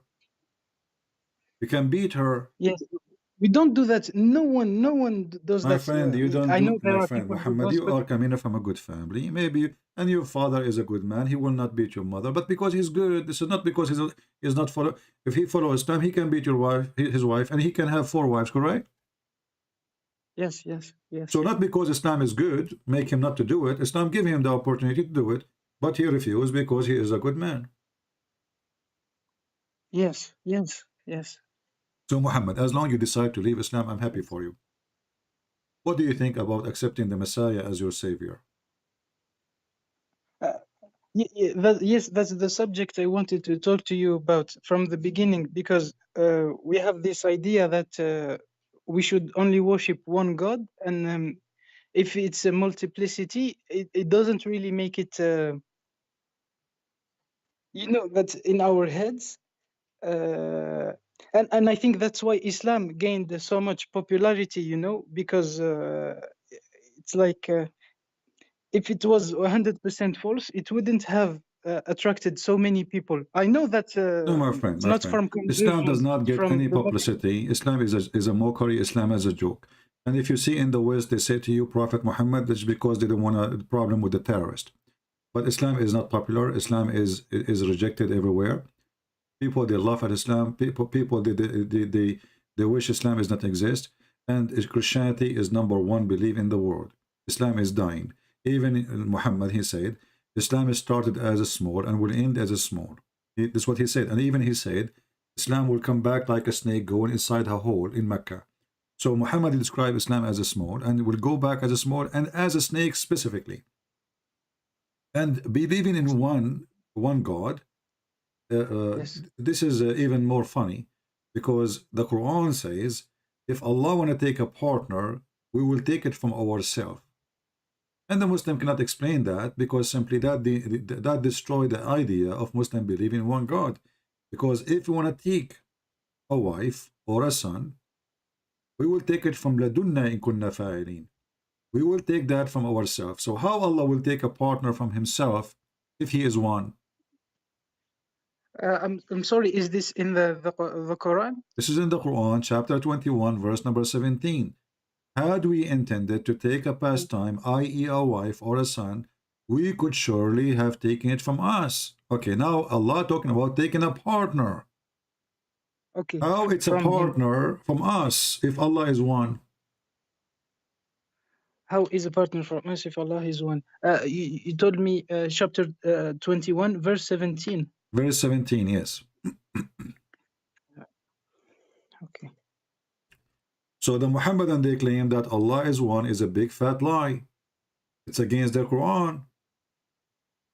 If Allah is one, then he cannot take partner from us. So how is he a one person, or he is one a group of a creature?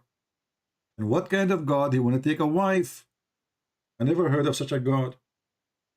Do the God of the Christians have a wife? No.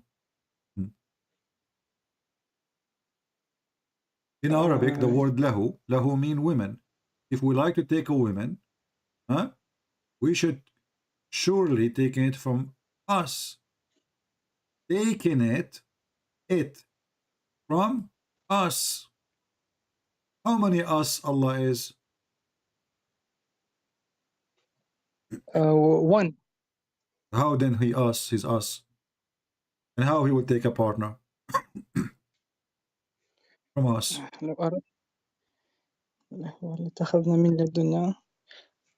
Okay. We had intended to take a diversion. We would have taken it from what is with us. Okay. Not with us. Not with us. اتخذناه من لدنا. Ladunna is our kind. You see, ladun, like you are from the ladun of your father, from the bloodline of your father. You know, this is what ladun mean. So ladunna, ladunna, it is the kind, the blood, the lineage, all together. So when Allah, he claimed that he is one, as Muslim they claim, and then if you want to take a partner, he will take it from us. Okay, so this means that God can take partners from himself if he wanted to. That's what it means, Lord. But okay, let us stop here. So Allah will take a partner from himself too. So he's one. How Allah will partner with himself? Okay. So if God wants to take a partner, he can. That's what it is saying. Okay, no, from us. You see, the problem is not only he can take a partner, he will take a partner from us. From himself. Where it says himself, it says from us.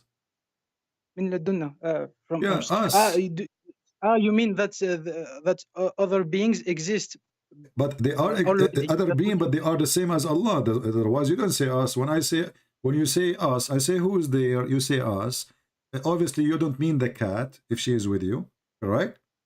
You mean other human with you, right? But isn't this a figure of speech? Like when the kings talk, they say no, and but because now he's talking about taking a partner. The partner cannot be himself, because if it's himself, there's no partner. This is him. Yeah, yes. And my friend, the word here is a pastime, translated is lahu. Lahu is a woman. So it have to be a woman in gender. And this is why she is the partner. So how Allah will take a partner from himself, and is he a woman? And is your God Allah like a transgender? Is a male and female at the same time? Okay. Yeah. Yes, I understand. So when the Muslim they say we believe in one God, this is just a joke. And secondly, who cares if you believe in one God or not? He is a stupid God, as we prove. This God, he thinks the sun set in a muddy water. This God, he thinks that the sperm coming from the ribs of the women and the backbone of the man, and the sperm became a dead blood. So he is 1, he is 2, he is 10. Who cares? This is stupid, you know. So when you say to me we have an attractive point that we worship one God, this is one of the stupid things you are trying to deceive yourself with. And we are the one who worship. We are truly the one who worship one God, not you. Because you see, when you say multiplicity, we don't have multiplicity. All the Bible, from the beginning to the end, it says your God is one, from the first verse to the last verse. So when the Christian they say we believe in the Trinity, that is about God being, he is how he is. In 3, we call them, like in Arabic, we say opnum. In English, they use the word person, which is not really a good translation for that word. So the logos, or let us say, the essence of God, exists in 3 ways, or 3 persons. So God the Father, God the Son, God the Holy Spirit. If you say you cannot do that because this is not right, well, this is God. You cannot tell God what he will be. Same time, you will see everything around us is based on number 3. What is the water? H2O, correct? Oh, yes. Okay. What is the essence of life? Sun, air, water. Is that correct? Yes. If one of them is missing, we're dead. Is that correct? Yes. Okay. Well, now let us think about, have you ever heard of something called the golden ratio? Yes. 2 to 1 Yes, is the sign of a beauty, signature of God. Everything in this earth, all the trees, everything is designed by number 3. So if you look around you, you will find everything is based in the signature of God. God, he have his signature and everything. He have his fingerprint.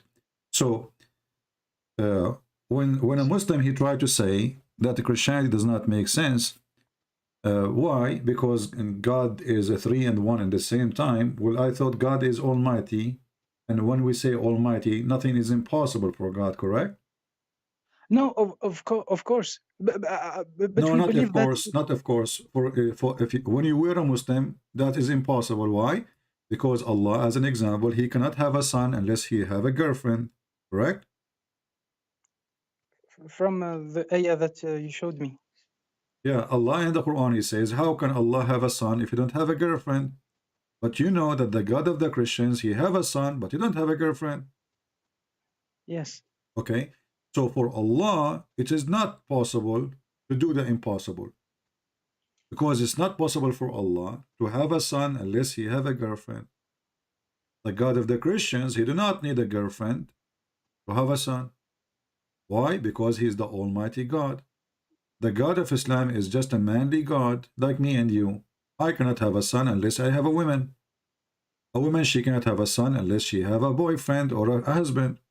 So the God of Islam, when he spoke about himself, he gave us a great example of description of himself. He is the same as any of us.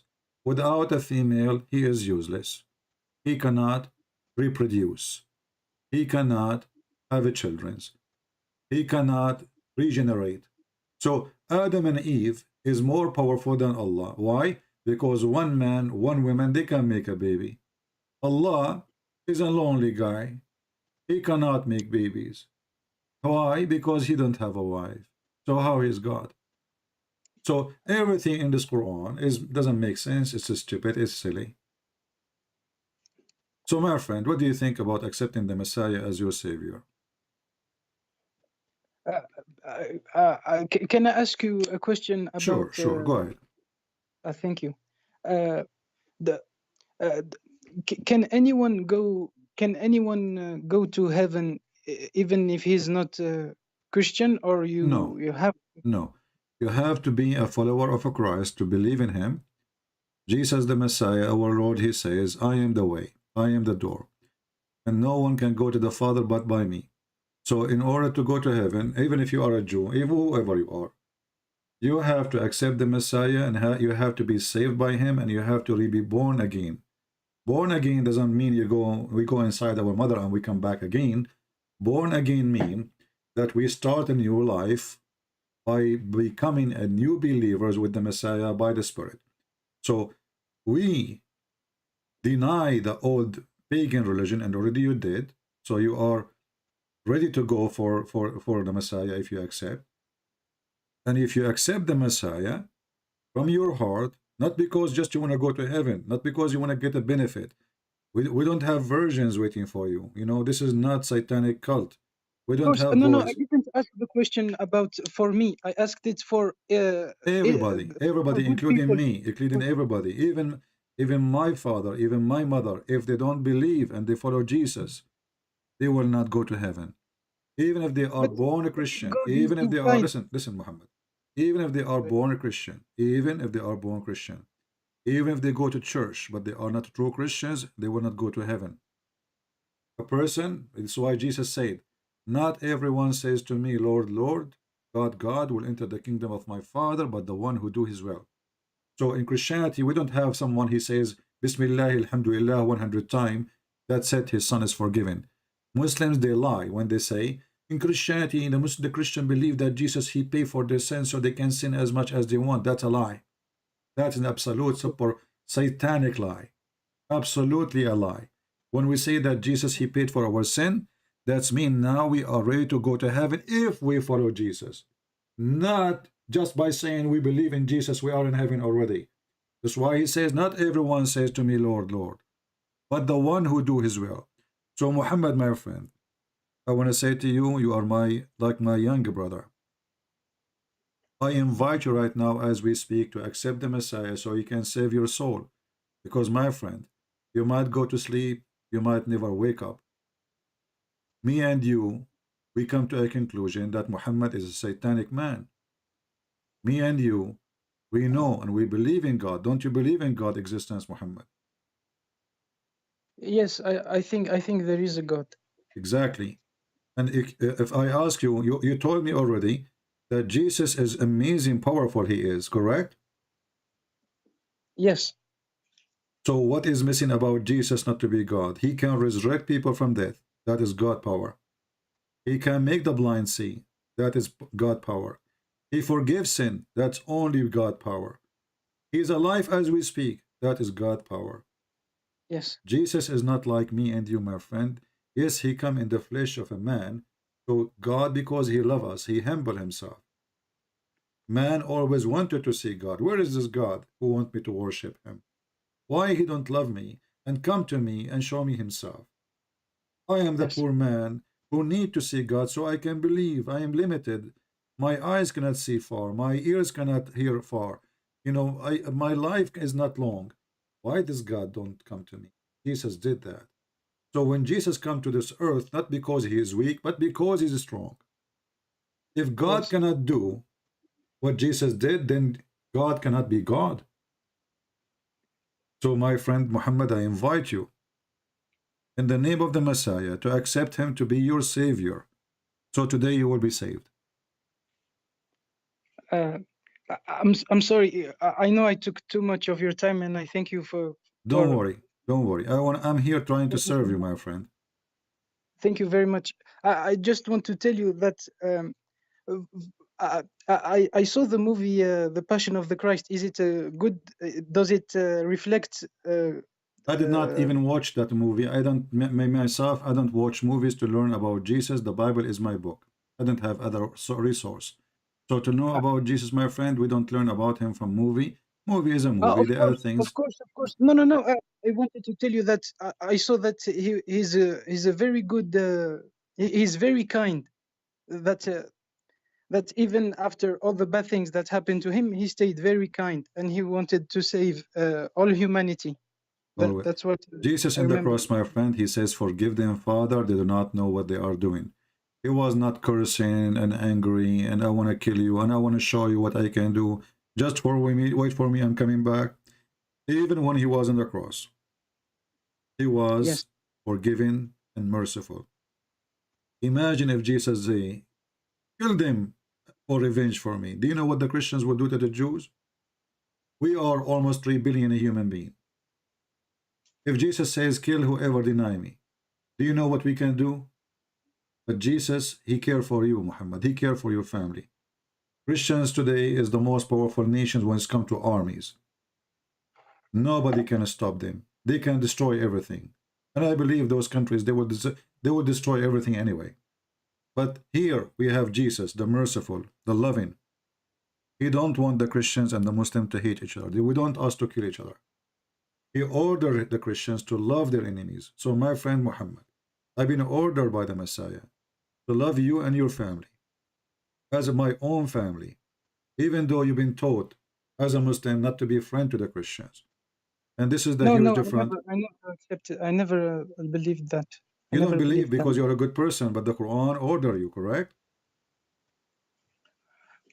Yeah, in a way, yes. I think, there is no other way. The Quran, chapter 5, verse 51, take not Christians and Jews as a friends, specifically.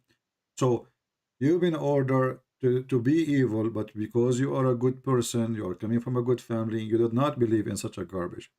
But for me, from the other side, I've been ordered to love the Muslims, even if they are not being just to me, even if they are unfair, even if they are killing us. And the love we present to you is to provide you the truth about Jesus so you can be saved. So when we invite you to be saved by Jesus, not because we hate you, but because the Messiah loved you before us. Yes, I know it's a very kind message, and like you said, we were brought up in liking kindness and trying to be kind. So anything kind, it touches me, and I understand that. So what do you think about accepting the Messiah as your Lord? I really want to, but I don't think that it would be. You know, when I all my life when I see people entering Islam without learning about Islam, I never liked it. You know that when they accept it directly, I always wanted them to at least learn about it. You know, Muhammad, no, Muhammad, he don't care for this. Muhammad, he prefer if you do not know. The Quran says that clearly. Don't say we believe, say we become Muslims. And you know that, right? So this is the nature of Islam. Islam do not want you to know, because in chapter 5, verse 101, ask not questions. Why? Because if you ask questions, you will leave the faith. Okay.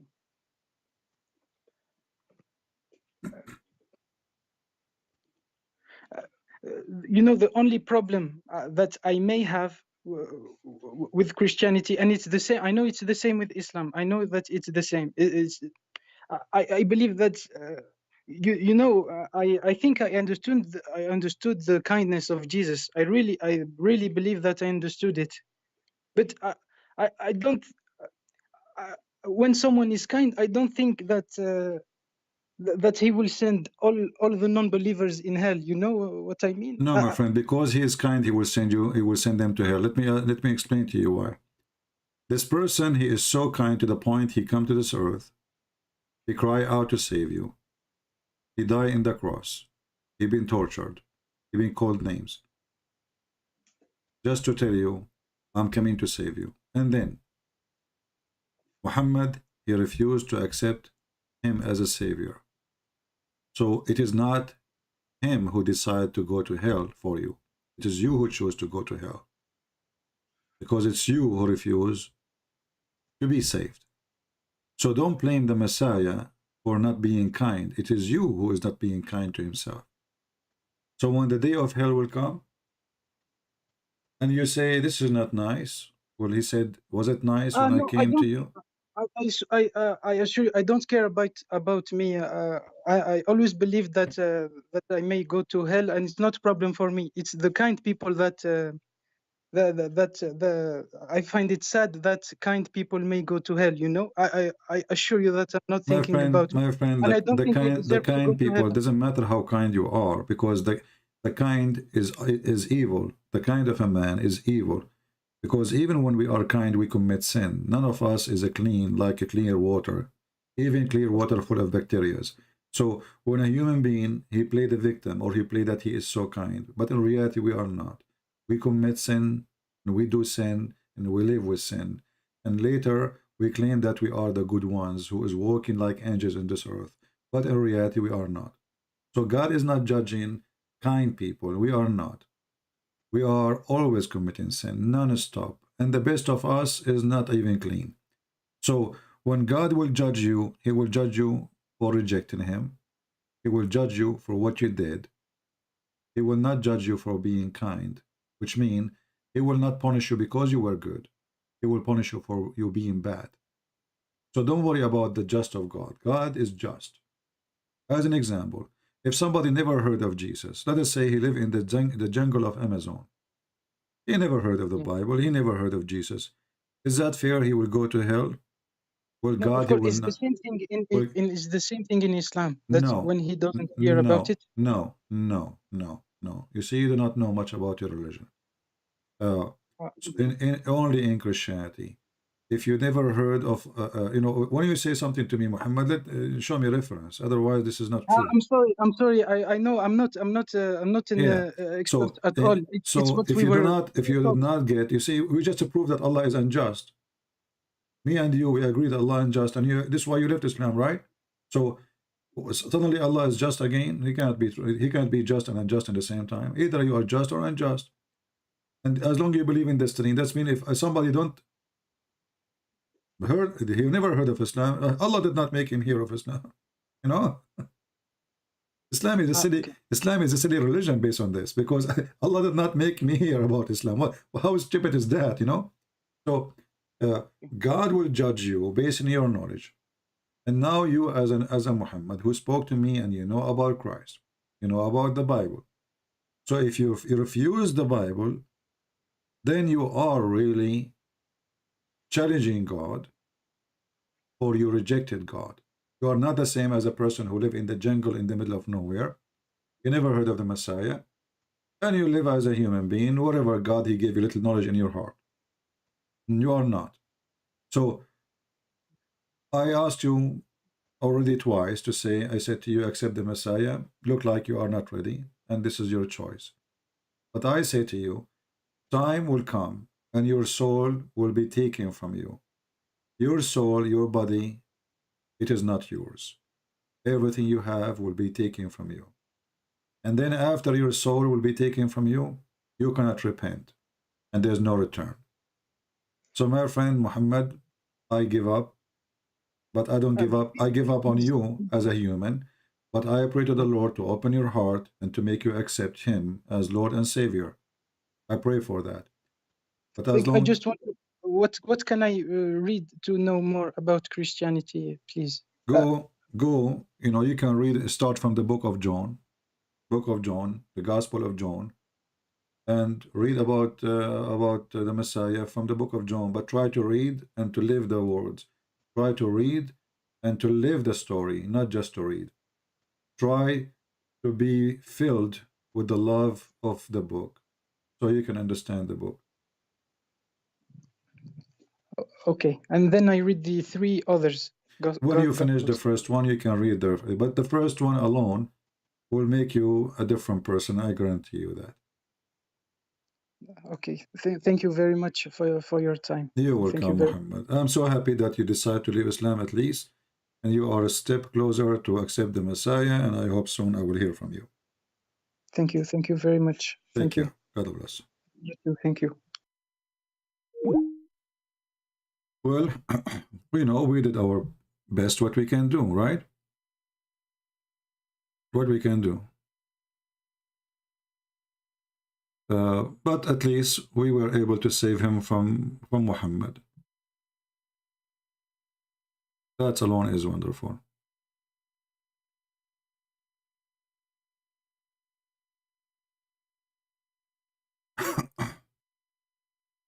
All right, every day actually we go live. We have a very good, like, let us say, productive day. Either somebody leave Islam, either somebody accept the Messiah, always there's no way our work will go with no benefit. And that make many Muhammadan get upset and angry. But the question is, you get angry because you cannot refute us. As simple as that. I have an offer for the Muhammadan. We have 1,400 people watching. Who is going to call right now and bring this gentleman back to Islam? Do you see how big the challenge? My voice is tired, you can tell. My throat is hurting. But I'm willing to stay. And I'm giving you as a Muslim to call me and to reverse all the proofs I gave to Muhammad which made him leave Islam. Who is the Muslim would like to call us? And he think, or he dare, to take the challenge, and we are live on air.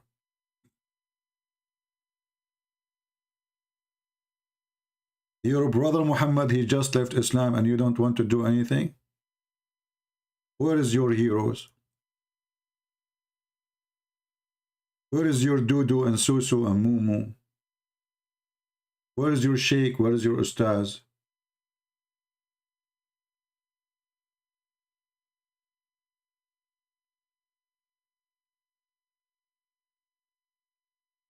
Any Muhammadan? And now actually I remember this guy, the gentleman from Malaysia. Remember him? I actually, last time I hung up on him. And now I remember him. This 70 years old man. He called me before from Malaysia. Today he called us, he left Islam. And not only that, his family left Islam too. And not only that, a bunch of his friends, they left Islam too. Where is the Ustaz of Malaysia? Where is the Ustaz of Indonesia? They are good to take $5,000 to make a speech from the poor Indonesian. I saw a documentary about how Indonesian poor people make money. I saw them digging in the volcano to get some sulfur rocks. And many of them, they die before the age of 50. Because of the poison gas they breathe. To make living, they have to climb a mountain, carrying sulfur, walking over hot rocks, breathing poison, literally poison, to make living. And then a guy, he call himself Ustad. He don't even know how to say his prophet name correctly. He asked for $5,000 to make a speech.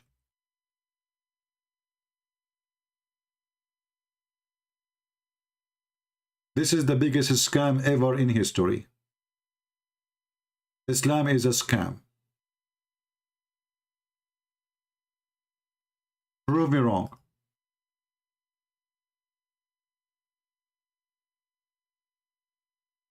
$5,000 to make a speech?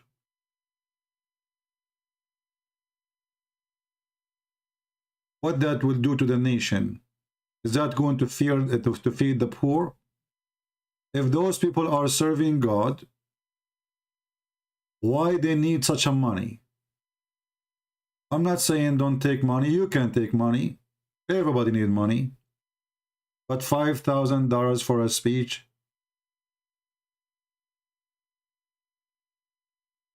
Those people, their time is not for free. And what are they doing to you? Here we go. We need them now. Can they come and defend Muhammad? Can they come and tell us who is what Islam is?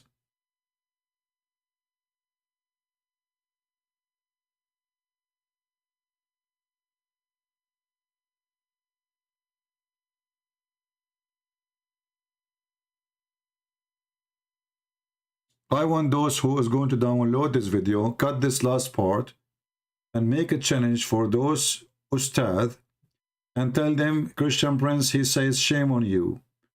You are a bunch of scammers. You have no dignity, and you have no courage. And your Lord does not exist. This is why you fear to talk to me.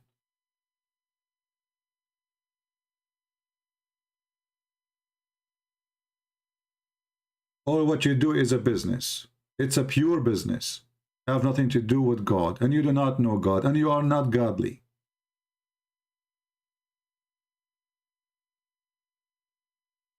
Those people who live in a poor country like Indonesia, they should give their time for free.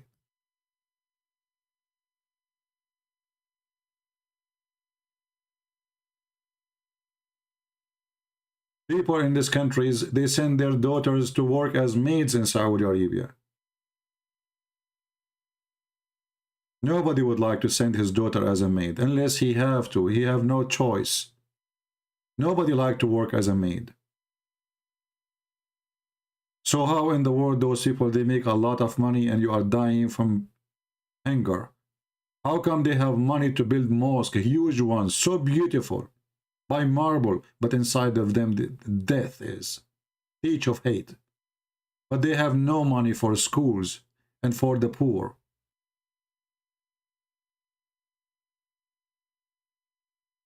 The president of Indonesia, the hypocrite, he met with Joe Biden, with the other hypocrite, and they were talking about a human right. While we have Christians in jail, just because they debated Muslims, they arrested them. This is how you can win an argument and win a debate, by arresting the guy who debate with you. You are a bunch of cowards.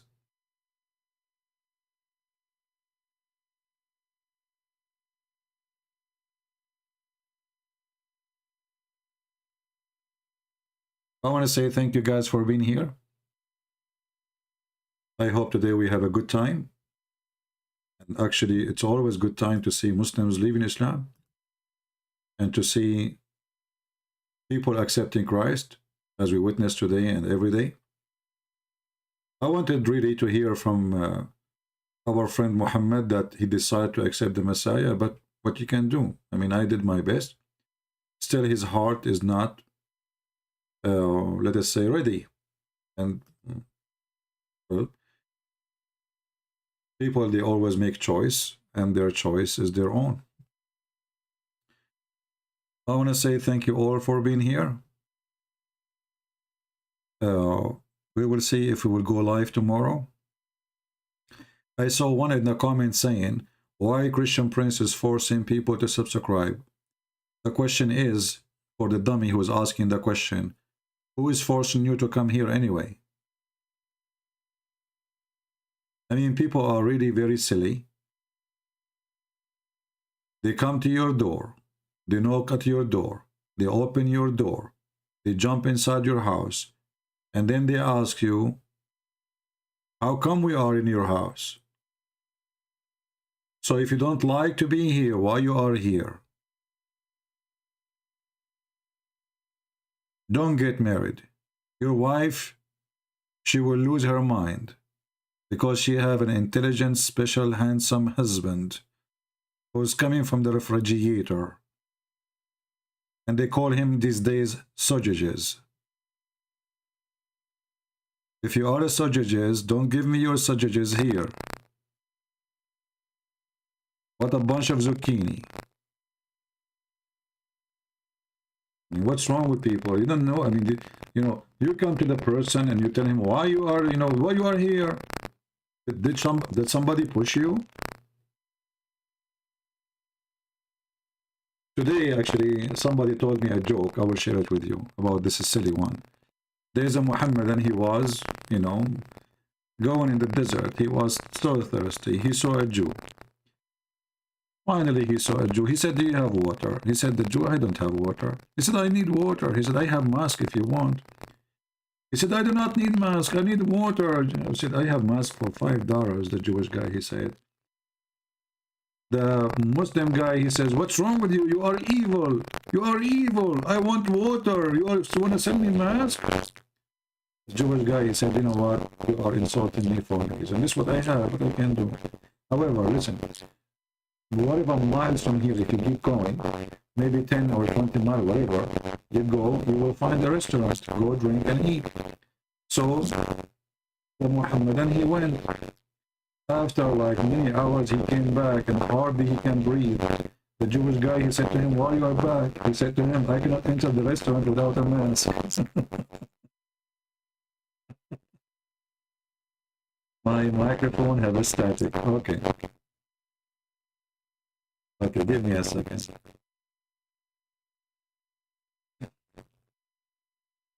Yeah, look like if I speak for a certain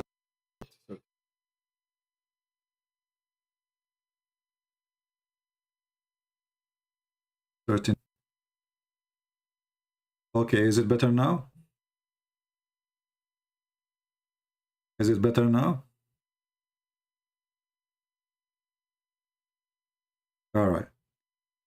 So yeah, you know, people don't want to listen, you know. The guy, he says to you, I have mask. And obviously the mask is there for a reason. He's not being evil. This is what he have. And then now I'm going to walk 20 miles to go to the restaurant. When I arrived there, they said to me, you cannot enter without the mask. So the guy, he told you to buy a mask. And this is how a human being is, you know. When you try to give them a good advice, they find your advice is silly and stupid. And then they will pay the high price for their stupidity. So don't buy the mask. Go to the restaurant. You go to the restaurant, you need to buy a mask. 8 a.m. in their time. Well, my friend, I'm going to talk to them after I finish here. And they said 8 p.m. Hold on, let me see.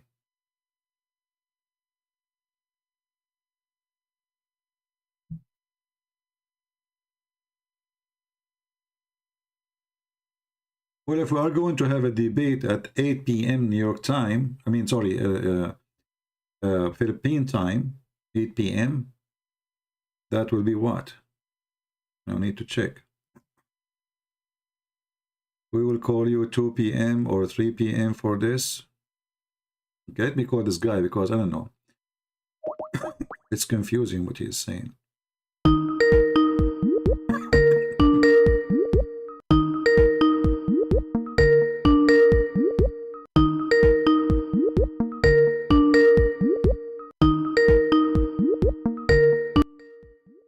Let me lower the sound of the bell so it doesn't hurt your ears. Hello? Hello? Oh, I lost you.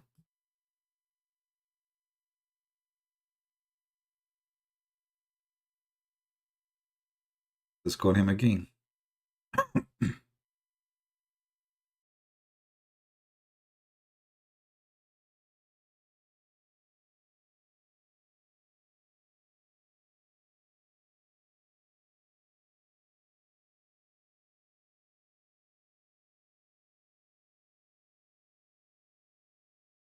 I'm asking him to tell me when the debate will be, and that's it. We will do it when, you know.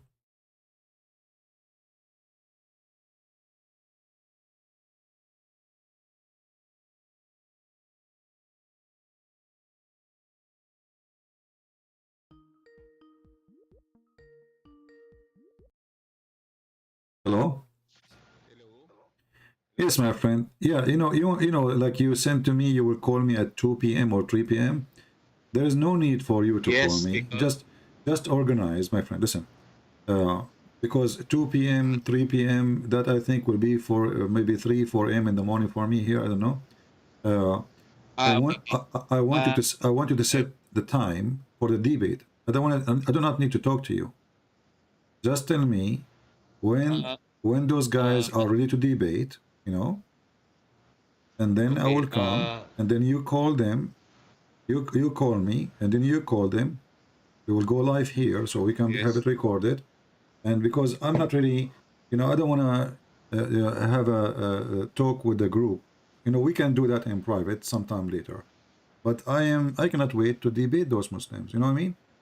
So okay. Talk to them. Try to do it maybe tomorrow, so people here, they can have, we know what time. We tell people to come. Maybe we can have a couple of thousand to come and enjoy the debate with those Muslim Filipinos who knows nothing about their religion anyway. So tell them what time, and let them to bring the best of their sheikh, not just a bunch of people who do not know. You know, tell them bring the best of your sheikh, and don't tell them a Christian prince. Nowhere to mention Christian prince. Just says we have a Christian brother. He will debate you. Right? So send me a message later. Send me a message later. You can send me a message in Patreon. You know Patreon? You do not need to donate. It's for free anyway. You can send me a message in Patreon, because Skype now I close it. I will not open it until I go live again. You can send me a message in Patreon. Can I add someone now? You have a Muslim now? You have a Muslim now? No. It is not a Muslim. My friend, a Catholic friend, that want to talk to you. Okay, let me hang up on the live, and I will stay with you. Stay with me. So guys, I want to say thank you for all. I will talk to those brothers from the Philippines and see how we can serve their needs. And I hope we will get some Mohammedan from the Philippines to debate us, as you hear, soon, maybe tomorrow or the after, whatever. And we will inform you, and we go from there. So until we see you soon again, Christ is Lord, my friends. Follow the true teaching of the Lord. Don't follow the man. The man is always sinner. No matter which, doesn't matter which man is. No man is good to follow, and none of us is a good example to follow. The only one we can trust, the only one we can follow is the Messiah. Other names are not to be followed. For man sin, and all men, they need forgiveness of the Lord. So the one who follow a sinner man is a fool. And this is why we will never follow someone like Muhammad, but we will follow the Messiah, our Lord. Thank you. God bless you. And until we see you soon again, Christ is Lord. And with his peace, we leave you in peace. Thank you. Take care.